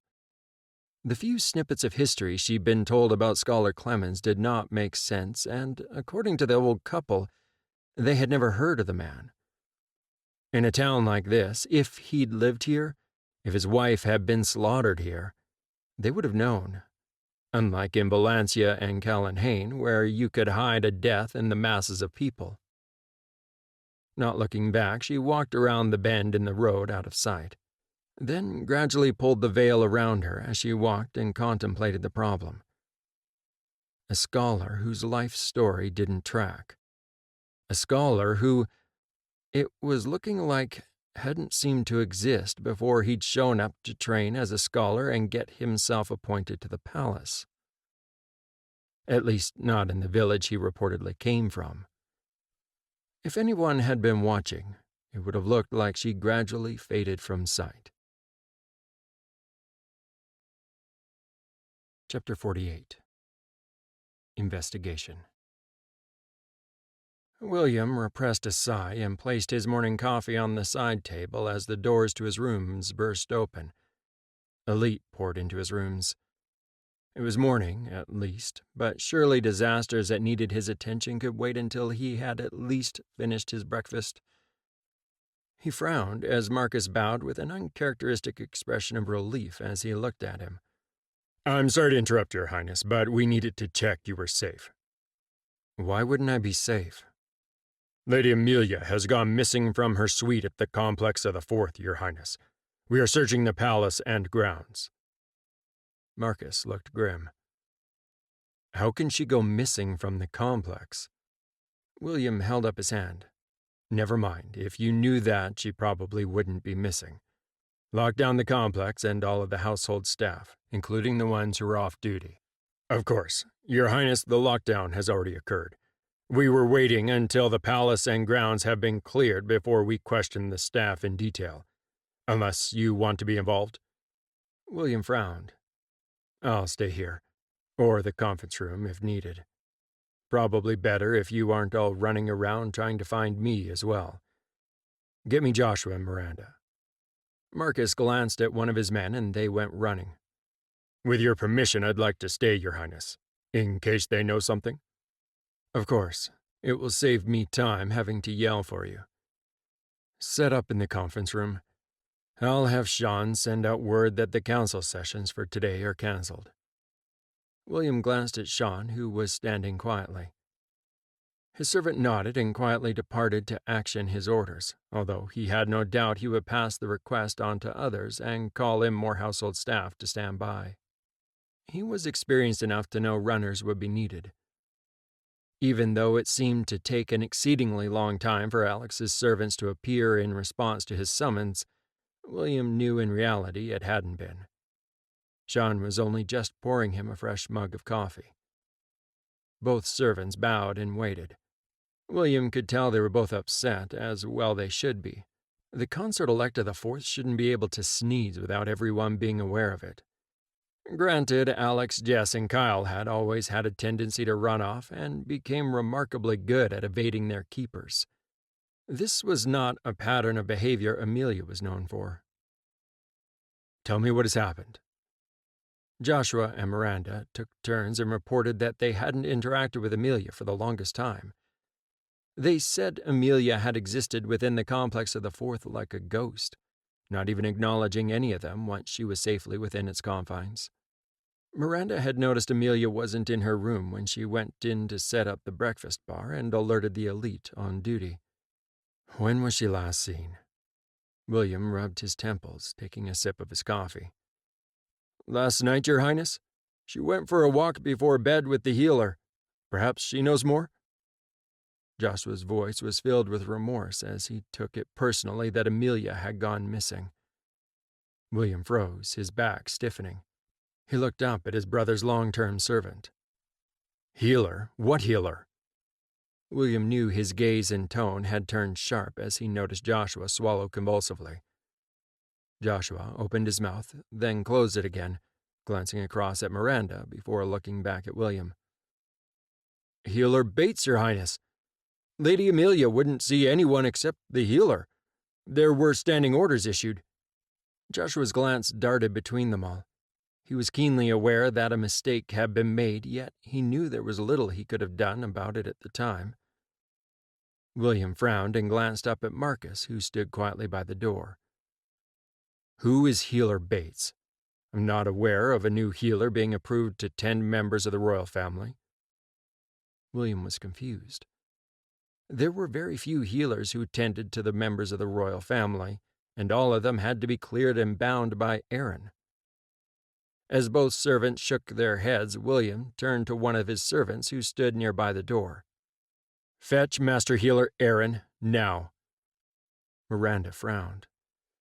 I'm not certain, but I think someone said that Healer Bates was the family healer who attended Amelia back on the Stratford family estate, before the palace became her permanent home. William looked at them, tone exasperated. Why didn't any of you think to report this Healer Bates sooner? Joshua wilted. I'm sorry, Your Highness. We thought she must have been cleared. Aaron arrived a little out of breath, inclining his head. You requested my presence, Your Highness. William didn't wait on any pleasantries. Who is Healer Bates, and why was she tending to Amelia? Aaron took a startled step back at the anger in William's voice, yet recovered himself promptly. There is no Healer Bates on my team, Your Highness. A new arrival would have been cleared. Aaron shifted his glance from William to the elite. This has something to do with Amelia's disappearance. William nodded shortly and swore, and the servants cringed at the rare display of anger, aware that they had failed somehow, although from the bewildered expressions on most faces they didn't understand how. Fetch Lord Stratford and inquire about Healer Bates. If the healer is there, her attendance is commanded. Bring them here. William issued his commands to the elite at the door. He smiled reassuringly at Joshua and Miranda. Is there anyone else unusual besides the healer who had been attending to Lady Amelia before she disappeared? This time Miranda stepped forward, wringing her hands. I'm sorry, Your Highness. There was her old nursemaid, Kate. She always came at the same time as the healer. Lady Amelia left standing orders that they were to be given access, and she wasn't to be disturbed while they were with her. The words almost ran out of Miranda's mouth. She looked like she was about to burst into tears. William let his breath out slowly. It's all right. If you think of anything else, alert the elite and let them know. With that, William dismissed the servants, requesting they be escorted back to the complex of the Fourth. He didn't have to order Marcus to send some of his men to find and fetch the maid. The retreating thumps of boots testified they were already doing so. Lord Stratford attended, with one woman that bore the intense scrutiny of all of them in the room. Lord Stratford looked worried. He'd already been apprised his daughter had gone missing. The woman looked at him wide-eyed. Lord Stratford inclined his head towards William. I'm sorry for the delay in answering your summons, Your Highness. We can't find Healer Bates right now, but Kate was in her rooms. I've told my people to notify me as soon as Healer Bates shows up. You think Kate can help? I've spoken to her myself, and she assured me she didn't know anything about Amelia's disappearance. William shook his head and noted that Lord Stratford looked stressed and tired. That wasn't surprising, since he now had the worry of another of his children. The household staff informed me that Amelia wouldn't allow anyone to attend her except Healer Bates and Kate. This came as a surprise, since none of us, even Aaron, had any idea who they were. William's gaze became sharp as he looked over towards the woman, who shrank back towards the door, only to stop abruptly when she ran into the elite standing behind them. William smiled faintly at her shock. While he hadn't given permission for the elite to remain in the room, he knew that there was no way they were about to leave the woman in his presence unattended, if she might have had anything to do with Amelia's disappearance. "Kate, would you care to explain yourself?" William's tone was hard. "I'm sorry, Your Highness. I meant no harm. I was little Amelia's nanny since she was a child." The woman looked at Lord Stratford, obviously hoping he'd intercede for her. William's expression did not soften as he nodded at Aaron. The master healer didn't need any more prompting. He stepped forward to the former nanny, his expression firm. As Aaron stepped forward, the terrified maid started weeping. "No, we were only helping Amelia. She was sick." She kept babbling, her own words confirming her guilt as she struggled unsuccessfully in the iron grip of the elite. William found himself watching the unfolding drama just as avidly as the others in the room. The woman's sobs and babbling stopped as soon as Aaron gained control of her mind. He waited patiently, looking at the frozen tableau in fascination. Thankfully for all their sanity, it didn't take Aaron long before he sighed, backing away from her, a look of disgust on his face. "She doesn't know all the details, but enough to confirm her guilt. I'm sorry, Your Highness, my lord. They've been drugging Amelia since she was a small child." Aaron opened his mouth, then closed it again, rubbing his face with his hands. William's eyes narrowed. "Take her to the cells and make sure a watch is placed on her. She will not be given the opportunity to take her own life." As the guards started hauling her to the door, the woman started wailing again, begging for forgiveness and insisting they had only been helping Amelia. The door closed and the wailing retreated down the hallway. "I can't confirm without a sample, but I think it may have been the same one that was used on my Lord Kyle. It started when they noticed that Amelia was displaying signs of possessing the power of the veil." Aaron's voice was soft as he continued to explain what he'd learnt, and that the maid had a compulsion on her mind to not tell anyone about the medication they were giving to Amelia. He assessed the compulsion had likely been put in place by Healer Bates. The woman hadn't known who the healer worked for. The thought had never occurred to her. Lord Stratford looked stricken by the news and sank onto a nearby couch. "My poor little girl didn't stand a chance. Why didn't she come to me? She should have known I would have never countenanced anyone harming her." Aaron looked pale.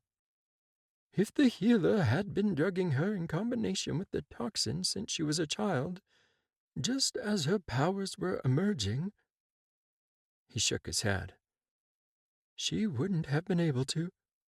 The healer would have had complete control over her mind." Lord Stratford's face screwed up as he suddenly stood up, his eyes wild. "You were meant to be protecting her. Why wasn't she guarded better?" He stepped towards William, clearly distraught. "I'm sorry, Lord Stratford. We are doing our best. Amelia was guarded. She was in the complex of the Fourth, surrounded by guards. It should not have been possible for her to disappear like this." William kept his voice calm, hands upraised, hoping Lord Stratford would calm down. The elite were edgy enough as it was right now. "Well, obviously there were holes in the security. Someone needs to pay for this." Lord Stratford spat the words at him and spun, heading for the doors. William waved off the guards who looked ready to intercept Lord Stratford. With first his son going missing and now his daughter, he could understand how stress could overwhelm the man. He was better off out of this situation. The coordination for the search would go much better without him. As the doors closed, William looked up at Marcus. "I doubt the missing healer is still here in the palace. Send out the guard. Get that healer and bring her back here. Now." William was barely aware as Marcus snapped to attention, bowed, and turned smartly to issue the orders he'd been given. He closed his eyes and took a deep breath. It was going to be a very long day. William strode down the hallway toward the healer's wing, his guards following close on his heels, another up front showing him the way. These were not quarters of the palace he normally walked. His mind noted absently that they were far more utilitarian than the hallways he used. The stone walls were bare, with no artwork adorning them. The windows were smaller, allowing for light to filter in, but instead of looking out onto the grounds, they tended to have a view of plain courtyards and featureless walls. He also didn't miss the fact that the elite were stationed at strategic intersections in the hallways as he passed by. He pushed down his irritation. It was to be expected under the circumstances. It had been an increasingly frustrating couple of weeks, but he'd been notified the missing healer had been found. No one on his security detail would agree for the healer who'd been implicated in Amelia's disappearance to go anywhere near the royal wing. Equally so, they didn't want him going to the cells. So the compromise was the healer's wing. He shouldn't be irritated. It made sense, but he was. The elite standing at the door halfway down the corridor gave away his destination. The door swept open before he arrived, so it didn't hinder his arrival. It did not appease his mood. He walked into the healer's room, his gaze immediately drawn to the woman being held by two of the elite. Her face and demeanor showed no emotion at all. William glanced across at Aaron, who stood to one side. "You may commence." Aaron bowed, then stepped in front of Healer Bates. "You know full well, Healer Bates, that all healers who attend to the royal family must be bound by me. From the moment Amelia became Consort Elect of the Fourth, she was no longer yours to attend." Aaron didn't pause, his hands reaching up to either side of the woman's head. She tried to jerk back, only to be caught in the firm hands of the guard behind her.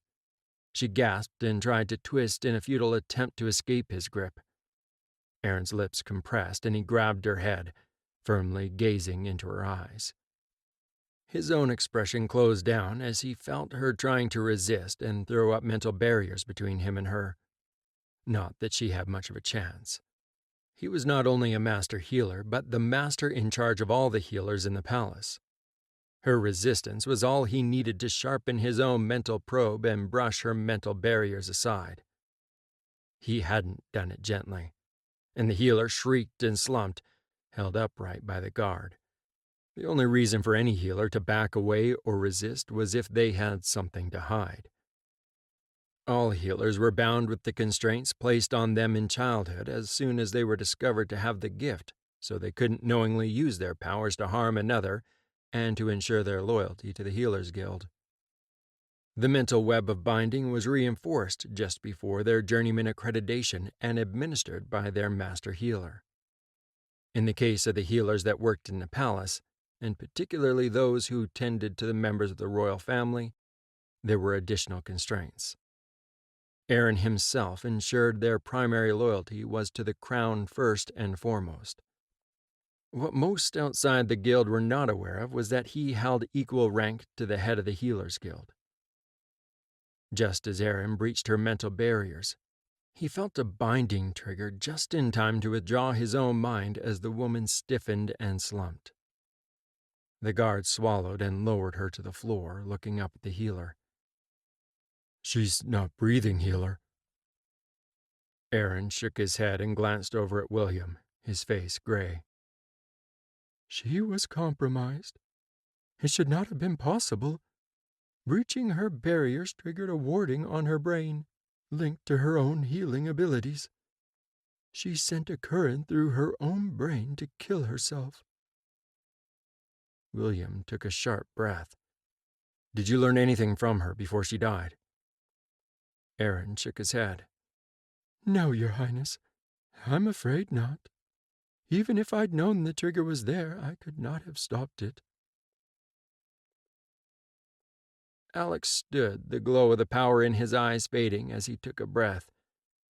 Shaking his head, he groaned and looked around, recognizing what had become his permanent room at the last stop. He felt the tension drain from him and breathed a sigh of relief. He'd wondered how much time he'd lost and what he'd been up to. He'd been here so often now it was almost like home, a sanctuary. Which was silly, since it was nothing. Only a single bedroom with plain stone walls, a small wash basin in the corner, and a shuttered window looking down into the courtyard below and over to the forest beyond. Alex walked across the room and leaned against the wall, looking out the window. The thick forest was all but inaccessible, at least to the average human. Alex knew what they didn't. There was power and madness in the deep forest, and it both attracted and repelled him.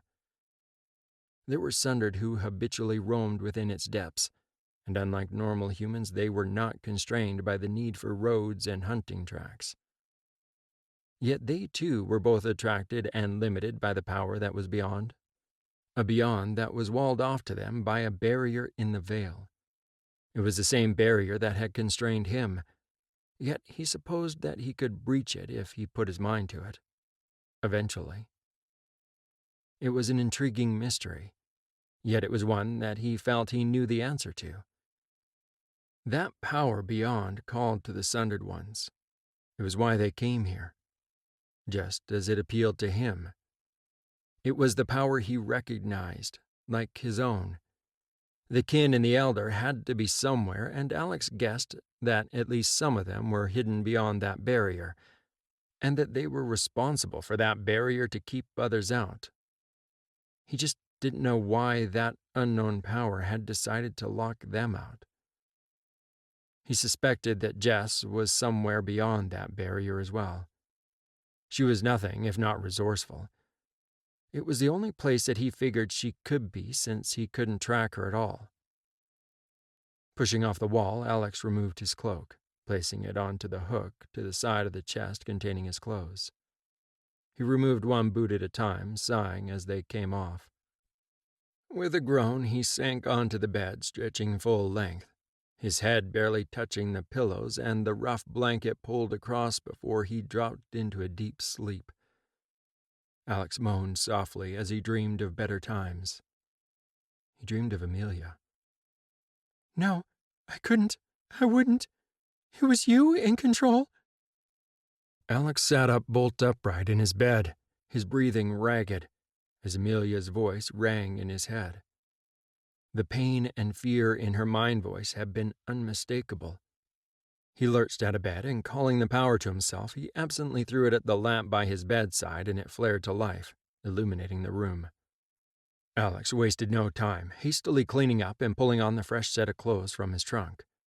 He shoved his worn clothes into the basket near the chest that he gathered had been left there for that reason.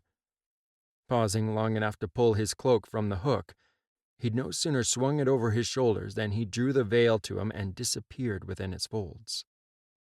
He thought of nothing except getting to the palace and seeing what or who had threatened Amelia.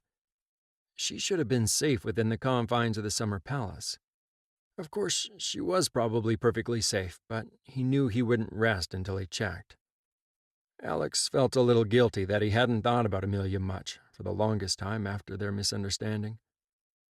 He may not love her, but he didn't want harm to come to her either. Then suddenly his dreams had been plagued with thoughts of her, and he just knew something was terribly wrong.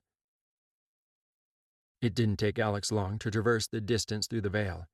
It was usually quick, yet he absently realized that this time he had no sense of traveling from where he was to where he wanted to be at all. One moment he was in the room at the inn, the next he was standing in his brother's room. What he saw did not reassure him. William didn't notice he'd appeared at first, deep in consultation with the guard and the hunters, and he was issuing orders for a search. It didn't help Alex's peace of mind that he couldn't sense Amelia's presence in the palace. He couldn't detect her anywhere, which meant she was either shielding herself or someone else was. Given their last communication, that he'd been hoping desperately was a nightmare, he was tipping she was being shielded by someone else. Feeling himself shut down and his anger building, Alex closed his eyes, taking a long, deep breath. Finally calm, or as calm as he could be, he opened his eyes to the sudden silence in the room. A faint smile touched his lips despite his growing panic. They'd noticed his appearance and looked, one and all, shocked. Except for William. He looked worried, but not, Alex thought, due to his presence. "Just tell me what's happened. Where's Amelia?" Even to his own ears, his voice sounded flat. "We don't know, Alex. She disappeared a few weeks ago. I tried to call you, but you didn't answer." William closed the intervening space between them and drew him in for a hug. "A few weeks?" Alex allowed the close contact, taking a moment to breathe through the panic that threatened to overwhelm him at his brother's terse briefing. Feeling a surge in the veil he recognized as Kyle, he felt some of his tension drain. Kyle appeared moments later, the veil dropping from him, his posture becoming concerned as he took in the room and the people in it. "What's wrong?" Kyle looked to Alex and William. "It's Amelia. She's missing." Alex flashed the communication he'd had from her to Kyle, and he stiffened, eyes flaring as he heard her words. Alex sensed Kyle conduct the same scan of the palace and further afield that he'd conducted, only to come to the same conclusion that he had. Amelia was gone. Alex took a moment, concentrating on a tightly focused communication, putting as much power as he could behind the message that was intended for one person alone. "Jess, there's trouble. I need you here." Alex felt her startled reaction as she received his communication. He smiled as he felt her prompt, unquestioning response that she would be there shortly. Soon after, he felt the incoming surge. Alex drew her in and flashed the dream that he'd had and the knowledge that Amelia was really missing. Jess crossed the short distance separating them and pulled both Kyle and Alex into a three-way hug. The three of them stared at each other, the power around them swirling and rising. The room, the world, seemed to still around them as it always had when they needed a moment in time. In that split moment, communication passed between them, an understanding of where they had been, what they had learned and experienced. Alex shook his head, forcibly bringing himself back to the present. "Call in your searchers, William. Amelia isn't anywhere nearby. We'd know if she was." Alex didn't need to look at both Kyle and Jess to know they nodded in agreement. Jess walked to William and lightly placed one hand on his arm, a silent promise. William relaxed incrementally, trusting their judgment, and issued orders for the searchers to be recalled, although he didn't relax the order for the double guard on the palace itself. That wouldn't happen for some time to come. Although, if what he suspected was correct, Amelia was already lost to them. Chapter 49. Conference. Kyle sat at the conference table, the drone of the various counselors a background noise. He was lost in guilt thinking about how he'd failed his little sister. It didn't help at all that the practical side of his brain informed him that when Amelia had been drugged by the Order, he'd been living here in the palace, childhood companion to Alex. Even if he hadn't been, he'd been a child himself and there was nothing he could have done. Still, he felt like he'd failed her. William frowned and glanced at Kyle. "Did you manage to check out the Killian Order stronghold?" Kyle stirred, tearing his eyes from the window, pulling his thoughts back to the present to find everyone looking at him. "Yes, Your Highness, it's deserted. It seems they aren't foolish and knew we'd get around to checking on them after they were implicated in the kidnapping attempt." William sighed. "Did you learn anything from the place?" Kyle grimaced. "They definitely have the drug. I accidentally tasted some, so I can confirm that it was the toxin. It's what put me out of action for some time." Alex swung around looking at him wide-eyed. "Are you all right?" Kyle smiled grimly. "Yes, Alex, it was fortunate." Kyle held up his hands at their immediate protests. "It was the tiniest drop on my finger, and I reacted to it instantly and was able to clear it from my system. No one will be able to drug me with it again without me knowing about it." Alex stopped his pacing and returned to his seat, gazing at Kyle, finally reassured. William's gaze sharpened. There's more. Kyle licked his lips and shifted in his seat. Out the back of the stronghold, burial mounds were taking up the full plateau. Some were overgrown, old, but obviously man-made, too symmetrical to be anything else. He looked down at the table, still shaken by the memory of what he'd discovered.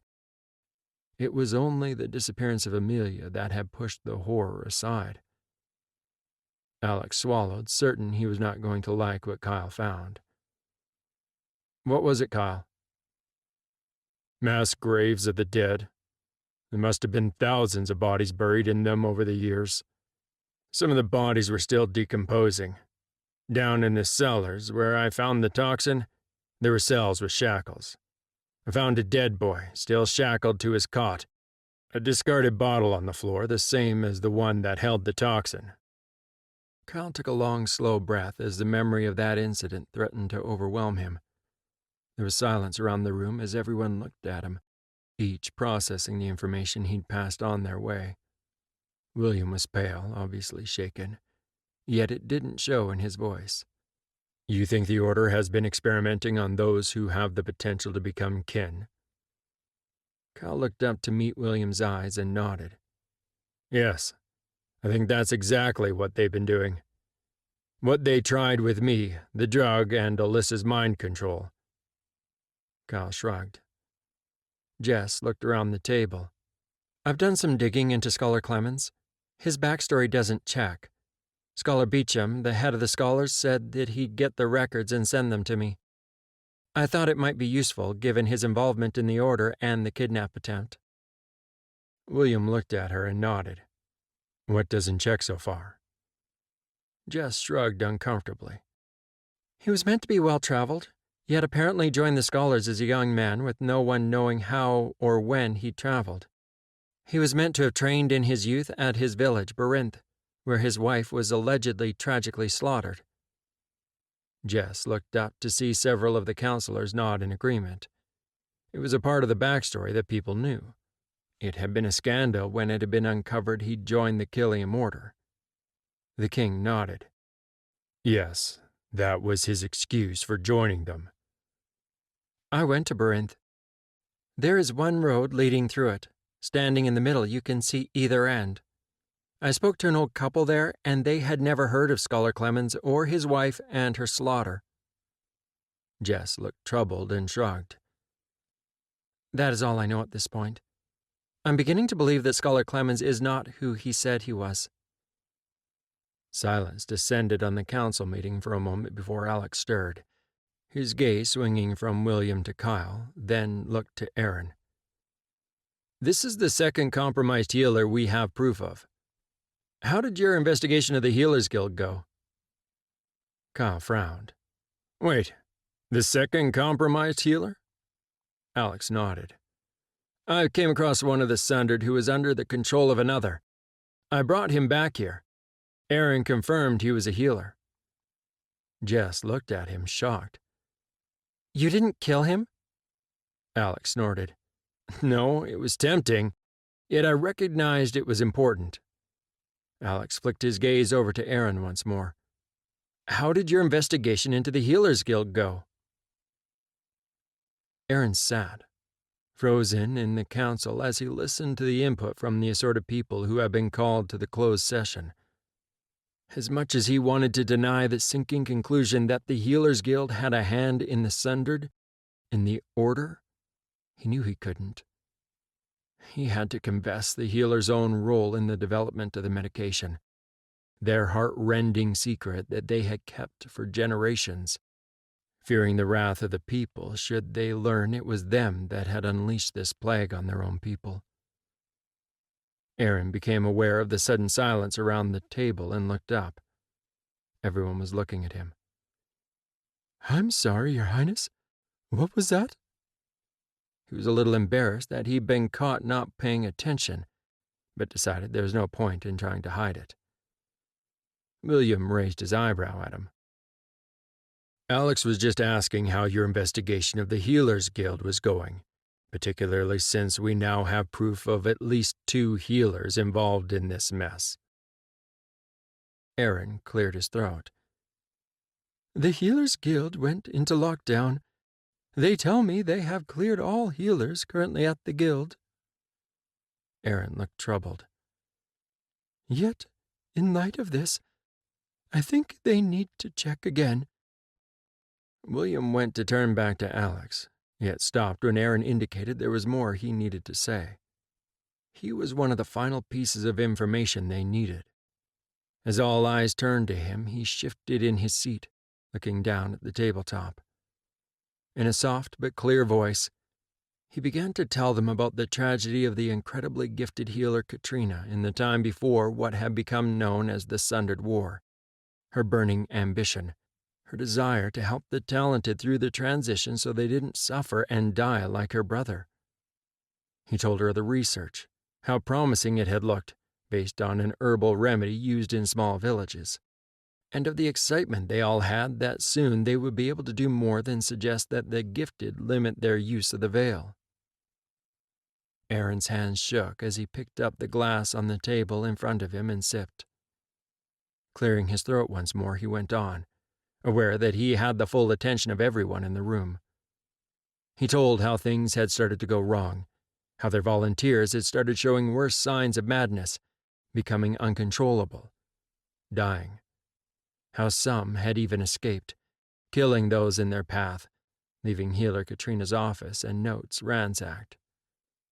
They had shut down the program as a failure.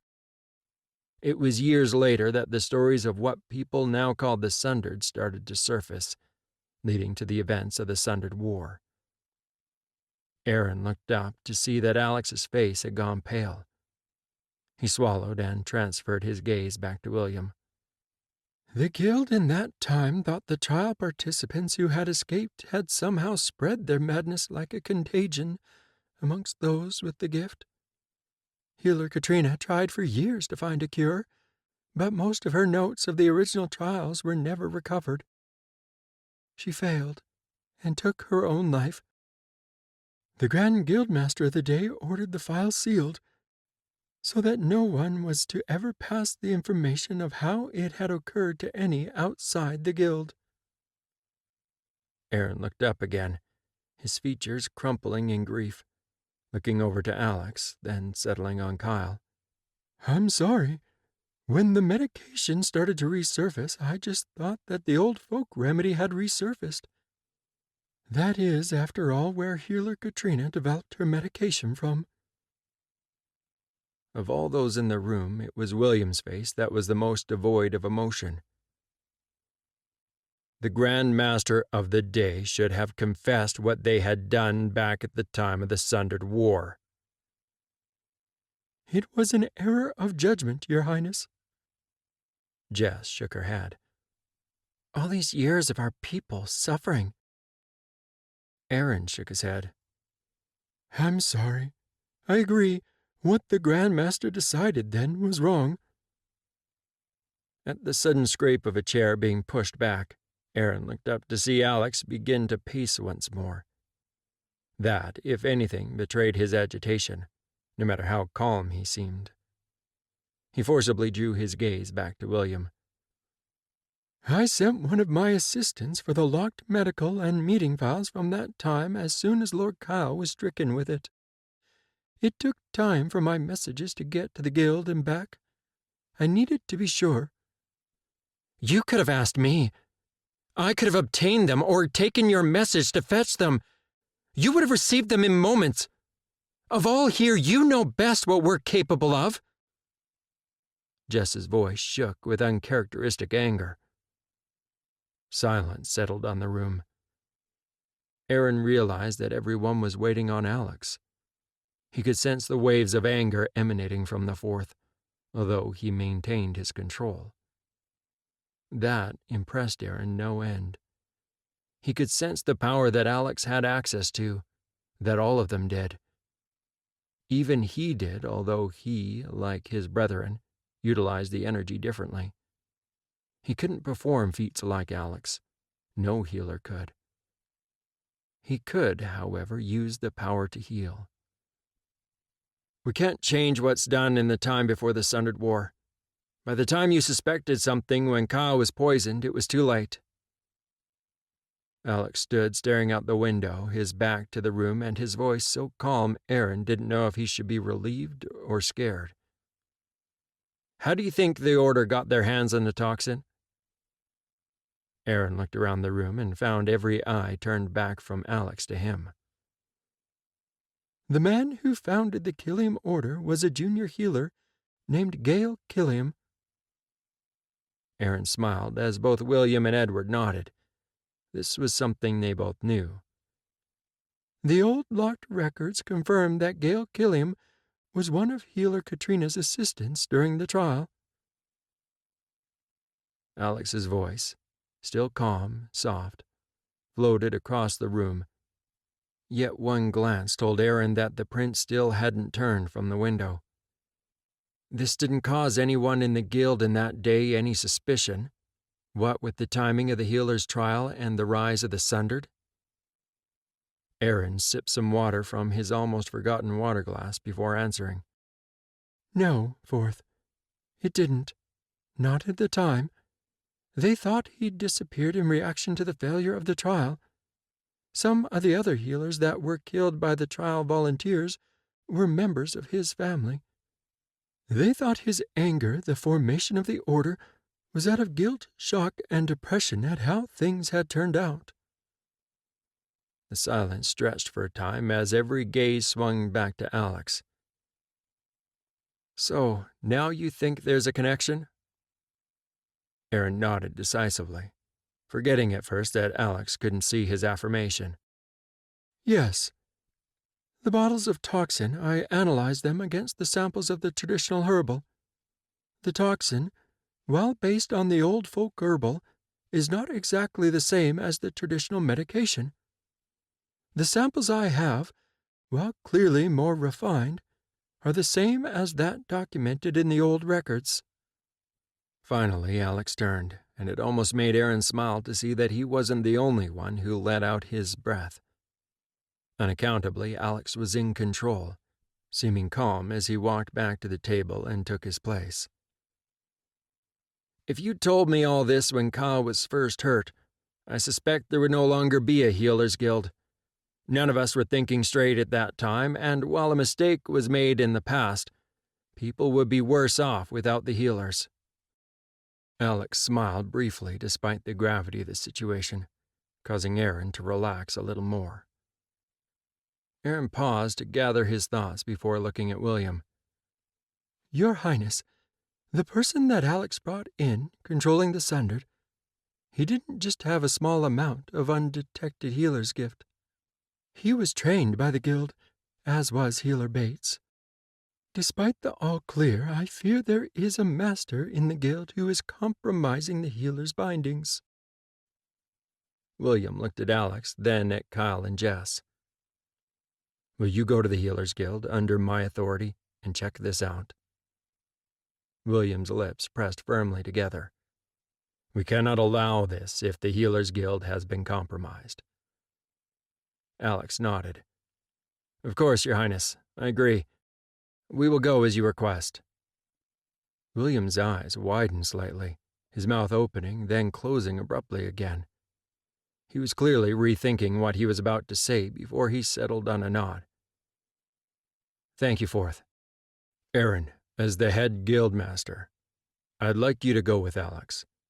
The Crown grants you the right to invoke royal privilege to overcome objections from your Grand Guildmaster, if he does not willingly submit. Aaron nodded acceptance. I'd like to bring a couple of my assistants with me as well, Your Highness. I think it might be prudent to check the bindings on every healer in the guild ourselves.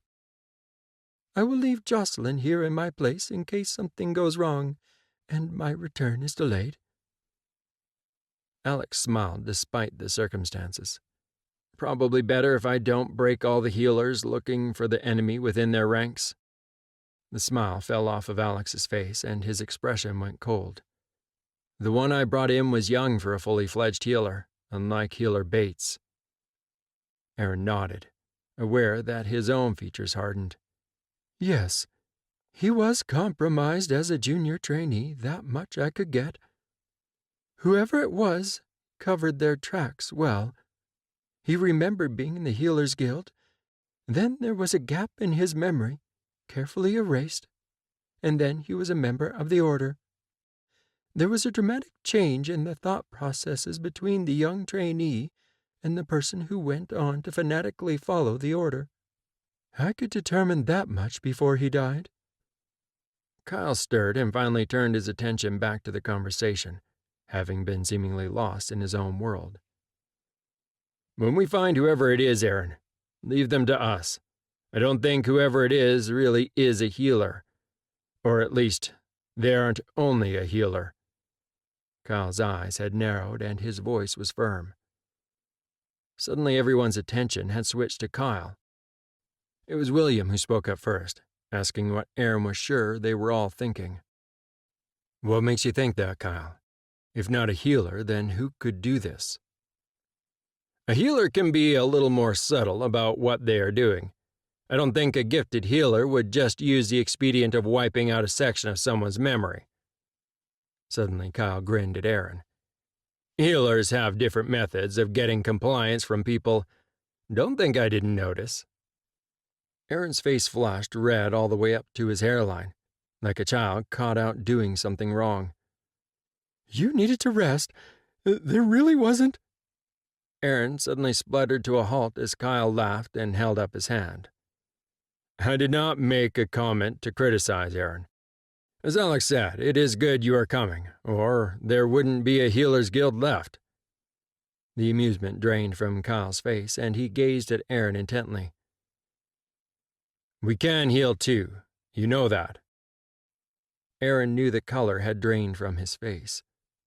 It was William who asked what he was thinking and hoping the answer was no. You believe it's one of the kin or elder? William's forehead wrinkled. Kyle shook his head. As Aaron has indicated, the healers are all bound when they first enter the guild. If what we suspect really has been done, the only group with that kind of ability that hasn't been bound from childhood are those of us who will become kin or elder. All of us can heal to some degree. Jess stirred in her seat, her face grim. Kin. I'd say kin, not elder. The elder, with the power they control, would just flat out take over any region of people if that is what they wanted. They would have no need to play these games. Alex glanced over to his uncle and his companions who sat there through the conference giving little input, noting that they all looked pale. Alex felt some sympathy for them. Undoubtedly, they were wondering how things would have turned out in that devastating war if only they'd been appraised of what the Healers Guild had done. Uncle, will you, Cal, and Kat stay here while we are otherwise engaged? Under the circumstances, I do not want to leave the palace with no defense. My ranks are severely depleted compared to your day. Alex walked over to his uncle, laying his hand on his shoulder. Edward looked at his companions and nodded. Of course, Alex. We will shoulder duty once more in your stead. If only they'd confess to us. Edward's face looked bleak. Alex nodded his thanks, and with his eyes glittering with a dangerous light, he turned back to William. With your permission, brother? At William's nod, Alex walked from the room with both Kyle and Jess at his side. Aaron hesitated a moment, bowing to William before scurrying in the wake of the dangerously intent trio. Chapter 50. Arrival. Aaron hurried into the unfamiliar elite training grounds, a handful of his trainees and a couple of journeymen following on his heels.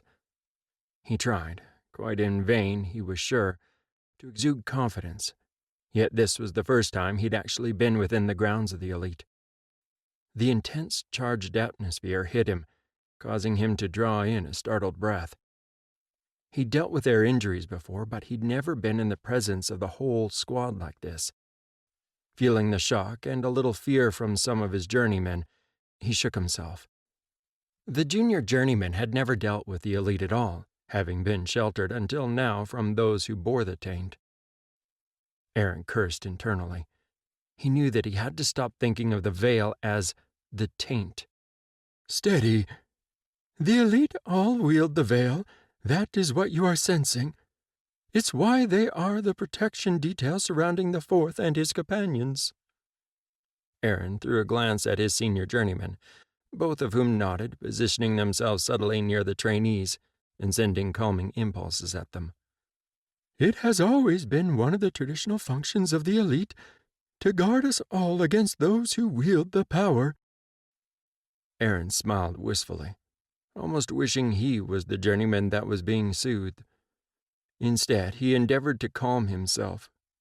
He'd tended to Alex since he'd been a small boy grieving the loss of his mother, and had been shocked to sense the level of power in him, even back then, that he'd never encountered or thought possible. To learn recently that the Queen had been interred alive all those years ago before he'd arrived to take up his station had left him shaken, although it did give him a sense of validation. He'd arrived to learn the Queen had died, and at the time there had been only a handful of very junior trainees in the palace. They hadn't thought to check the Queen properly. After all, no normal person could ever have survived those injuries. Even though he'd seen Alex's harrowing memories of the attack, he'd always felt a sense of guilt thinking that if he'd somehow arrived earlier, he could have saved the Queen's life. He'd vowed then, after that tragedy, that even if something happened to him, there would always be someone equally capable of stepping up. As a result, he had several master healers under his authority now, as well as his own journeymen and junior trainees.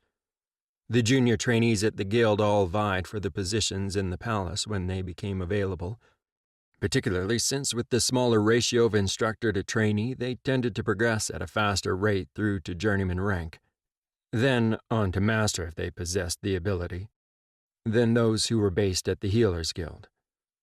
So at least the suffering the Queen had undergone waking up in her own tomb would never happen again. The Queen's circumstances had made him realize that something else needed to change in healer training. Currently, it was only when a healer reached master level that he or she learned more about those born with the real power of the veil running through their bodies. Those destined to be kin and, more rarely, the elderborn. Aaron looked over at Alex and smiled. If he hadn't met Alex as a small boy all those years ago, he would have continued in his belief that the elderborn were nothing but a myth. Yet now there were 3 of them, and, to his shock, he'd come to realize that Alex's and Jess's new friends, Damien and Isabella, were both elder as well. There was the addition of Edward, powerful enough to be considered elder, yet he was told that the ability had grown over the years. Edward was kin who'd become elder. There was so much the Healers Guild had to learn in regards to the kin, or rather, so much that they had to relearn. Aaron had started here with his own healers. They now began to learn more about the kin when they progressed to journeymen. Even so, they had only treated the elite unsupervised if it was within their capability, and never Alex, Kyle, or Jess. The trio stood off to one side, the elite surrounding them, their posture relaxed, yet clearly ready for the possible conflict to come. Aaron saw when Jess noticed him weaving through the clustered guards. She leaned forward, whispering to Alex and Kyle, her head nodding in his direction. He nearly stumbled as he found he was suddenly the focus of the intense gaze not only of the 3 of them, that was bad enough. He could feel the rise in their power with their regard, but also the elite closest to them. He knew them by name. They'd been part of Alex's security detail since he'd been young. Marcus, James, and Megan, and then the recent addition Matthew. The power those 4 had access to paled compared to those they protected, yet they were focused and in control, unlike most outside this company he'd encountered elsewhere in the realm. It was amazing what difference training made. Aaron cursed himself. That was yet another failing on his part in a growing list. He should have seen what was in front of him all these years, the benefits of training for those with power and the potential to become kin, as compared to those with the misfortune to be born outside of these rarefied circles, who receive none. Ryan concentrated on his drills just as Matthew had showed him, determined to perfect them. He knew that he didn't stand a chance of measuring up to the standard of Marcus or the other elite, starting as late as he had with the sword. Yet Marcus seemed impressed with his abilities with the veil. He'd also discovered the royal library since Prince Alexander had brought him here. The scholars had even assured him that as long as he didn't neglect his other tasks, he was free to go to the library at any time. He'd loved getting classes from the scholars again. He was behind the others of his age in the palace, even the children of the palace staff, yet the scholars had been impressed that he'd already had a good grasp of his letters and counting, and that he could read. He loved visiting the library on the palace grounds and took every chance to do so. He'd never known that many books even existed in the world. His mother had had only 5 books. She'd taught him to read, and he'd read all of them many times over before she died. It was in the library that he started to read about the Sundered War, about the Last Fourth, the Companions, and the Elite. He'd realized that Prince Edward in his day had many companions and the ranks of the elite had been many times their current number. That was when he decided he'd practice every day. He would become good enough to stand as one of Prince Alex's companions.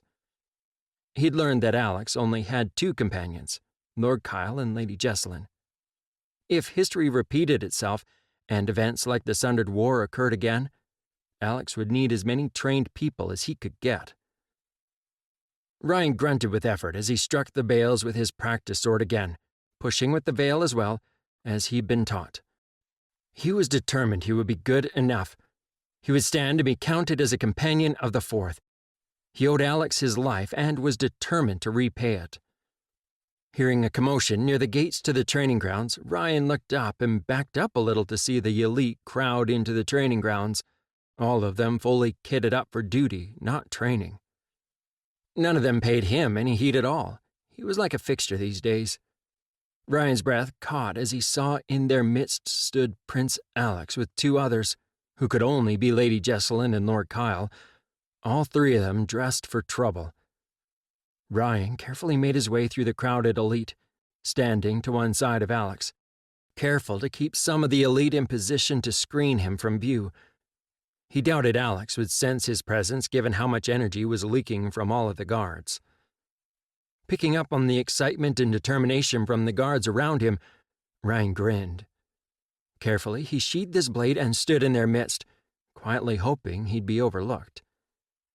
Feeling the elite stirring and making way, Ryan peered between several of the guards to spot the healers weaving their way through all of the guards to stand near Alex.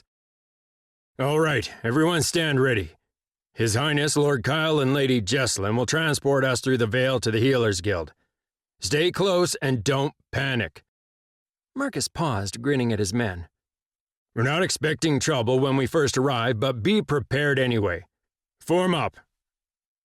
Ryan held his breath as he felt the power swirl around him, almost gasping as he felt himself hauled into the veiled world with all the guards. Kevin took a sudden sharp breath, his head snapping up, his chair clattering to the floor as he stood up. He whirled around, his eyes searching the grounds visible from his window. The shock waves from the veil swept over him, the incoming signature of not just one kin but multiple, all arriving en masse. His lips curled up and he gave an inarticulate growl. Down in the gardens below, spreading out behind those in the lead, marched guards wearing a crest that was familiar to him, the crest of the Fourth. The guards could only be his elite guard, although they paled in significance compared to his own day and era of wearing that crest. Kevin's eyes were drawn to the self-assured young man at the front. He seemed to be perfectly ordinary to his other side, yet Kevin knew him, even though they had never met before. Alexander Edward Rathodon, the current Fourth. Kevin cursed, wishing once again that Simon had disposed of the prince when the opportunity had presented itself. He'd been told Alex had bristled with enough power even then to give his friend pause. Simon had told him how powerful the young Rathodon had become. But even though he'd seen the potential the boy possessed as a child, he hadn't quite believed it until now. He could understand why Simon had shied off from a direct confrontation. Perhaps the idea of befriending the young prince would prove to be a better strategy. Despite his recent transition, he appeared calm and in control. Without a doubt, Prince Alexander was masking his actual ability. That in itself was an incredible display of power, and if he didn't know otherwise, he'd think the prince was only human. Kevin snarled. He might have power, but it was new come for the boy. There was no way he could have mastered his talents in the time between now and when he'd confronted Simon. Kevin cursed again, turning around and sweeping the contents of his desk with his arm. "Damn the Rathodon princes!" Kevin turned back to the window once more, indecisive. He wanted to fight, but he knew that he wasn't ready. Not yet. All the work he'd put into his plan would come crashing down if he was discovered now. Standing at Alex's shoulder, wearing the crest of the Force Companions, was another that he recognized. Kevin's hands balled into a fist at the sight of Lord Kyle Xavier Stratford, so far from the broken man he'd been. He cursed their luck, as he had many times since their plans had started to unravel. If Joanna hadn't been paying Simon a visit, as she so often did to check on Alex, Kyle would have been his right now. Instead, there he stood at his prince's shoulder like the perfect foil that he was. His power shone from him with no attempt to conceal it. That power was enough to give Kevin pause. Not a single trace of his servant's handiwork remained. It was like all Alyssa's efforts had been blasted from him, and he'd been forged anew. Kevin made the begrudging assessment that Kyle was more powerful than his sister. Then again, Amelia was younger and still coming into her potential. To Alex's other side, a woman stood calm, confident, beautiful, yet deadly. Still, that assessment turned Kevin's snarl into a smile. His tongue darted out to lick his lips. He'd never met her, yet he had no doubt that she was Lady Jessalyn Elena Barraclaw. Her reputation preceded her, even here into the Healers Guild, but didn't do her justice. To possess her, own her mind, body, and soul would be a delight. To control her power and have her stand at his shoulder, the way she stood with Alex and Kyle, would be perfect. Kevin's smile turned to a snarl once more. She wore the crest, a Force companion just as Kyle was, and shone with as much power. How the Rathodon princes attracted such loyalty in those closest to him was beyond him. He had no doubt the pair were choosing to show any enemy who might possess power that they were there, the perfect companions making targets of themselves to protect their prince. A man stood to one side of the prince's core group that Kevin didn't know, a cluster of people around him. By the intricate knot on his shoulder, it was head guild master healer Aaron. The sight of the royal family's master healer was enough to move him into action. As a master in the Healers Guild and on the council, Aaron was privy to the knowledge that few possessed. He outranked all the other guild masters that sat on the council. The man even had the power to overrule the Grand Guildmaster, should the king grant him privilege and order an investigation into the guild, separate from the rest of the guild, the fail-safe against the corruption of the Healers Guild. In that circumstance, he didn't answer to anyone except the king. For him to be here rather than at the palace meant trouble. If he'd come to look for it, Master Healer Aaron would discover what he had painstakingly hidden from the first sweep checking the healer's bonds. It was time to leave while he could still salvage some of his plans that had taken so long to nurture. Alex scanned the grounds of the Healers Guild, noting the number of healers that had frozen at the appearance of him and his people. It only took a moment before one of them turned and bolted at a dead run toward the healers' complex and disappeared into its depths. Alex traded amused glances with Kyle and Jess, yet all of them kept alert for potential trouble and checked their immediate surroundings for a mental signature that would tell them that one of their own kind, one of the kin, was here masquerading as a healer instead of what they really were. Interestingly, or irritatingly, the presence, the energy of so many healers in one place made the process a little harder than it usually was. Of course, if they were right, whoever it was could be hiding their own presence. They could hardly have failed to notice their arrival. The shock wave of their arrival en masse would have rolled out and been felt by all here, including by the healers of journeyman rank and above, perhaps even the talented juniors, although it was unlikely they would know what it was they had felt. Alex looked over absently as Marcus issued orders to his men. The inclusion of a couple of units of the regular guard had surprised him, yet Marcus had assured him that they were experienced and reliable units and that they had been training with the elite, so they would not freeze in shock at what they saw and they could back them up without getting in the way and getting someone killed. The regular guard units broke off under direction, one of the elites going with each to cover the gates spaced around the complex. As the ranks around them thinned, Alex looked over his shoulder as he heard some rather impressive swearing behind him coming from Matthew, who was hauling a young man forward. Alex's eyes widened as he recognized the boy that he'd taken to Aaron for healing and requested Marcus to look after. He groaned and traded glances with Jess and Kyle, filling them in quickly about his run-in with the boy with a burst of images. Kyle snorted in amusement as he looked from Alex to the boy and then at Matthew, James, and Marcus, who looked like they were about to explode.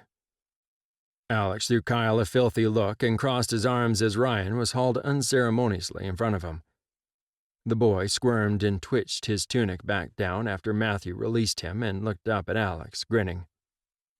"It's good to see you again, Your Highness." Ryan's grin started to slip as Alex continued to stare at him.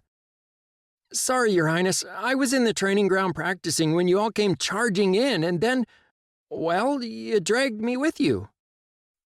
Alex tried to maintain his stern expression as he regarded the lad, yet found it impossible as the boy grinned up at him. Alex shook his head, his lips rebelliously twitching into a smile. "I'm guessing it didn't occur to you to speak up before we crossed the curtain to travel from the palace to come here?" "Sorry, Your Highness, I didn't want to distract you all." Ryan kept his grin firmly in place, looking up at Alex, trying his best to look innocent. Kyle looked at the lad gravely. "Here, this is a little sharper than the training blade you're wearing. Try not to use it unless you have to." Kyle reached into his boot, withdrawing one of his blades and handing it to the lad. Alex sighed. "You'll stay with us. This isn't a game, Ryan. You will do exactly as you are ordered. Do you understand?" Ryan nodded. "Yes, Your Highness." "He doesn't look as young as I remember." Alex saw Marcus twitch slightly before he returned in kind. "Ryan was scrawny and malnourished. Good regular food is addressing that. He isn't as young as he looks, Your Highness." "Your men are strong enough to call for us should things go wrong?" "Yes, Your Highness. They can and will." Marcus's mind voice was calm and self-assured. He was in control and totally in his element, although he still looked like he wanted to clout the lad over the back of the head. Alex traded glances with Kyle and Jess again, noting Jess's raised eyebrow. They had both seen that Marcus was a lot stronger of his use in the Veil than he'd been when they'd first brought their ability to use the Veil in their fighting technique to their attention. "This is all new, cooperation between the regular guard and the elite. You've been busy while we've been gone, Marcus." A ripple of amusement could be heard through Kyle's almost absent observation. Marcus finished his instructions and closed the distance between them, taking his customary position near Alex as his people spread out at his gesture. "To be honest, it was the leadership of the guard who reached out to us, my lord. I just took them up on the offer." Marcus's attention was drawn by sudden movement, and he gestured with his head towards the double doors to the grand multi-story building that housed the healers. Alex noticed Kyle's eyes narrow at that comment and resolved to ask him, after this was settled, what had caused his reaction, but it could wait until they resolved this current issue.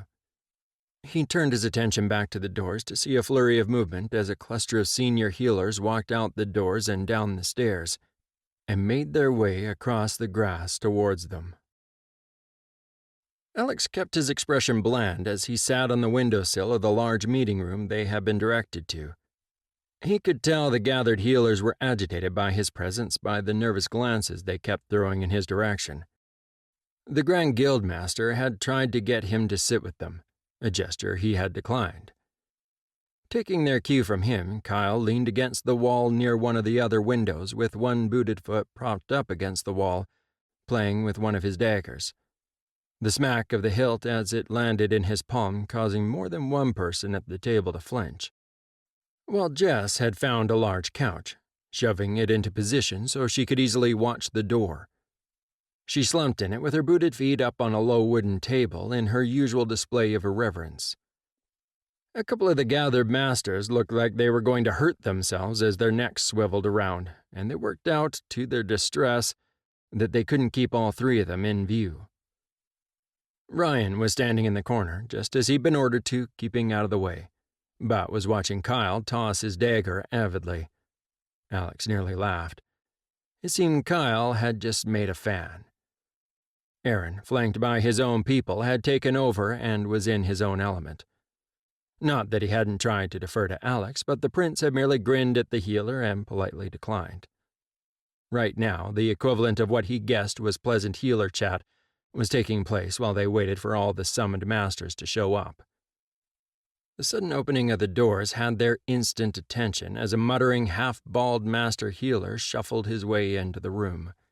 Really, Grand Guildmaster, there is a set protocol for meetings. I really must insist. Catching the sight of Kyle, the old man's slow progress stopped, his querulous voice halting mid-complaint. He blinked, then gazed at Alex, squinting at him with a frown, then glanced at Jess, clearly perplexed by the strange company in the room. The Grand Guildmaster's eyes darted off with a nod and an apologetic expression on his face before looking back at the elderly healer. Master Healer Darius, as you see, we have guests. You know I wouldn't call an out-of-session meeting unless necessary. Please come and take your seat. The Grand Guildmaster cleared his throat and looked back towards Alex before transferring his gaze to Aaron. There is only Master Healer Kevin to arrive. He shouldn't be long now. Chapter 51. After the attack on the Queen. Toxin. Kevin had to curb his impatience as he followed the party back to the Killiam Sanctuary. He'd known this place existed, of course. It had been ceded to the Order back in his own day, but he'd certainly never been inclined to check it out. Why would he? A handful of dissatisfied, frightened humans removing themselves from the world to live apart? He doubted any of the others had bothered either. Still, it seemed that perhaps they should have paid more attention to them a whole lot sooner. Kevin thought back, trying to remember which had risen first. The rumors of the increasing numbers of those with power going mad and breaking, killing all around them as they went through transition? Or the tales of the movement against those born with the ability, and the ensuing killing of children in remote villages for merely having power, for having the potential of growing up to be kin? The rise of the Killiam Order. He'd never been able to work out how Edward could stomach seeing humans kill their brethren, yet still side with and protect humans. Yet nothing he'd said or hinted at had made any difference to Edward's thinking, and Edward was elder, way too strong for him to take on and win. So he'd bided his time over the years, in a way secretly happy that humans were doing the job for him in weeding out the potential competition and those who might be able to challenge him. He had plans, grand plans, yet he'd never been able to work out the means to carry them out and win. The elder, in particular. Edward had always been the one stumbling block. Until now. Kevin explored the sanctuary on foot, half in the veil, half not, drawing on the power to shadow and hide his path as he walked down the corridors and into the rooms. He was the shadow in the corner of the eye that made someone frown and turn, perplexed at seeing nothing. The sudden chill of the veil that made another shudder. They were ill-informed in this era, not knowing what it meant anymore, their small, superstitious minds coming up with simple explanations of the departed ones, the dead coming too close to the living world, of ghosts. Unaccountably, these humans, despite their ignorant superstition, had come up with their medication. At least, that is what they called it. They had come up with something that could control those with the potential to become kin, of sorts. They still hadn't managed to gain full control. Many of their subjects died, while only some did they control for a small space of time. The bulk went mad. Simon laughed at the thought.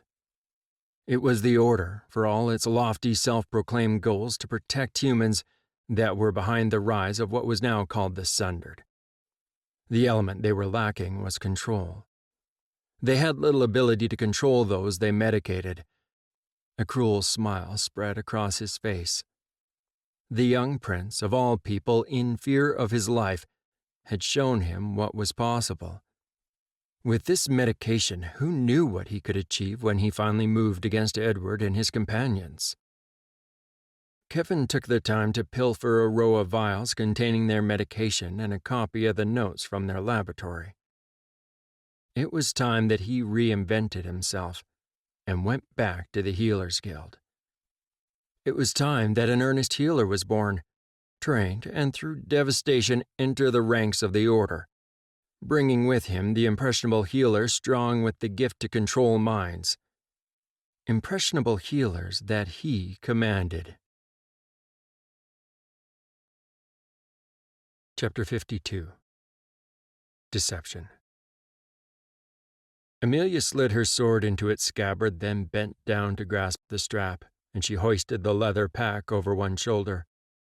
Frowning slightly in effort, she gathered the Sundered from their cells. She didn't have to look. She knew they followed her docilely through the cold stone halls in the long-forgotten bowels of the Healers' Guild. She led them just as her master had ordered her. A locked-away hidden part of her mind wondered what had prompted the sudden fear in her master.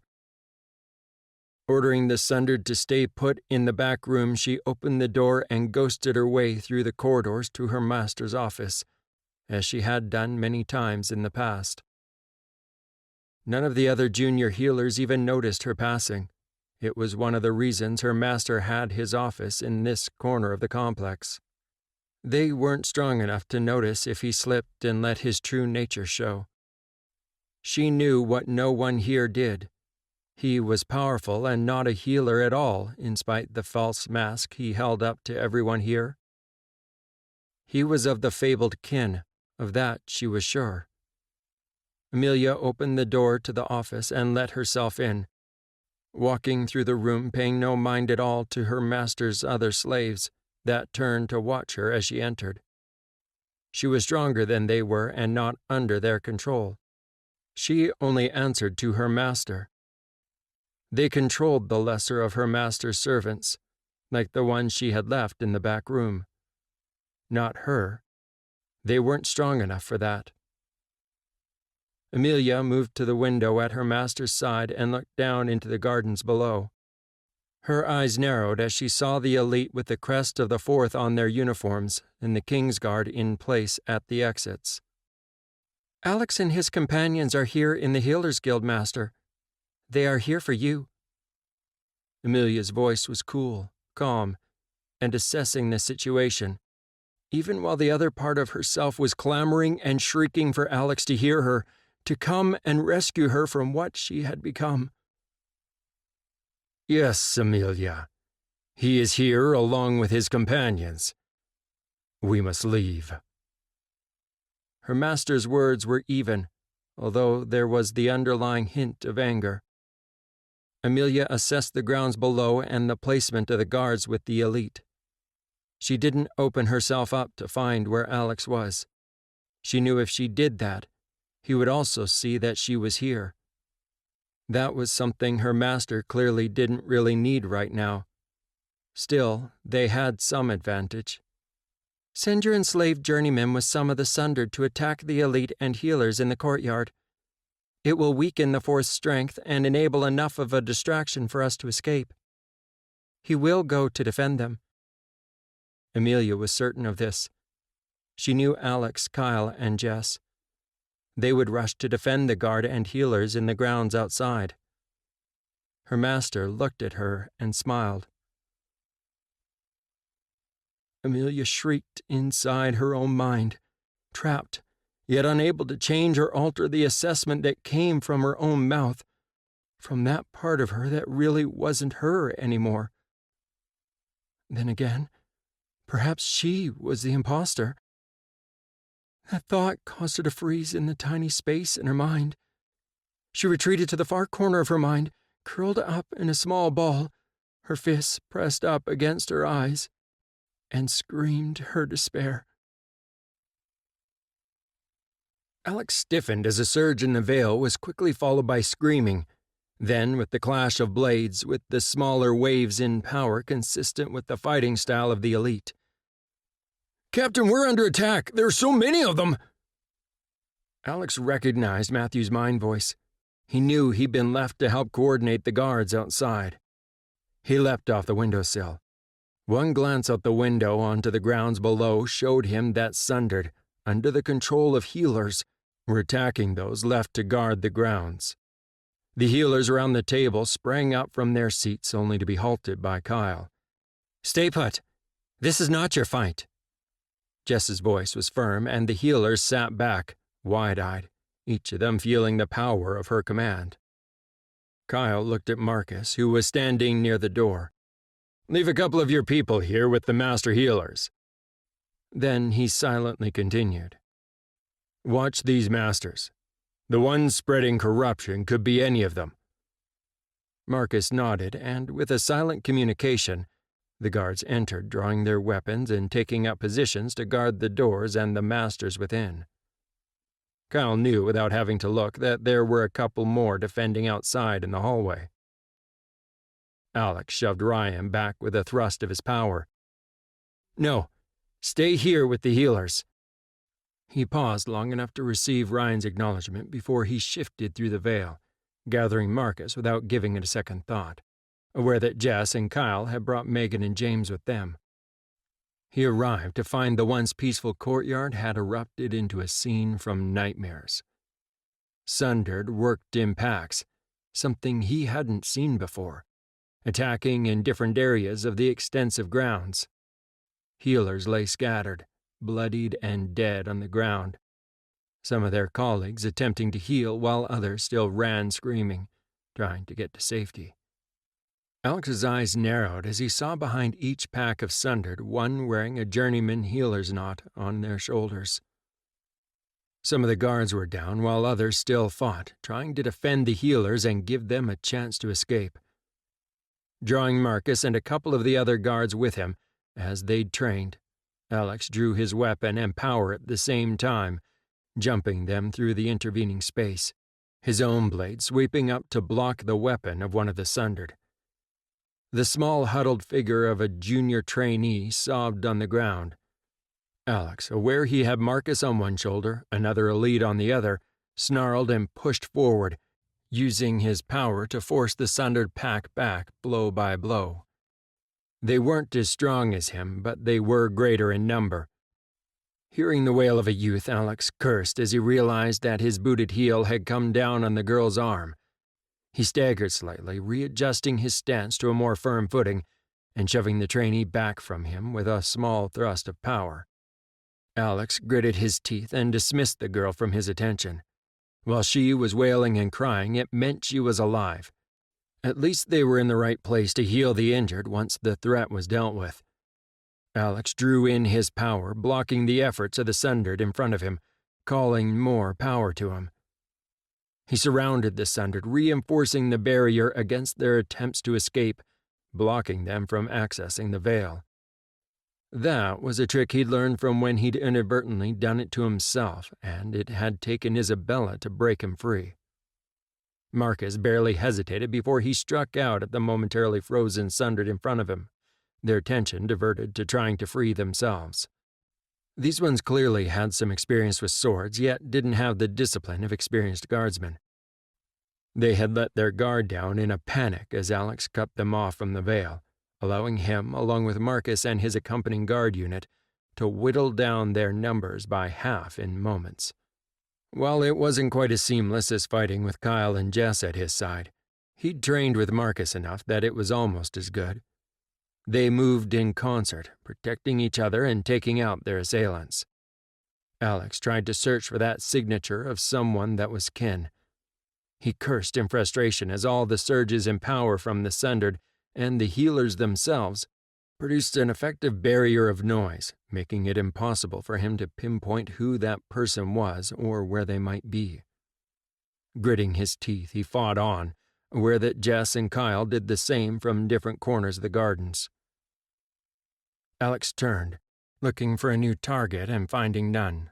He could hear the ragged breathing from Marcus and the other guards as they sucked in air, yet none of them relaxed their stance. The sudden silence in the gardens was startling. Then the groaning, whimpering, and wailing started from those who had survived. Marcus bellowed instructions to his own men, who went about with the messy business of making sure that the Sundered ones were dead and would not be healing themselves to fight and kill again, and having to push aside some well-meaning healers who attempted to stop them. Others spread out, covering the approach points of the garden and the courtyard and ensuring there was no hidden corner where a nasty surprise attack could hit them. Alex smiled grimly at the horrified expressions of some of the healers who rushed out to help the injured when they saw the guards dispatching the Sundered. There was a desperate need of education needed in the ranks of the Healers Guild. Alex turned his gaze back to the journeyman on the ground that he had bound, physically and mentally, with power. The healers may be different to the kin, but the mental barrier containing them, cutting off the veil, held them just as handily. More so, even, since it seemed they didn't have much capacity to fight back. He stalked over to the quivering healer on the ground, whose eyes got wider as he approached. The man started struggling against bonds he couldn't see.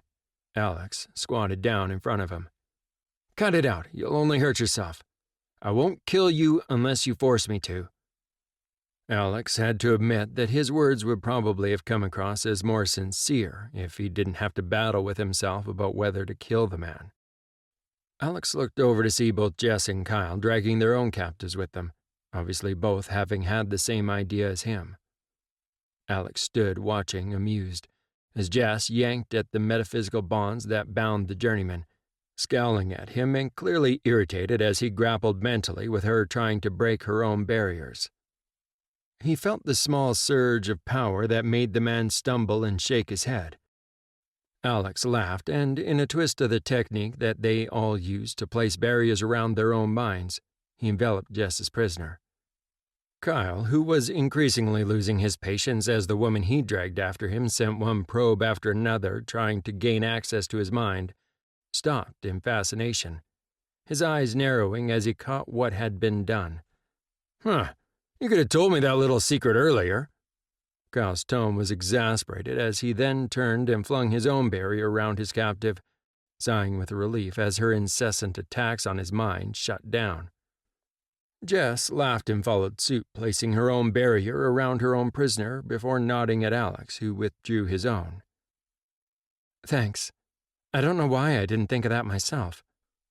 She smiled at them, then frowned at a healer who puffed out his chest and started striding in their direction. Alex looked at the healer unconcerned. "I wouldn't, healer. Interfere and you commit treason. There's more going on than you know." Marcus and James moved to position themselves between Alex and the approaching healer. He nearly laughed as the man paled at the mention of treason and looked around for support but found none. He halted, looking at them bewildered, clearly not understanding what had occurred, although he did realize what the guards meant, particularly since they still both had their swords drawn. He swallowed and looked around as more of the elite moved into a protective posture around Alex and his companions. Raising his hands, he backed away without comment. Alex stiffened as a ragged call screamed at him through the veil.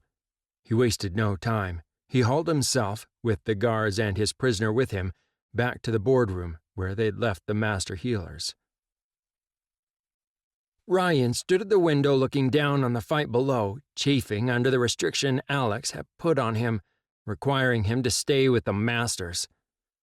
"Now, lad, Alex and the others will sort out the trouble." Aaron's tone belied his words, holding a hint of concern as he stood next to him, looking down at the fight as well. Ryan glanced at the master healer, then back down again. He spotted Alex easily enough and avidly watched him fight with the elite at his side. They were much better fighters, yet clearly outnumbered. He knew realistically he would be more of a hindrance to those below, but that didn't stop him from wanting to help.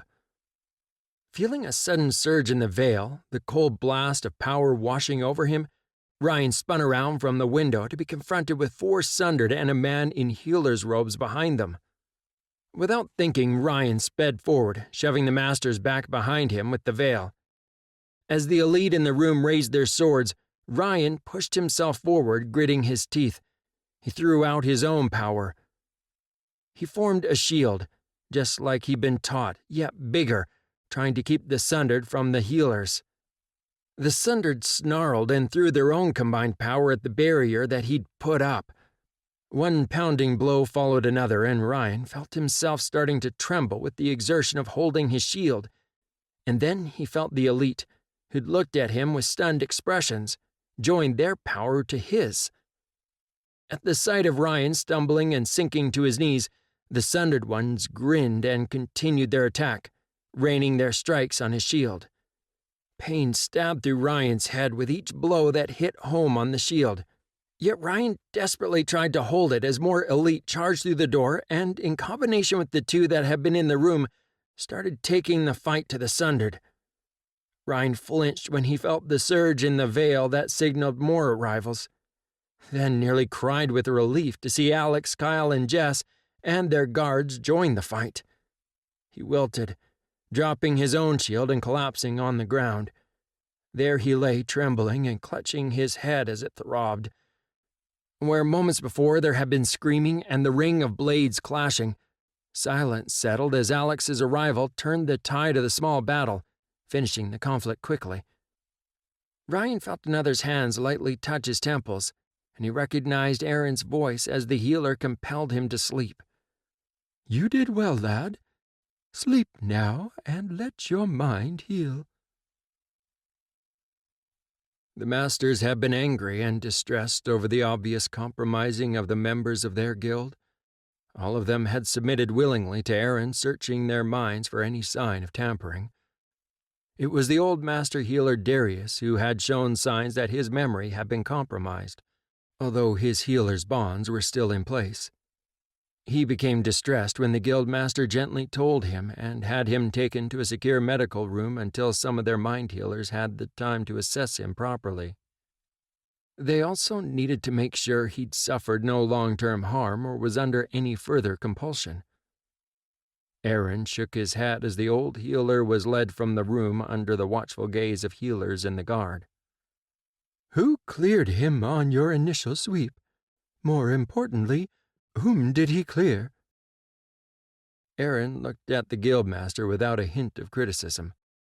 "I cleared him. There was no sign of tampering with his mind then." The guildmaster frowned. "I can't remember whom he cleared."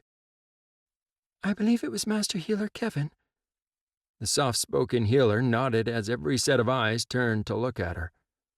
"Where is he? He never did answer the summons." The guildmaster paled and looked out the window. "Someone should check among the injured out there and his rooms. Do you object if I send some juniors to check?" Aaron quickly shook his head. "Send a couple of the masters. We have already checked with some of the guards. A master healer had his memories altered. I doubt whoever we are looking for would have an issue with a junior healer."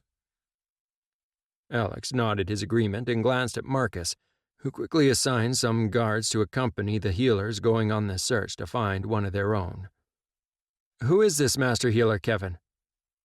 Alex kept his voice neutral. Just because he hadn't shown up to the guildmaster's summons didn't mean he was the one they were looking for. He could very easily be among the dead and injured. "He's the master healer in charge of the journeyman healers. Ideal for the position. He's talented and an all-rounder skill set-wise." The concern in the guildmaster's voice was evident as he turned to look at the 3 journeymen that had been bound and brought back. "I think we need to see if we can find out something from these 3. We cannot allow them to go on as they are."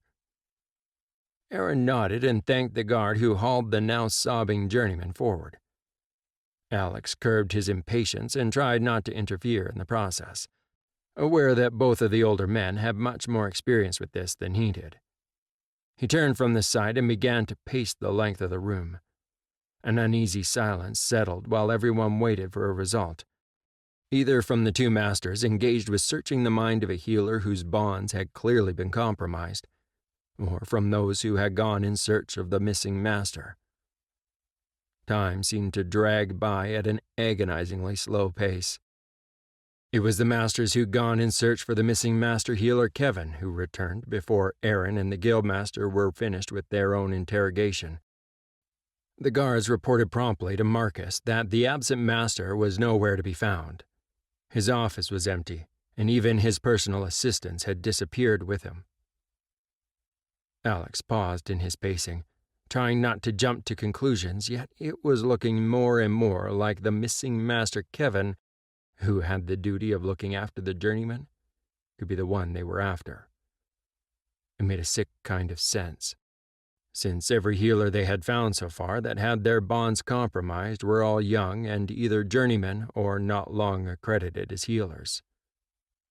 Finally, Aaron and the guildmaster straightened and stepped away from the journeyman that they had been interrogating. The prisoner slumped unconscious as they withdrew, the guards who'd been restraining him carefully lowering the man to the floor. The guildmaster shook his head, his face pale. "I don't know how this happened, but it was Master Healer Kevin." Aaron nodded in agreement, looking over towards Alex. "He covered his tracks well, but he was hasty at the end. Our appearance here was a surprise. He ordered the attack to cover his own retreat." Alex felt a small surge of triumph. The man may have gotten away, but at least now they had a name. "Show me what he looks like." Alex looked at both Kyle and Jess, both of whom nodded and stepped forward. He could feel their anger simmering, much like his own, but now it had a target. Aaron held up his hand to the guildmaster and stepped forward. "Of course, Your Highness. I'll show you those last few memories that one had before the attack." Alex was familiar enough with Aaron that he relaxed as he felt the mental contact. If Aaron had meant him harm, he would be dead several times over by now. Jess and Kyle joined in seamlessly, just as relaxed as he was himself. Master healers had explained that those found with the talent to be healers were bound not to do harm with their powers from a very young age. Those bindings were tightened if they developed the strength and ability to become healers when they entered the guild as junior trainees. There was no choice for those with the gift to be healers. It was deemed too dangerous for them not to be trained, as they would be a danger to themselves and to everyone around them. Where there were a variety of paths they could progress along, that had shocked Alex. But regardless of that, they would learn control. The next most dangerous point was when the junior trainee decided to truly follow the healer's path and progress to journeyman healer. Their hard-fought-for barriers were dropped, and extra bindings were placed on their minds, along with injunctions for them to obey their journeyman master. In the current day, the master healer Kevin. Alex's attention was drawn to the emotions, words, and images that Aaron had pulled from the journeyman healer's mind. At the face that loomed up in his mind's eye, Alex felt himself stiffen at finally seeing the face of the person they were looking for. Another mind voice intruded. A figure darkened from the backlit window. The journeyman's fear flashed through them as the figure stepped forward, giving instructions for the assault in the courtyard. She was his master's pet and had an extraordinary amount of free will, unlike the other monsters. As she stepped closer, his fear intensified at the cruel smile and blank eyes as her face came into focus. Alex wrenched his mind from the contact, gasping in pain, reeling in shock, feeling like he'd been assaulted with a physical blow. Amelia. The dark, feared figure trusted by the master, who instilled fear on his other followers, was Amelia. Alex was aware that Kyle's reaction wasn't much better than his own, and that everyone in the room, including Jess, their guards, and the gathered healers, were deeply concerned by the response of them both.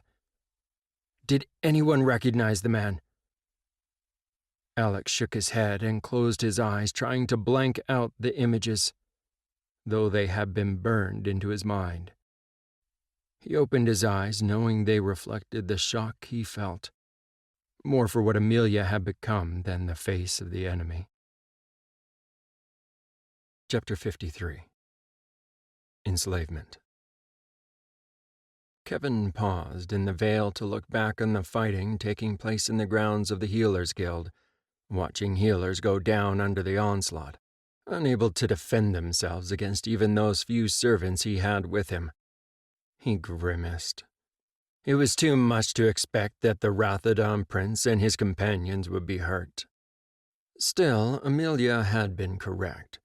The distraction had served its purpose and allowed him the time to leave. He looked at Amelia standing calmly next to him, her eyes narrowed as she observed the battle below. She was definitely his prize acquisition. He waited a moment, ordering a few of his more valuable journeymen to withdraw and join him. Kevin's back straightened, and he nodded to himself. This had been a close call, but the few losses sustained here would not impact his long-term goals. Indeed, the battle, if you could call it that, perhaps skirmish was a better word, had been educational. Thankfully, the vast majority of his journeymen had not been in the guild complex. Satisfied, he turned to gather his journeymen to him. Enough of this. Come, all of you. We will relocate to our new home. Kevin stared as he felt Amelia exert her own power, assisting by following his lead and drawing the handful of sundered and journeymen to her, drawing them through the Vale with her, and following him placidly. Kevin laughed in delight. Yes, this was going to work. Perhaps it was for the best that this attack had occurred when it had, even if only to shake him out of his rut. Amelia shivered in the back corner of her mind, weeping at what she had become, what she was now compared to what she had been. Mustering up her courage, she cautiously moved forward enough that she could see out of the eyes that had once been hers. She trembled, frozen. She was in the Vale with her master, following along, dragging some of the sundered and journeymen with her. Her other self wasn't being compelled at all by their master. She was willingly going along with him, and it seemed he trusted her. Oh, she knew he was here in her mind. She could feel and see the baleful cage on her mind and body. Yet her other self now had some free will. Amelia didn't know if that other her knew that she was present, that they shared their mind, if not the body. She had spent many futile hours, days, months. She was perplexed and had no idea how long it had been. Fighting. Trying to gain possession of her own body again. She had managed to look out of her own eyes, and she could see what her body was seeing, sense what her powers sensed. Yet that was the extent of her abilities. Feeling her master's attention draw to her, Amelia withdrew, collapsing into as small a ball as she could, rocking as fear shook her. "I'll be good. I won't fight. Please, Master, don't hurt me." Kevin shook himself as they arrived at the Order's camp. He had to play the fiction of Master Healer Kevin for a bit longer. It was tempting to throw off that mantle now that he was done with the Healers Guild, but that would cause some confusion and perhaps some suspicion among some in the Order. Kevin smiled as they transitioned into the real world, walking down the main street of their new home. It was handy having his pet at his heels. He could get away with much more flagrant displays of power now that she was with him. Other members of the Order would assume it was Amelia acting rather than him. Their arrival caused a stir, as members stopped and stared at the new arrivals, their relief palpable as they recognized him at the head of the approaching group. He saw one of his healers, Jenny Medcalf, talking with Scholar Clemens. Sensing his arrival, she turned at his approach and smiled a welcome. She had come a long way from her journeyman days to graduate to master level, and was one of his top people. "Jenny, it is a delight to see you again. I can't thank you enough for your work in refining the medication and treatment." Kevin allowed satisfaction to shine on his face. All those years in the royal court, even if they had been more years ago than he cared to count, came in very handy. "Thank you, Master." Jenny looked down at the ground, blushing, her pleasure at the compliment evident. Now you don't need to refer to me as master. Your journeyman days are over, and you are a master yourself now, Jenny." Kevin was aware of the others' ears listening, and added that last for their benefit. Scholar Clemens stepped forward to greet him, concern written on his face. "It is good to see you, Kevin. I wasn't expecting you. Has something happened?" Kevin felt his smile falter, and he glanced around. "Perhaps we could discuss this in private." Scholar Clemens nodded. "Of course." Kevin signaled for Amelia to come with him, then spoke to his remaining journeyman. "Wait here with the Sundered. I'll find out where you can be accommodated." Kevin sat at the meeting table with Clemens and Jenny, watching with interest as Duncan and Amelia stood near each other, obviously assessing each other. They were both among the first of their kind in the Sundered ranks. It was clear they both recognized a kinship with each other. Unlike other Sundered, though, neither Duncan nor Amelia attacked each other or showed any inclination to do so. Of course, they weren't showing any desire to talk with each other either, even though their masters were otherwise occupied. Kevin turned his mind back to business. "The King's men came after us at the Healers Guild. We staged a distraction, enabling me and the few of my people I had with me to escape." "You weren't hurt?" Jenny's eyes scanned him, and he felt her power lightly touch him, assessing before withdrawing satisfied. "No, we managed to get out just after they arrived. Thank you for your concern." Kevin smiled and turned his attention to Clemens, who stirred. "How did they know about our connection to the Healers Guild?" The old man's voice held a hint of panic. Kevin grimaced. "I believe they stumbled upon some of our journeymen. They shouldn't have been able to gain anything from them, they're all protected, but it probably made them suspicious." Amelia stirred, drawing her attention away from Duncan. "They would have discovered Healer Bates' involvement soon after my disappearance. She shouldn't have been near me, and Kate wasn't protected, Master."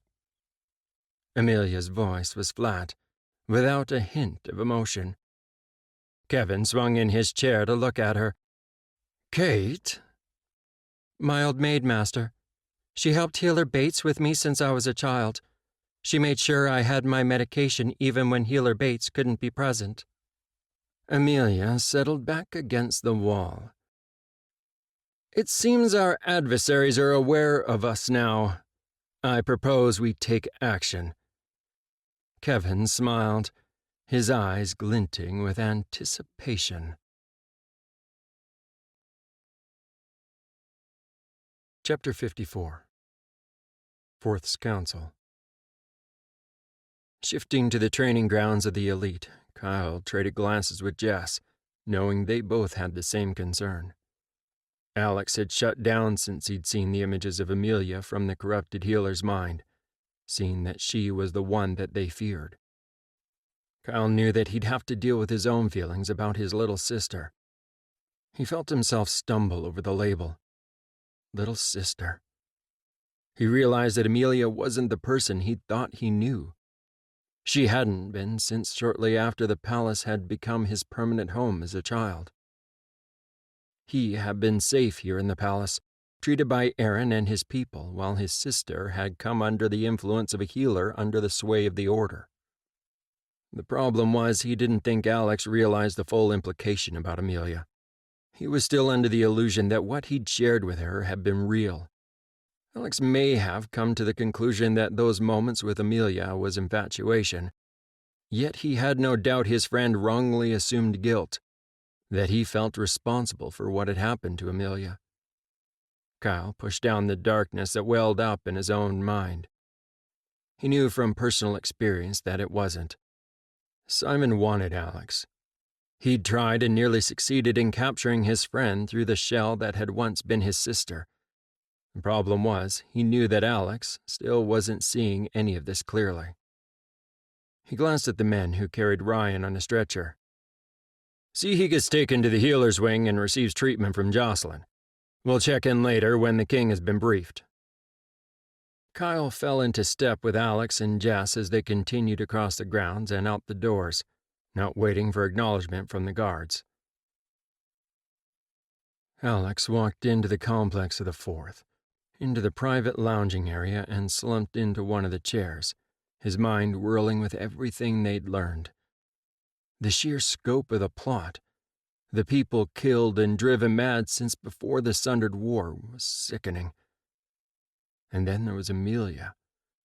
The images they'd been given of her, the fear the others had of her. It was something he couldn't come to terms with. His mind spun and turned the images over and over again. Seeing a goblet enter into his vision, he took it, looking up at Kyle and nodding his thanks. He took a long swallow, barely tasting the liquid as it slid down his throat. "Alex, you know it's not really Amelia. Not anymore." Jess's voice was soft. Forcing his gaze up, Alex looked over at Jess, then at Kyle, feeling the pain well up inside, clamoring to be recognized. He ruthlessly pushed it down. He didn't have time to wallow in his own pain. "I can't think about that right now. Only the threat the Order poses to us. All of us." Alex looked up as the door opened and Joshua entered. "Joshua, I'm calling the Fourth's Council. If you could liaise with Carl for a time that is suitable for the King and William, and then the rest of the Security Council members will have to fall in line with that time. No negotiations." "Certainly, Fourth. I'll see to the arrangements immediately." Joshua bowed, then supervised the household staff as they placed an assortment of finger foods on the table for them, before herding them out of the room. "Edward, Cal, and Kat should attend. They may have insight." Kyle sat in his customary fashion with his legs thrown over the side of the armrests, cradling his drink. Alex nodded. "Edward, you are needed at the Fourth's Council. Kat and Cal as well. You need to hear what we've learnt." Alex felt a slight hesitation before Edward responded. "We will come, Alex." Kyle walked into the council room attached to the Force complex with Jess, close on Alex's heels, nodding to the various lords present. They were followed closely by Edward, Kat, and Cal. The banter between the lords ceased as they noticed the new arrivals. The King and William had been apprised already. They weren't about to shock either of them with the surprise additions. Alex nodded to his father and William, who were already present at the table. "My apologies, Father, William. We decided it would be prudent to get cleaned up first." As Alex took his seat at the head of the table, he and Jess took their places to either side of him. Alex gestured to the remaining chairs, and Edward, Kat, and Cal took their seats without comment.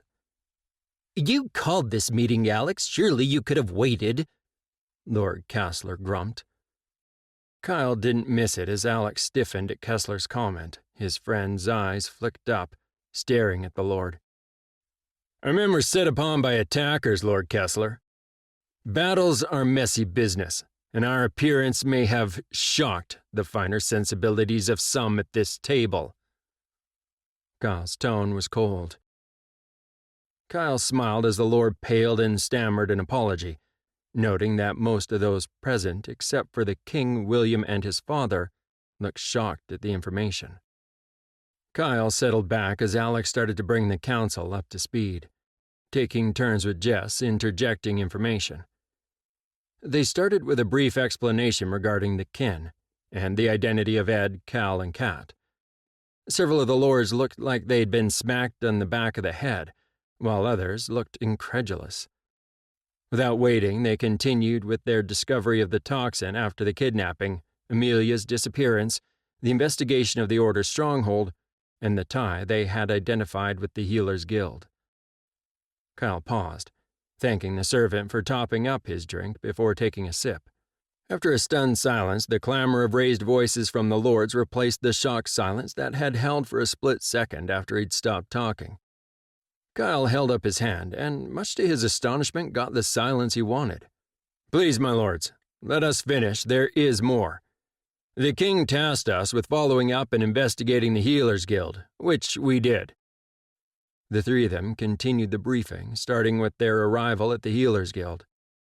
Aaron interjected with details of the subsequent clearing of the members of the guild, with a couple of exceptions, advising everyone of their findings. Alex took up the briefing again, finishing with the attack by the suborned healers controlling packs of Sundered. Kyle, his face carefully blank, advised the council of Amelia's own corruption and involvement in orchestrating the attack on the guild to hide their escape. He finished with a tally of the deceased and injured, both on the healer side and their own. Kyle noted the fleeting look of pain flicking across Alex's face as he closed his eyes. Numbers never really did justice for the dead. Finally, they told of seeing the healer's face who'd been responsible for corrupting the healer's bonds, and their belief that he was one of the people in charge of the sick plot that had spanned generations unchecked. Silence settled in the room as the three of them settled back in their chairs. Why weren't we apprised of the true nature of the attack on Lord Kyle when it occurred? Surely, if we'd known more, guards could have been placed on the Consort Elect of the Fourth to prevent this. Lord Castilian looked indignant. I guess you're happy now? Disposing of Amelia neatly, allowing you to bring in your mistress? Lord Stratford's face was flushed and angry as he flung his accusation at Alex. Kyle stood, placing himself between his father and Alex. Silence descended on the council meeting as those present shifted uncomfortably in their seats. Kyle shook his head. Amelia had been drugged by a compromised healer at the Stratford estate since she was only a small child. That healer was brought here to the palace in my lady mother's party. That had nothing to do with Alex. You protect him, but you didn't protect your sister. His father nearly spat his response at him, looking for someone to blame. Anyone. Enough, father. Did it ever occur to you, given how long they've had their hooks in her, that Amelia was set on Alex by the Order? Amelia was a child. She could not fight what they did to her. Nothing could have saved her. I know that from my own personal experience. Kyle left it unsaid that it was probably just as well that Alex had been away, distracted by transition and his affair with Isabella. All eyes turned to the king as he stood and placed his hand on the shoulder of his long-term friend and advisor. You are understandably upset, Nathan. Please sit, if you will hear the rest of the council about those who are really responsible. Or retire, if it is too much for you right now, and I will brief you privately. The king squeezed Lord Stratford's shoulder in sympathy. I'll take my leave. With your permission, your majesty. Lord Stratford's face had closed down, and, receiving the king's permission, he turned and left the council room. No one spoke as both Kyle and the king both took their seats again. Lord Marshall's eyes darted around those at the table, and he cleared his throat. Everyone looked relieved that someone else was going to speak first. "What about all those dead bodies you found buried? Are you certain it wasn't just the burial grounds for the Order's members over the years?" Kyle nodded. "I'm certain. They had a smaller burial ground that I believe was used for their own members." He took turns with Alex and Jess at answering the rapid-fire questions from the lords, grappling with the world they found themselves in. The seemingly unending questions continued for hours, only breaking when the servants brought in fresh food and drink. Finally, they all settled, yet Alex was sure that there would be more questions when their minds managed to process what they'd learned. "Can you show me the face of the healer? Given all this mess started back in my day, we might recognize who it is." Edward hadn't said anything during the exchange of information, but it was clear he'd been tracking the conversation. The three of them looked at each other before Alex nodded and drew Edward, Kat, and Cal into his mind, showing them the same sequence of images that had been drawn from the compromised healer's mind at the Healers Guild. Kyle knew the second the three stiffened in response to seeing the face of Master Healer Kevin that it was somebody they knew. Alex withdrew and looked at Edward expectantly. Edward looked at his two companions. Kat swore explosively. "That vile little man!" She looked murderous. "Kevin is no healer, or wasn't. He was a member of the Companions' cohort." Edward's eyes glinted with anger. "Did Kevin ever give any indication back then that he could commit these acts?" Edward traded glances with Kat and Cal before shaking his head. "Not really. He was always a little prickly in nature, but I would have killed him myself back then if I'd known what he would do." Kat stirred in her chair. "He did go through that period saying you would be better on the throne than your sister." "I doubt he was involved back then, although it does explain the recent change in the behavior of the Sundered." Cal's voice was grave as he looked around the table. "You need to build up the cohort, Alex. You three cannot fight this alone, although I'm not sure we have time." William's voice held nothing but certainty. Alex turned his gaze to his brother. William had an uncanny knack of assessing situations correctly. Then looked both at Jess and Kyle. They all shared an unspoken moment where they were entirely in accord with each other.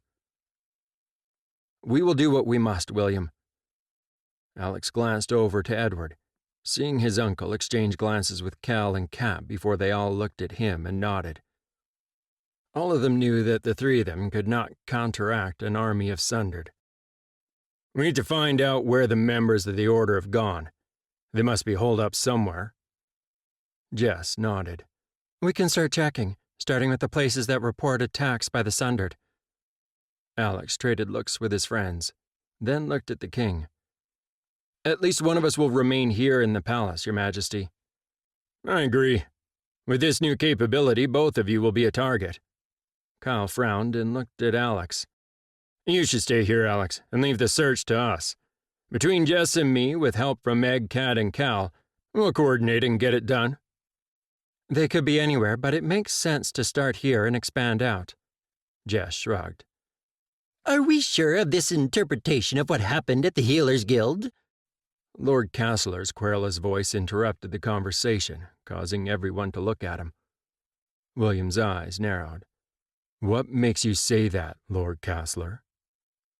Lord Castler blanched at William's tone. "I'm sorry, Your Highness, I misspoke. I just know I'd panic if my home was invaded by armed guards."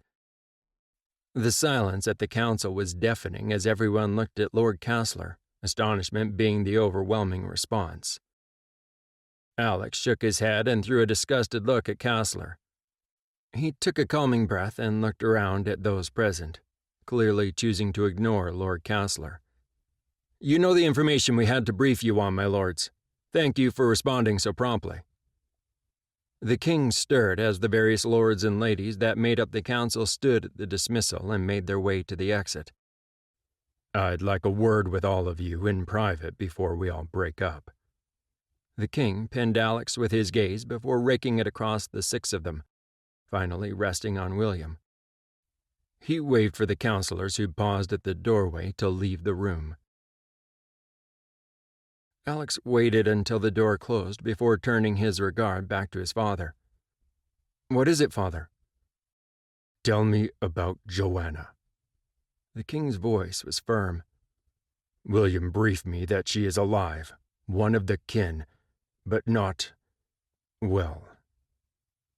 Alex settled back in his chair and looked at Edward. Edward sighed.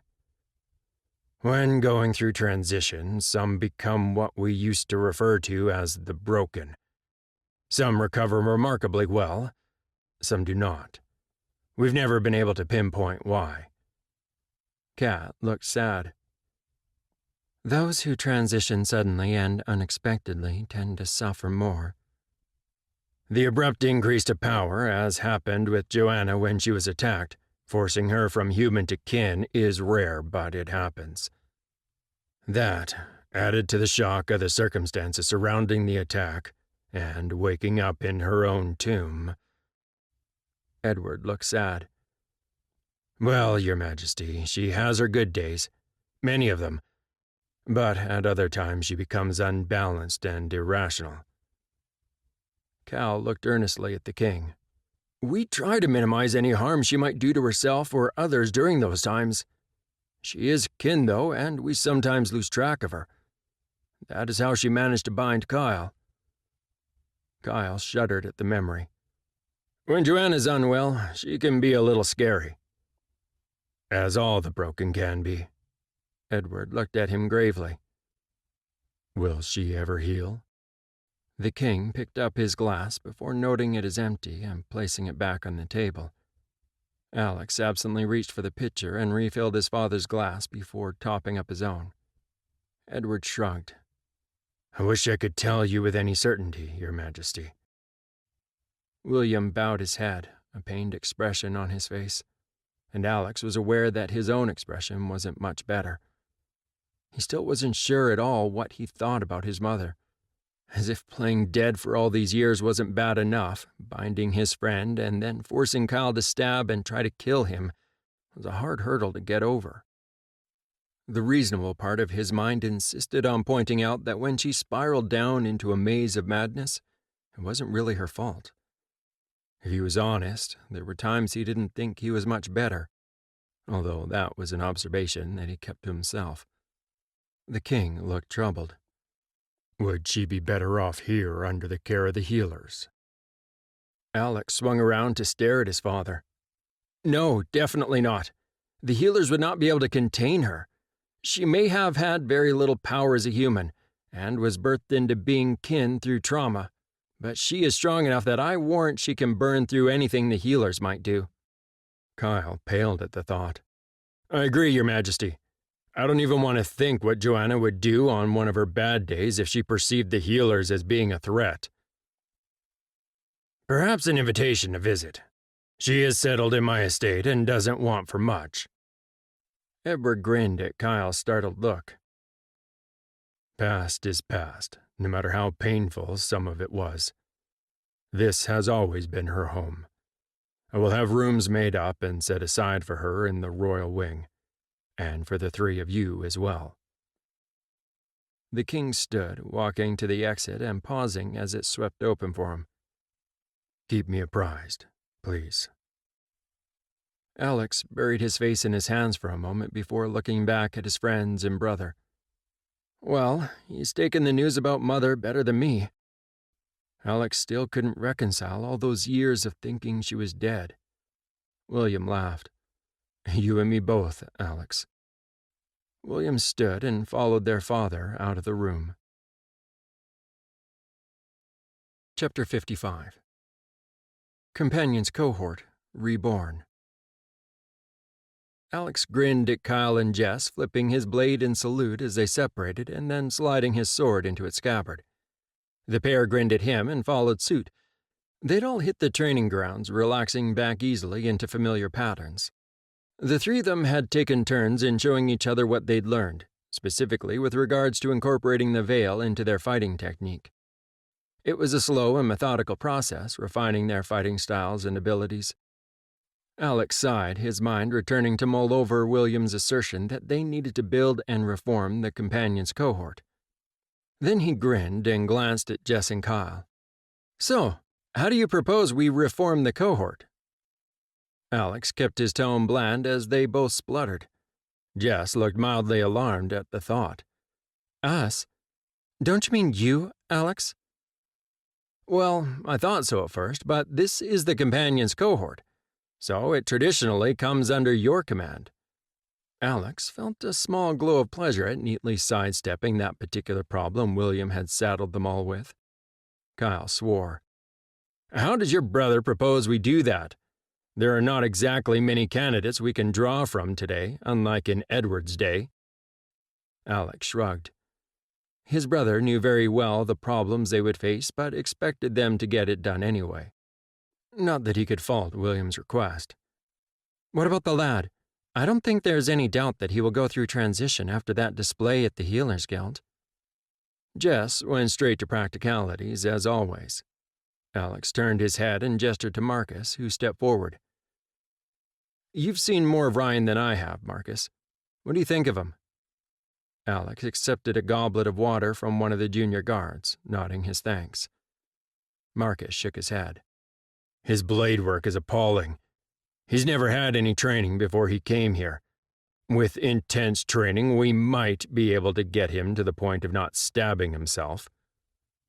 Alex snorted in amusement, then, seeing Kyle's eyebrow raised in an unspoken question, he related how he'd met Ryan and the responsibility he felt for the boy. Jess shrugged. "Well, he won't have as much to unlearn then. I'd say no training is better than bad training." Marcus laughed. "You're right there, my lady. He'll never be of Lord Kyle's skill, but very few are. He's earnest enough and definitely more powerful in his use of the veil than the regular members of the elite already, despite his age." Matthew, who'd been training them with James, cleared his throat, causing them all to turn to look at him. "I'm told the scholars are happy with his progress. He had some training in his letters before his mother died, and his life fell apart." Matthew was clearly impressed with the boy. All of the elite seemed to be, particularly after his efforts at the Healers Guild. Kyle shrugged. "Giving Ryan a chance won't hurt." "Of course, if you three showed up while he was in lessons with the scholars, it might help his position here in the court a little better." Matthew's tone was carefully neutral. Alex looked at the guard, frowning. "What do you mean?" Matthew ducked his head, then looked back at Alex. "The court brats know he's an orphan and lived on the streets before he came here to the palace." Jess's lips thinned. "Ah, so they think they are better than the lad and let him know it?" Matthew nodded. "Ryan hasn't responded to their taunts, not even a peep out of him that it's His Highness that is his sponsor here at court." Alex traded glances with Kyle and Jess, his eyes narrowing. "Well, let's go set things up. If he agrees, he won't have to deal with those group classes again, and he'll outrank the brats. They'll probably be fighting for his favor after this." Alex nodded his thanks and turned, leading the way out of the training grounds. Alex pushed his own concerns aside. He couldn't solve the issues of his mother, Simon, and the Order in a day, but this was one small problem he could deal with. He paused in the entrance of the training rooms, aware of the hush that settled on the room as the students all became aware of his presence. Scholar Joseph kept talking for a few minutes before he became aware of the unnatural silence of his students. He paused and frowned, looking around the room. Spotting Alex leaning against the doorway, he bowed. "Your Highness, how can I assist you?" Scholar Joseph straightened and looked at him earnestly. Alex smiled, his eyes tracking around the room before settling on Ryan. "I require Ryan for a training session, Scholar Joseph." Joseph turned and looked at Ryan, gesturing for him to gather his books. "Of course, Your Highness. Ryan can make up today's lesson another time." Alex noted that Ryan looked somewhat depressed at the notion, even though he was trying to hide it. Please speak with Joshua or Miranda. We will need to coordinate. Ryan has other duties and training he must attend, and that timing is scheduled around my availability and that of the elite. Private tuition will need to be organized. Alex saw the eyes widen around the room, all of them sons and daughters of the lords and ladies that spent the bulk of their time in court. Alex felt his lips twitch as he ushered the lad out of the room. Perhaps knowledge of who Ryan's patron was here in the palace might cause those who'd been giving him a hard time to rethink their strategy. Jess and Kyle looked up from the conversation they'd been having a short distance away, and with a smile at Ryan, they both fell into step as they made their way down the hallway. Alex saw Ryan glance up at him several times as they walked, obviously trying to pluck up the courage to ask something. He waited patiently. He was sure the lad would get around to whatever it was eventually. Alex led the way through the palace, but other than a few curious stares, no one hindered their progress. That in itself was unusual, but then again, many inhabitants of the castle were still a little skittish around all three of them, treating them like they were made of spun glass and might break and splinter at any moment. Alex wondered idly how long their current hesitance would last. Where are we going, Your Highness? I know it's not the elite training grounds. Ryan looked around the hallways they were walking through, obviously in territory that he was unfamiliar with. Alex smiled and glanced at him. To the complex of the Fourth. We have a proposal to discuss with you. Ryan looked stunned at the prospect, falling back into silence, clearly digesting the information, as little as it was. As the doors opened before them, Alex led the way, relaxing with a sigh as the doors closed on their own private sanctum. Walking into the small dining area, Alex gestured for Ryan to take a seat as he, Jess, and Kyle took their usual places around the table. Ryan looked at the assortment of food on the table, his eyes round with astonishment. Jess grinned. Help yourself to some lunch while we talk, Ryan. Ryan blushed and slid his eyes over to Alex, who nodded, not able to stop the chuckle that escaped. Alex looked up at Jess, who was clearly amused by the lad's reaction. Don't worry, Ryan. Jess doesn't bite. Much. Kyle poured himself a drink from a pitcher on the table before helping himself to some small savory pastries from one of the platters. Alex waited until they all had food before looking up at Ryan and catching his attention. You're free to refuse this offer. Neither I nor Kyle or Jess will be offended. Alex sipped his own drink, looking at Ryan intently over the rim of his glass. Ryan swallowed his mouthful of food, mumbling, Yes, Your Highness. In the time before the Sundered War, the last time there was a Fourth, there were 3 times the numbers of elite than we currently have. Alex watched Ryan intently, noting that he didn't seem shocked. He'd been told the lad loved reading and had a particular liking for accounts of the time of the Sundered War, so this would likely not be new information to him. Prince Edward had 2 close companions of the Fourth, Gad and Cal, positions held now by Jess and me. Kyle chimed in, grinning as Ryan swung his gaze from Alex to him and nodded. There were also those who filled the ranks of the companions' cohort, all of them with varying ability in the blade, power, strategy, and command. All of them were assigned to duty with the Fourth. Jess smiled as the lad blushed again and refrained from laughing at the poor boy. He looked almost relieved to swing his gaze back to Alex. After your display at the Healers Guild, I know your power level is high enough that there is no doubt you will go through transition and become kin. Jocelyn confirms that assessment. Alex absently picked up a piece of fruit and continued. We'd like to offer you a position in the reformation of the Companions cohort. The piece of bread Ryan had been holding fell from his fingers as he looked at Alex, astonished. Me, Your Highness? A member of the Companions cohort? Ryan's voice nearly squeaked with excitement. Alex leaned back in his chair. Yes, you. You still have to do your lessons with the scholar and continue your blade work and use of the veil in fighting with the elite. I warn you, it will not be easy. You'll have to pick up extra one-on-one lessons as well as the theory of battle and command. Kyle smiled. You'd answer to Alex, of course, but the traditional rank structure of the Companions cohort means you technically come under the command of Jess and me. The bulk of your training will be covered with private tuition. You will not have much free time. The choice is yours if you would rather another profession, and we will do everything we can to help you. We just suggest you keep up your lessons on the veil, though. Jess looked at him earnestly. Silence settled in the room as all three of them looked at Ryan, who swallowed, then suddenly grinned, his eyes lighting up. Yes, Your Highness, my lord, my lady. I will work hard. I won't let you down, I promise. Ryan was nearly bouncing in his seat with excitement, causing Alex to laugh. Ryan was in those awkward years caught between the boy and the man he would become one day. Good. I was hoping that would be your answer. My servants have moved your belongings. You now have a room in the Companions cohort wing.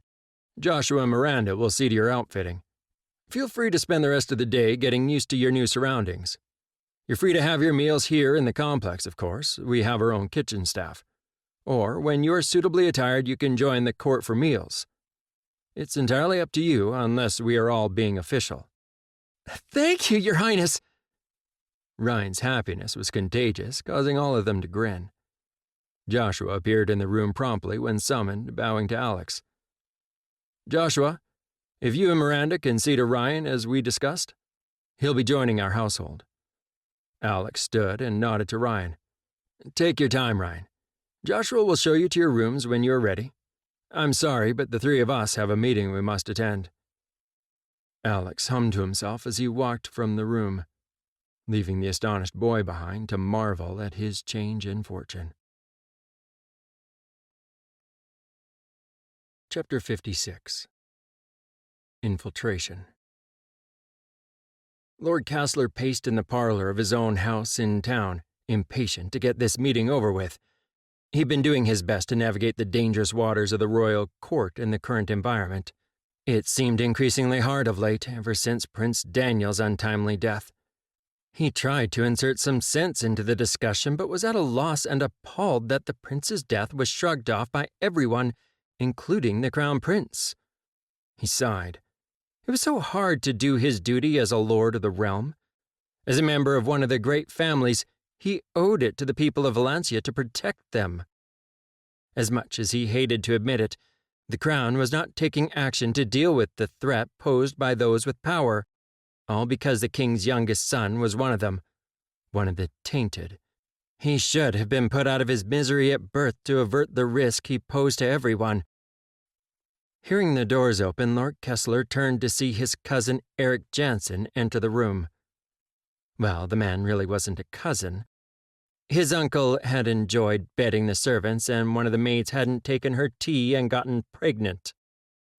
Still, as pained as the family had been, Eric had turned out to be a good addition to the family, even if he wasn't an acknowledged one.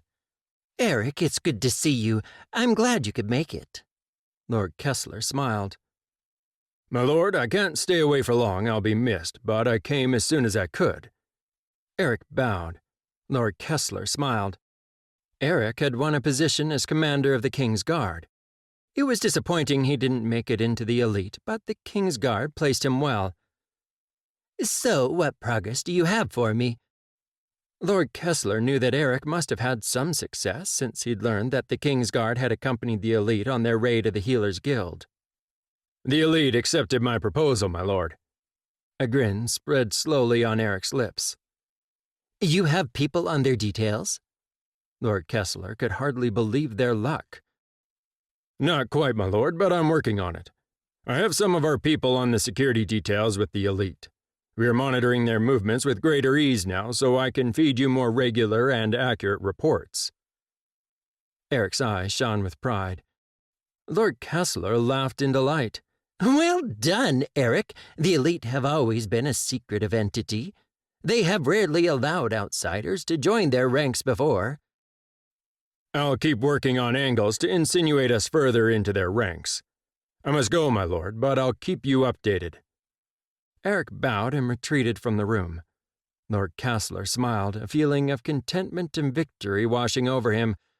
Finally, something had gone right.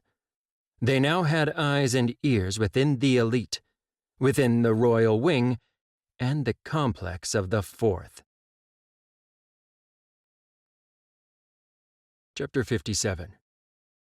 Refusal. William entered the anteroom tugging at his formal blue vest. As soon as he realized he was fussing with the ornate garment that he hated so much, he smiled and stopped. His father was already present in the room and sitting on one of the couches. The king glanced at him and gestured for him to sit. They had time before the court session. William shifted uncomfortably in his seat as he wrestled with himself about whether he should broach the subject of his future consort. "What is it, William?" His father knew him well. "I'd like your permission to take Lady Jesselyn as my consort."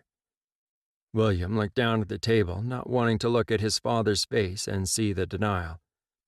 The silence lasted long enough that he was finally forced to look up. His father sighed. "William, we've had this discussion.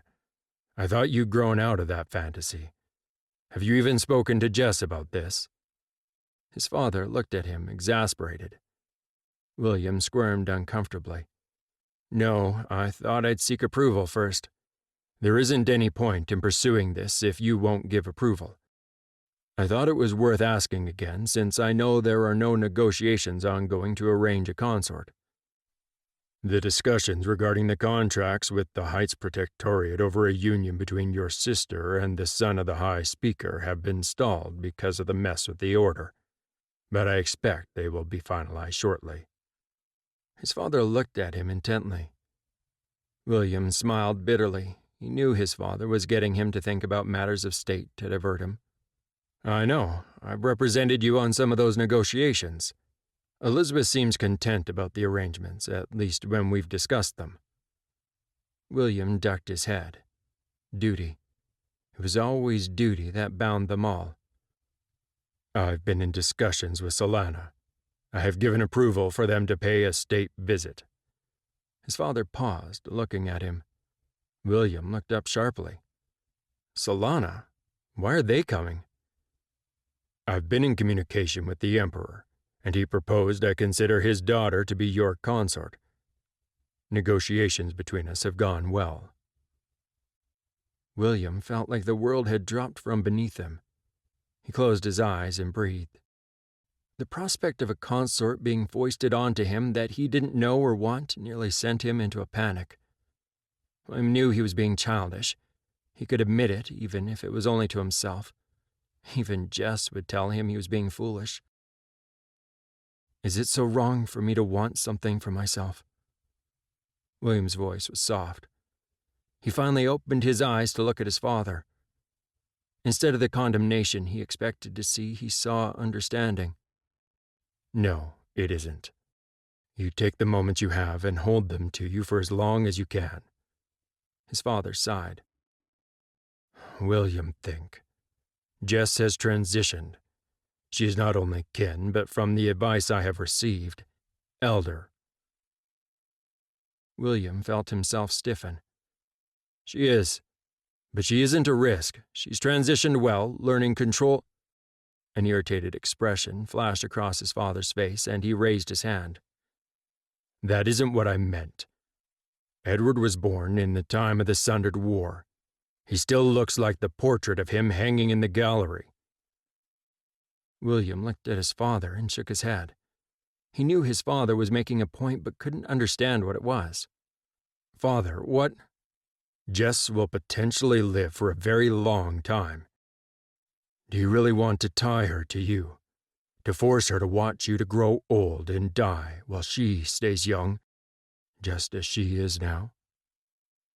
His father sounded tired as he spoke. "I didn't think of that. What it would be like for her."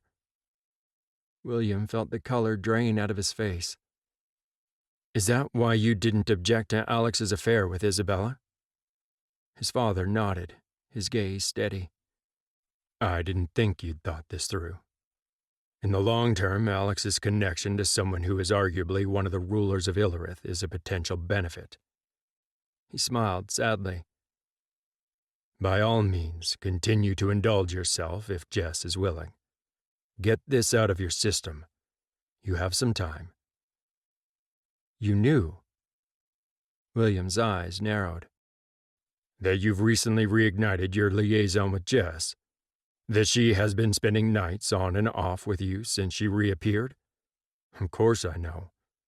Just as you knew your brother was having an affair before he admitted it, even though he, unlike you, wasn't here at the palace."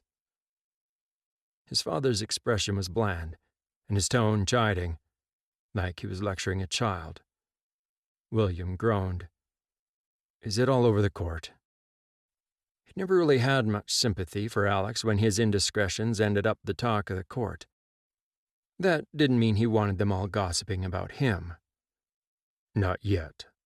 You've at least managed some discretion. When the delegation from Solana arrives, you will be the perfect host.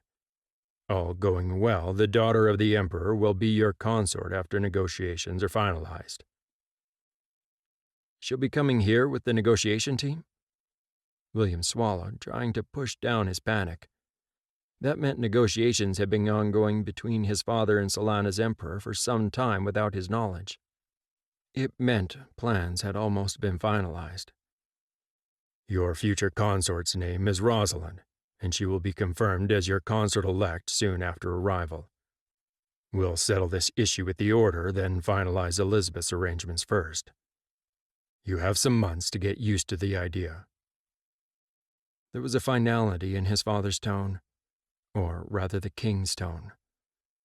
William felt a weight settle on him. He knew he shouldn't be shocked. He'd known his whole life that his future consort would be the best political union his father could arrange. Yet as the years had passed and his father had not engaged in formal negotiations to arrange a consort, he'd harbored a hope that in this one little area he could have something for himself. A naive hope, as it turned out. Politically, he understood. There was no way his father would turn down the daughter of the Emperor of Solana. He could understand it, even if his heart and mind rebelled. He heard the finality in his father's voice, his words sinking in, his tone indicating the discussion was over. Alex thanked the servants who'd opened the door to the small waiting room off the courtroom, knowing his father and brother would be here at this hour. It was a time the king set aside to hear petitions. Thankfully, it was a duty that never fell to Alex. On the rare occasion that William couldn't assist their father, it was Elizabeth who would step up. The tedious matters of state bored him. Alex paused. He could almost feel the tension between his father and William. That was a circumstance which was exceedingly rare. William and his father broke from whatever they had been discussing and turned to glance at him, both equally shocked to see him. "No, I do not intend to put myself through that." Alex gestured toward the door that led to the courtroom and the petitioners beyond. William smiled at him. "I'd feel compelled to call for Aaron if you'd said anything else. To what do we owe your sudden company, Alex?" His father grinned at him, clearly in a good mood. Alex relaxed back into one of the chairs, shaking his head at the pair who found his appearance so amusing. "I know the pair of you will be busy for the rest of the day and evening, so I thought I would give you a quick status update." Alex looked up and smiled his thanks at Carl, who handed him a drink unasked for. His father's man knew not only what the king would want and need, but after all these years he was adept at choosing correctly for all of them. His father straightened in his chair. "Progress?" Alex ducked his head. "Of sorts.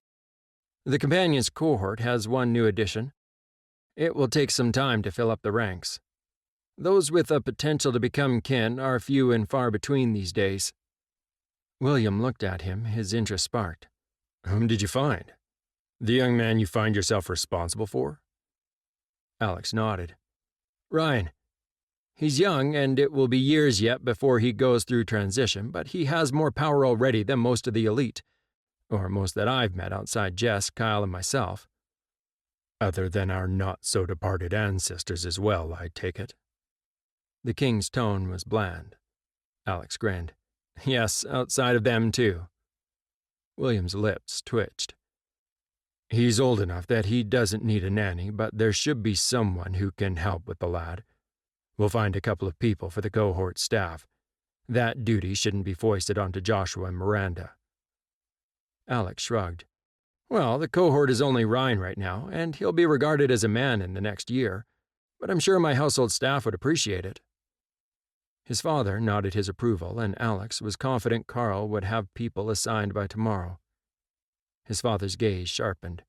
"How is the search for the Order's new headquarters going?" Alex grimaced. "Slowly. Jess and Kyle tell me it's a little tedious. It could be anywhere. They are both out now. We were starting with the villages that sent in reports of the Sundered, and we'll be expanding from there." "Your Majesty, the petitioner's session is ready." Carl interrupted them discreetly. His father sighed and stood, William a moment behind him, and headed to the door. He turned to throw his last comment over his shoulder just as the door opened. "We'll discuss this matter more after the court session. You can wait in my rooms if you like, it's more comfortable. Or I'll send a servant for you when we are done." With that, his father was swept out into the courtroom with his brother at his heels. As the door closed behind his father and William, Alex turned and started walking down the hallway that led to his father's rooms. If he was honest, he had to admit that he was relieved to have a moment of peace. While it hadn't been formally acknowledged that he was back at the palace, most, in particular the inner circle of advisors, knew full well that he was. He hadn't made any formal appearances in court, and he hadn't attended the dinner or balls. Instead, he'd settled for a quiet meal with Kyle and Jess in the complex of the Fourth. Thankfully, neither his brother nor his father had put any pressure on him to return to the social side of his duties that were so much a part of palace life. Which was just as well, since he knew just being back here at the palace and taking up the responsibilities he had was already causing him stress. He was fighting the urge to retreat to his inn at the little town on the edge of the realm. One of the few things that stopped him doing so, other than a sense of responsibility, was that Isabella joined him most nights. He had no doubt his father and brother knew. When your whole life was conducted under the eyes of servants and guards, it was hard to hide anything. Still, neither of them had commented or raised an objection. He had been attending the tedious Security Council meetings one after the other. He didn't know how his brother and father dealt with them. His presence seemed to unsettle some of the lords who had a presence at the various meetings. Although not, he'd noted, his father's closest advisors. Alex idly wondered if his father and William had briefed them separately.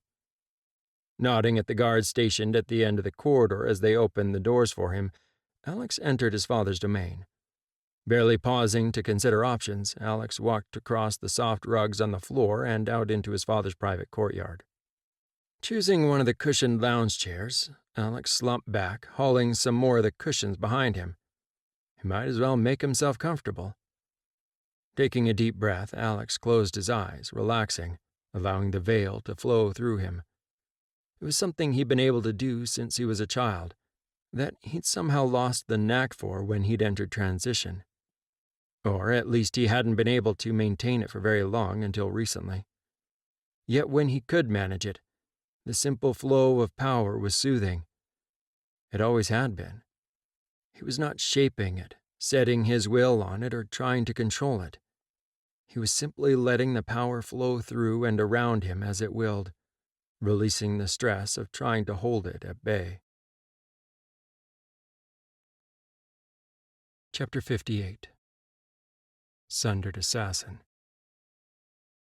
Amelia strode along the paths, the Sundered that she'd been entrusted with behind her at her bidding. She had a moment to feel sorry for them. Their introduction to the medication had come too late for them.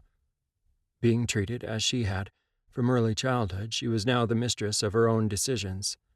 She could see clearly. Before Kevin had taken her, treated her, she had lived a tormented life, filled with the fear of the taint she bore. She had no doubt that if he hadn't come into her life, if she hadn't been treated with the medication, she would be like the Sundered, or worse. She would be mad, entirely out of control and killing indiscriminately, like Kyle. Amelia's steady pace didn't falter as she considered her brother. Her one regret was the death of the one who had been treating him, a moment in time where he was wrenched from his salvation. If only he hadn't run from Melissa. If only Alex hadn't killed her before she could finish her work, Kyle might have been saved.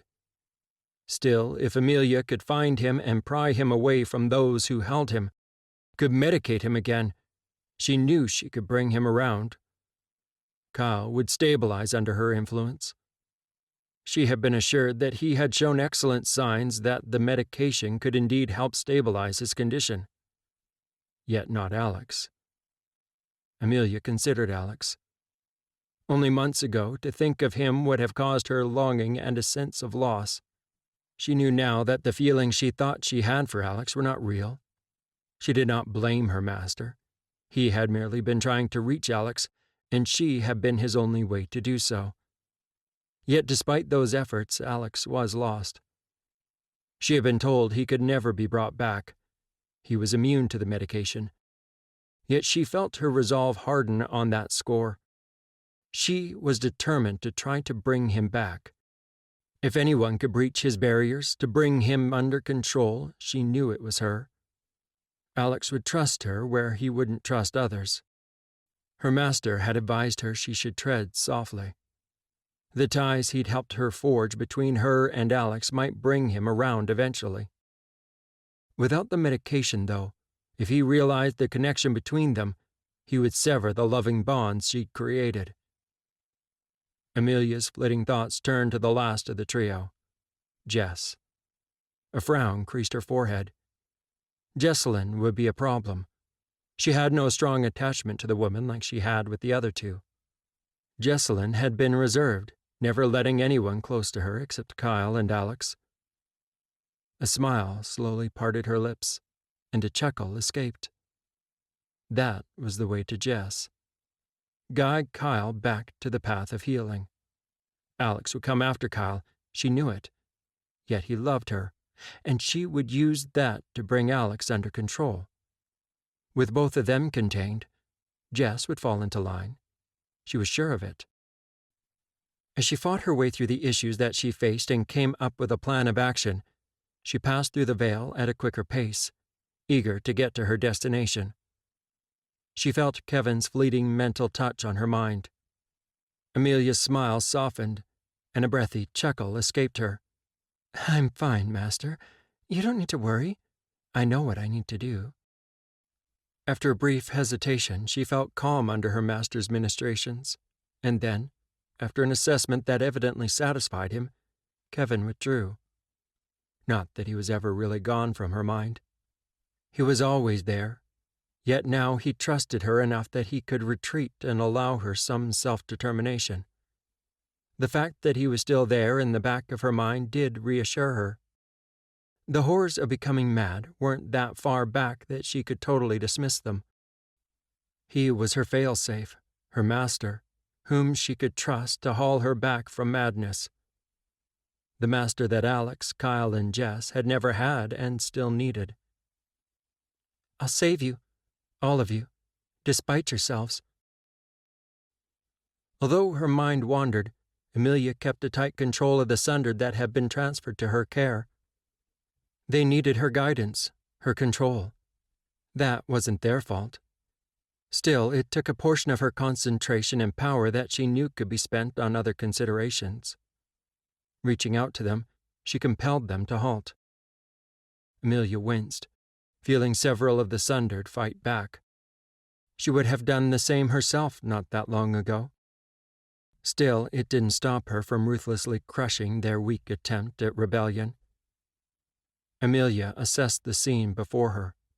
She couldn't control a sharp intake of breath as she saw Alex was present at the palace, in the king's private courtyard. She wrapped her personal shield around her more tightly, breathing a sigh of relief as she noted that Alex was distracted, so probably wouldn't notice her presence until it was too late.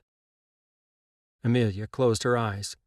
She breathed in, held it for a moment, then breathed out in a cautious effort to calm herself, knowing any undue stress on her part would draw her master's attention.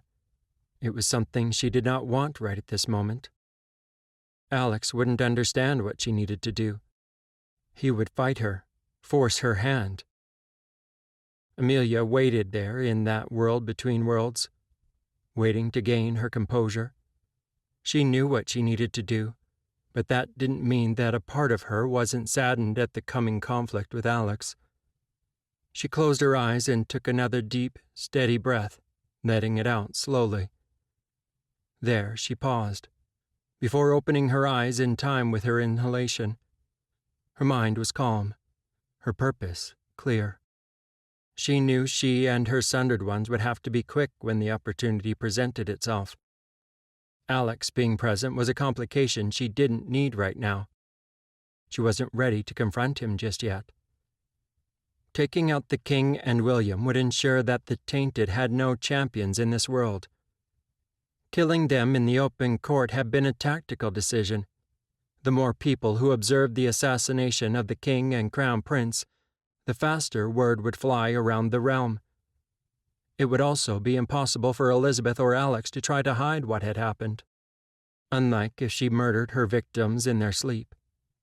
As soon as she'd completed her task, word would run from the palace and the people would rise up against any they perceived as having even the slightest connection with the taint.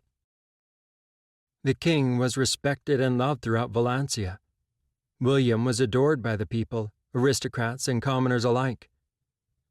With their influence gone, the order could step up its campaign to control those born with the ability to control the taint. Finally, her nerves settled. Amelia moved herself to the courtroom. Her eyes narrowed, and she drew her blade as she did so, appearing on the dais not far from the king. Her men were charged with dealing with the king's elite. Amelia paused as she realized that William was not standing in his customary position near the king. She glanced quickly around the courtroom. Within moments, the shocked silence was replaced with screams and the clash of blades as her men traded blows with the elite. She spotted William down on the floor, surrounded by courtiers, trapped in the panic of those around him and nowhere near an exit. Her gaze tracked back to her primary target, and she saw the king, isolated, his guards being cut down by her own men. She laughed cruel and harsh as she saw he'd drawn a weapon. The old man didn't stand a chance. Amelia pulled on the veil, throwing up a barrier as the king lunged at her with his sword, surprising her. Although she had to admit it was a pleasant surprise. She never would have believed that the old man had it in him. Amelia shook herself out of her introspection, knowing that she didn't have much time. Reaching out with the veil, she wrapped the power into a hard ball and threw it at the king, causing him to gasp and double up in pain as his sword was wrenched from his hands by a second carefully aimed blow. Amelia stalked across the dais, closing the distance between her and her king. Sensing her approach, he fumbled for a sword from one of his own fallen guards. Amelia kicked it away from his desperately clawing hands. Snarling, she grabbed him by the hair, hauling his head up to look at her. She drew her blade back as she saw the shock and recognition in his eyes and face. "Amelia, please," the king pleaded, but her blade slit across his throat, and she felt the warm splatter across her face. Uncurling her fingers from his hair, she let him slump to the ground, his hands ineffectually holding his throat as the light went out of his eyes. Amelia dismissed him from her mind. Looking across the court, she spotted William struggling with his own guards and the courtiers to try to get to the king. Amelia ran, using the veil to assist her as she leapt over the struggling elite, who unaccountably was still alive and fighting with her own men. Her eyes widened as she felt the small pulses of power coming not from her own men, but from some of the elite. She'd known that some of the elite had limited skill with the taint. She just hadn't known that they trained in the use of the taint in combat. They must do, or they wouldn't still be fighting against her sundered. She thought in the battles at the Healers Guild that it had just been Alex, Kyle, and Jess using power to resist. Now she realized the elite, or some of them, had more power than she'd thought. Not allowing herself to become distracted, she stored the information for later. Drawing in more of the taint, Amelia used it to pass through the crowded, screaming courtiers, flicking in and out of the veil as she ran across the ballroom towards William. She paid no mind to the throng of people around her that had once been her peers. They desperately tried to escape as they pushed and shoved against each other, even walking over the top of their fallen contemporaries in their desperation to get out of harm's way. As she ran, she lashed out with her blades, cutting down those in her way, their screams of pain blending in with the fear emanating from all around her as they fell under the assault of her blades, like the falling grass before the farmer's scythe. Like the grass facing the farmer, they stood no chance against her power and blades. Amelia grinned in triumph, cutting down the last courtier that stood between her and William. The fool had even tried to stand his ground between her and the prince. A predatory smile parted her lips. Prince no longer, she realized. With the death of his father, William was now the king. That was to be short-lived despite the efforts of gallant fools who tried to stand between her and him. Finally, she closed the final steps between her and William. Relishing the significance, she looked into William's eyes, knowing these moments would be his last. Drawing in the taint, she swung her blade towards William, but her eyes widened as she was hit by a blast of raw, uncontrolled power. She staggered back, falling to one knee, her short blade clattering to the floor and spinning out of reach as she put her hand down to stop falling further. She looked at William, her mouth gaping. She stared at him, and he sat looking at her.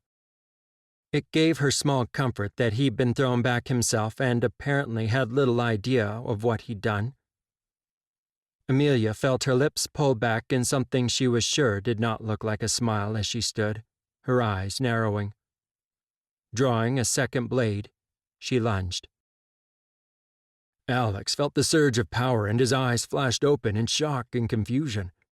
It took a moment for him to realize that the wave of energy was not of his doing but due to others. He pushed himself from his seat, and pulling the veil around him, he sped to where he sensed the power. As he appeared back in the anteroom, he heard the clash of blades and screaming from the court beyond and felt the small surges of power.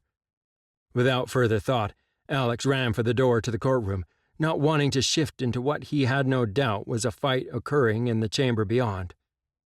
He drew his weapon from its sheath and punched the solid wooden door open. He didn't even pause to consider that the door splintered, shards flying ahead of him as he burst through. Only an absent part of his mind noted the effect and realized he must have augmented his own strength, punching at the doors with the power of the veil. The unconscious use of the force was something that he understood he needed to get under his control. On this occasion, he was lucky it was just a door that was shattered into fragments. Alex reacted instinctively, lashing out with his blades and power as he came under attack by Sundered, who turned to face him as soon as he appeared. His sudden appearance rallied the nearby elite to form ranks to assist, and it wasn't long before they dispatched the attackers on this side of the courtroom. Alex froze, confronted by the sight of his father on the floor, a red pool of blood spreading out from where he lay lifeless. Alex wasn't aware of using the power, yet the next thing he knew he was at his father's side, gathering him in his arms, his weapon forgotten on the ground next to him. Heedless of the blood, he bowed his head, knowing without trying that there was nothing he could do. His father was gone, and no amount of healing of the damage inflicted on his body would change that. "I'm sorry. Rest from the burden of this life, Father." Alex gently lay his father back down, oblivious of the blood that had soaked into his clothes, onto his hands. He stood, taking up his sword once more. Without thought, he turned, drawing in power as easily as he breathed, assessing the fighting that was going on around him. Seeing the elite battling with multiple Sundered, he felt their pulses of power as they repelled that of the Sundered with controlled bursts of their own. He reached out with the veil, lending his own ability to theirs when needed. Still, he scanned the room, and feeling the intense pulses of power, he froze, his breath catching as he saw the dark-cloaked figure running towards William.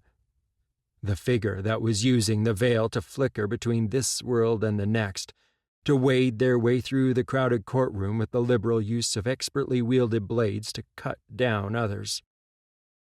Alex called out desperately to Jess and Kyle, throwing the picture of the devastation being wrought in the courtyard by the Sundered. He started running, taking 2 strides before leaping, somersaulting in the air above the struggling guard where they continued to fight with the Sundered. Without pausing, he shifted through the crowded, struggling courtiers much as he'd seen the cloaked figure do. He didn't even think about how he knew to do it. Alex nearly froze as he saw the raw surge of power undirected, lashing out at everything around. Yet he kept moving despite his shock. The surge of the veil had come from William, yet there was no time for him to wonder how his brother had released such power, even in panic. As expected, he saw, almost as if time was slowing down, William thrown back.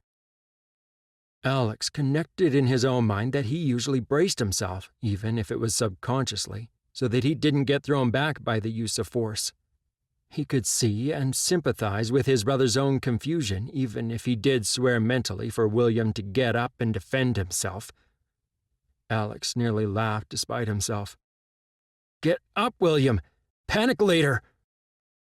Alex was rewarded with William's shocked expression as he looked around trying to spot him, but to his relief he was already starting to move. He spared the time to throw a mind block on William, to at least shield out the confusion that hearing others' mind voices must be causing him. Then his eyes moved to the cloaked figure who had fallen to the ground, short blade spinning across the floor out of reach as it opened a hand to halt its fall. Alex could tell the attacker suffered the same shock that he had, yet after a frozen moment the figure pushed up from the floor. As it did so, the hood fell. Alex froze, skidding to a halt, his breath catching. "No!" The anguished word breathed from him and went out into the void. The cruel sneer and hard, flinty eyes could not hide who she was. Her face was branded on his soul despite the dramatic changes. The Amelia that he knew never would have looked like the doppelganger that stood before him. Opening himself up, Alex felt William's turmoil.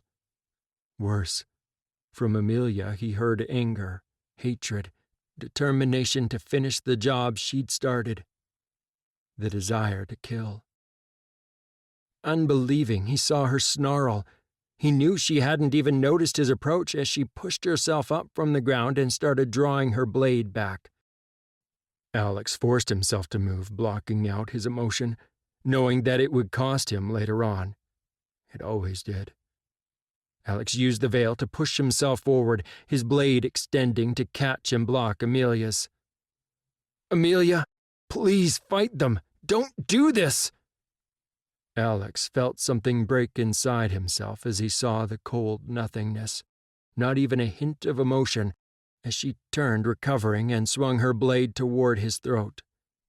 His face hardened, and he responded instinctively to her blow, raising his own sword to block her. Alex felt the rushing surge in the veil that signaled the incoming approach of those with power. Great power. He smiled as he recognized the unique signatures. Kyle and Jess were here.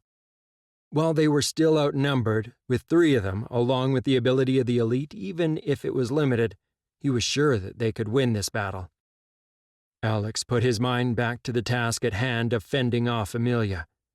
She was a swordsmaster, way too good for him not to pay attention.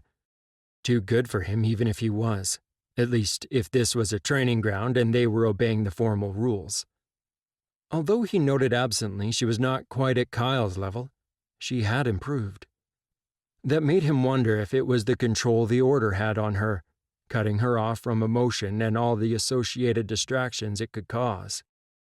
He had to admit that he fought better himself when he lost himself in battle rather than overthinking every little move. Still, there was always the element of strategy and using everything around you to your advantage. That was something that was harder to do when you disengaged your brain from the process, as tempting as that was to do. Alex parried a vicious thrust from Amelia. He may not want to kill her, but obviously right now she was under no such limitations. His own hesitation, his inability to deal with Amelia could cost him his life. He recognized this, yet still struggled with himself. He had the brief warning of a cold smile and triumph flashing on her face before she retrieved another blade from her boot and launched herself at him. Alex found himself backing away from her onslaught, his every move defensive both with his blades and the veil. Even using his power in combination with his sword still didn't stop him from having to lunge desperately to one side, and a sharp pain running down his upper arm told him she had managed to score him. Her grin widened. "Give in, Alex. You're not good enough to beat me." Alex barely recognized her mind voice, her tone dripping with malice. She lunged again, seeing his hesitation, but before he could react, another blade interposed itself between him and Amelia. "Go, Alex. Leave her to me. Get William out of this." Alex felt relief wash through him as his friend once again interposed himself between him and harm. Taking a breath, he watched as Kyle took the fight to Amelia, his own ruling style similar to her own. Yet unlike Amelia, he was fully in control, lost in the blade work as he had been of old, yet with a deadly serious edge that Alex hadn't seen in his friend before. Kyle was merging in and out of the veil so rapidly it appeared as if he was flickering in and out of sight, the effect causing Amelia to stumble and back off. Alex shifted to William's side, assisting his brother in warding off the attack of one of the sundered ones Amelia had brought with her that had made his way through the court to him. Alex snarled. He had no hesitation in killing this one, or any sympathy for his fate, even though from everything that they had learned, he knew it wasn't the man's fault. With a quick glance around the courtroom, he spotted Jess off to one side fighting with some of the elite at her side against a cluster of sundered. She hadn't seemed to have lost any of her fighting edges either. It was clear she'd kept up with her sword work and worked on integrating the power to assist her own fighting style. Alex grimaced as he realized that it was Amelia that was likely to be the one controlling this sundered. She had drawn him away from protecting William in the hope that one of the sundered would get through to kill William while she kept him distracted. Alex pulled his attention back to the task at hand, realizing that he had to be a little more careful than he usually was here in the court. There were too many others around who might be hurt. His eyes narrowed as he considered his options. One of the benefits of the gaggle of lords surrounding William, all with their own blades drawn, he noticed, was that an attacker would have to take them out first before being able to get at William. Alex chuckled as he remembered the dream he'd had about his uncle confronting one of the sundered. He wasn't quite sure how to do what he wanted, but there was always a first time. Deflecting a blow from the sundered one almost absently, Alex traded blows with him. This one had obviously had some sword training in his past. Concentrating, Alex pulled in more of the power, noticing that both Kyle and Jess glanced in his direction in surprise. That was his only indication that he was likely pulling in more power than they were used to. With some alarm, he noticed the bands of power thickening and arcing in his direction, caused by his momentary inattention. No one in the palace needed to see the more destructive side of his power, which they would if he didn't rein it in. Alex gritted his teeth and dampened his demand and draw on the energy around him. He noticed that the veil didn't always react the way he expected. It was as if once he opened himself to it, the strands of energy eagerly sought him out.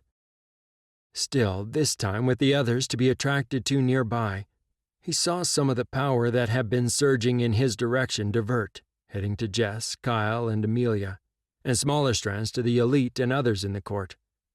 Alex willed the energy he'd drawn in out towards the sundered. He grunted in effort as the man was lifted off the ground. Maintaining his control, Alex used even more power to prevent the sundered from reaching the veil to free himself. Alex chuckled again as the Lord's closest hastily backed up, their eyes wide at the sight, and turning unerringly towards him as they realized he must be the one behind it. Alex dismissed the reaction of the various lords, even if a part of him was secretly amused by their response. He stepped forward, using yet more of the power to propel his sword, which thrummed with power, licking up its length as if it was a possessed thing.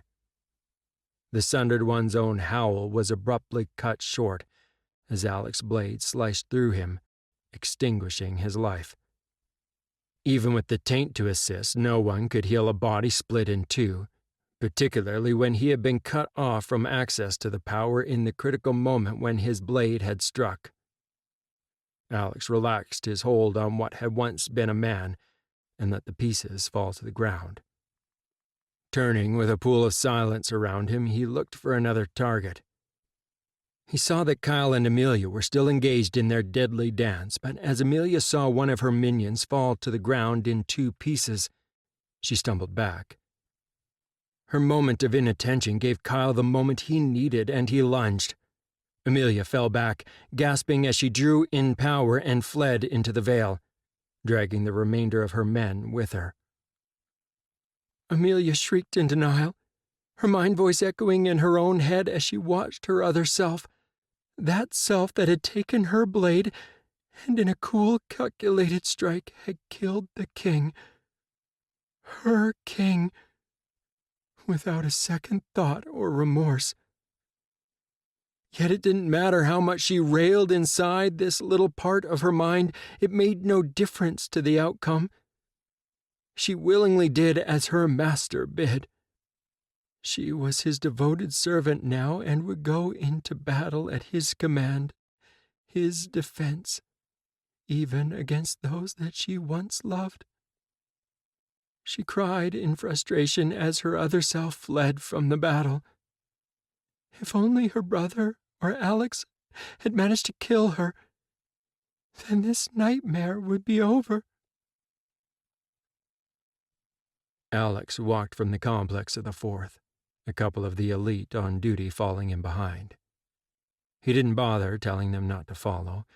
He knew they would ignore such an injunction. The corridors of the palace were quiet, or at least as quiet as they ever really got. Dawn was still hours away, so Alex knew there would be a party somewhere. He was sure one of the guards or servants could tell him where it was located. Right now, he wished to be alone with his thoughts, yet he needed to be here at the palace. So he wandered absently, steering away from the areas that were habitually busy, regardless of the time of day or night. He had some time before he needed to relieve Jess from watching over William. His older brother, now his king, or he would be if he recovered and ascended to the throne. After the fight had ended, the adrenaline that had been pushing William on faded and he collapsed. He'd been taken to his rooms and the healers had descended on him. Aaron and the other healers had William heavily sedated, keeping him in a deep sleep. They couldn't use their own healer's gifts on him yet until his mind healed. Until then, Alex had been taking turns with Jess and Kyle to maintain a shield on William's mind. Left unsaid, they were also protectors in case Amelia decided to come back and finish her handiwork. Elizabeth had buried her own grief over the sudden death of her father and fear for her twin to stand up and act as regent, taking over the reins of ruling the realm until William was able to take the throne. The everyday monotony of governing the realm didn't stop because the king had died. Uncaring, the world and life went on, refusing to pause even for a moment to allow them to mourn. Between watching over his brother and stepping up in his role as the fourth to help Elizabeth as much as he could, Alex hadn't had time to himself to mourn either. Of course, between the three of them, they'd been pulling duty to protect Elizabeth as well, a fact that had not gone unnoticed, at least by Elizabeth. Alex only realized that his absent wandering had a destination in mind when he found himself looking at the large double doors in the public hall. He knew his father lay in a state on the funeral bier. His guards, guessing his intent, split up, one of them going on ahead to quickly check the room. Alex knew it was likely that no one was there at this hour. The doors that gave access to the public were only unbarred a few hours during the day. Still, he kept his pace steady, giving his guard time to provide the room with a cursory check. It was just as well that he was right and no one from the palace were paying their respects. If they had been, they would have found themselves unceremoniously kicked out with his approach.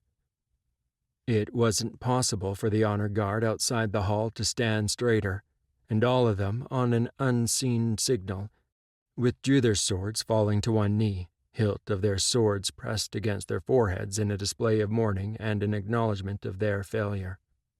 The failure to protect their king in this life. As he passed them, he heard the thump of booted feet on the stone floor, the scrape of swords sliding back into the sheath. Alex moved through the doors, pausing just inside to stare at the figure out in the center of the hall. "Please."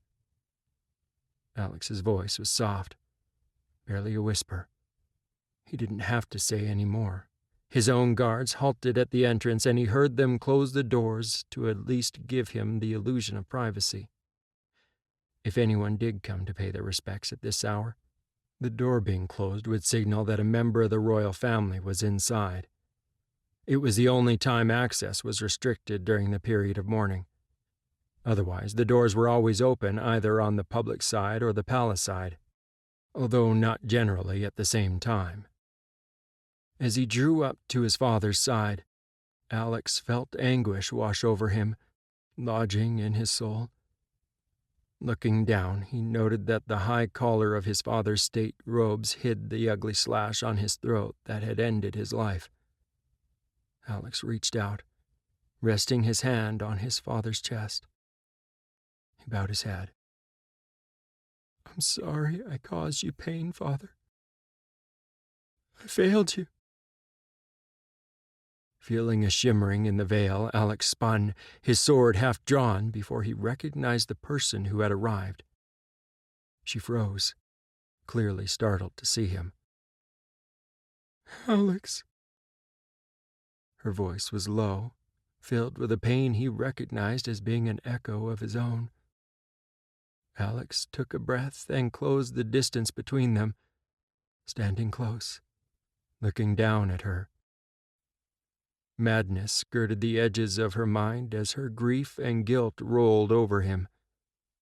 Alex shuddered as it hit him, and he pulled her into his arms, embracing her lightly, willing calmness on her, trying to soothe her as he'd seen parents do with small children. The end. This has been Path of the Broken, Shattering Dreams, Book 2, by Catherine M. Walker. Read for you by Steve Campbell. Text copyright by Catherine M. Walker, 2019. Production copyright by Catherine M. Walker, 2019. All rights reserved.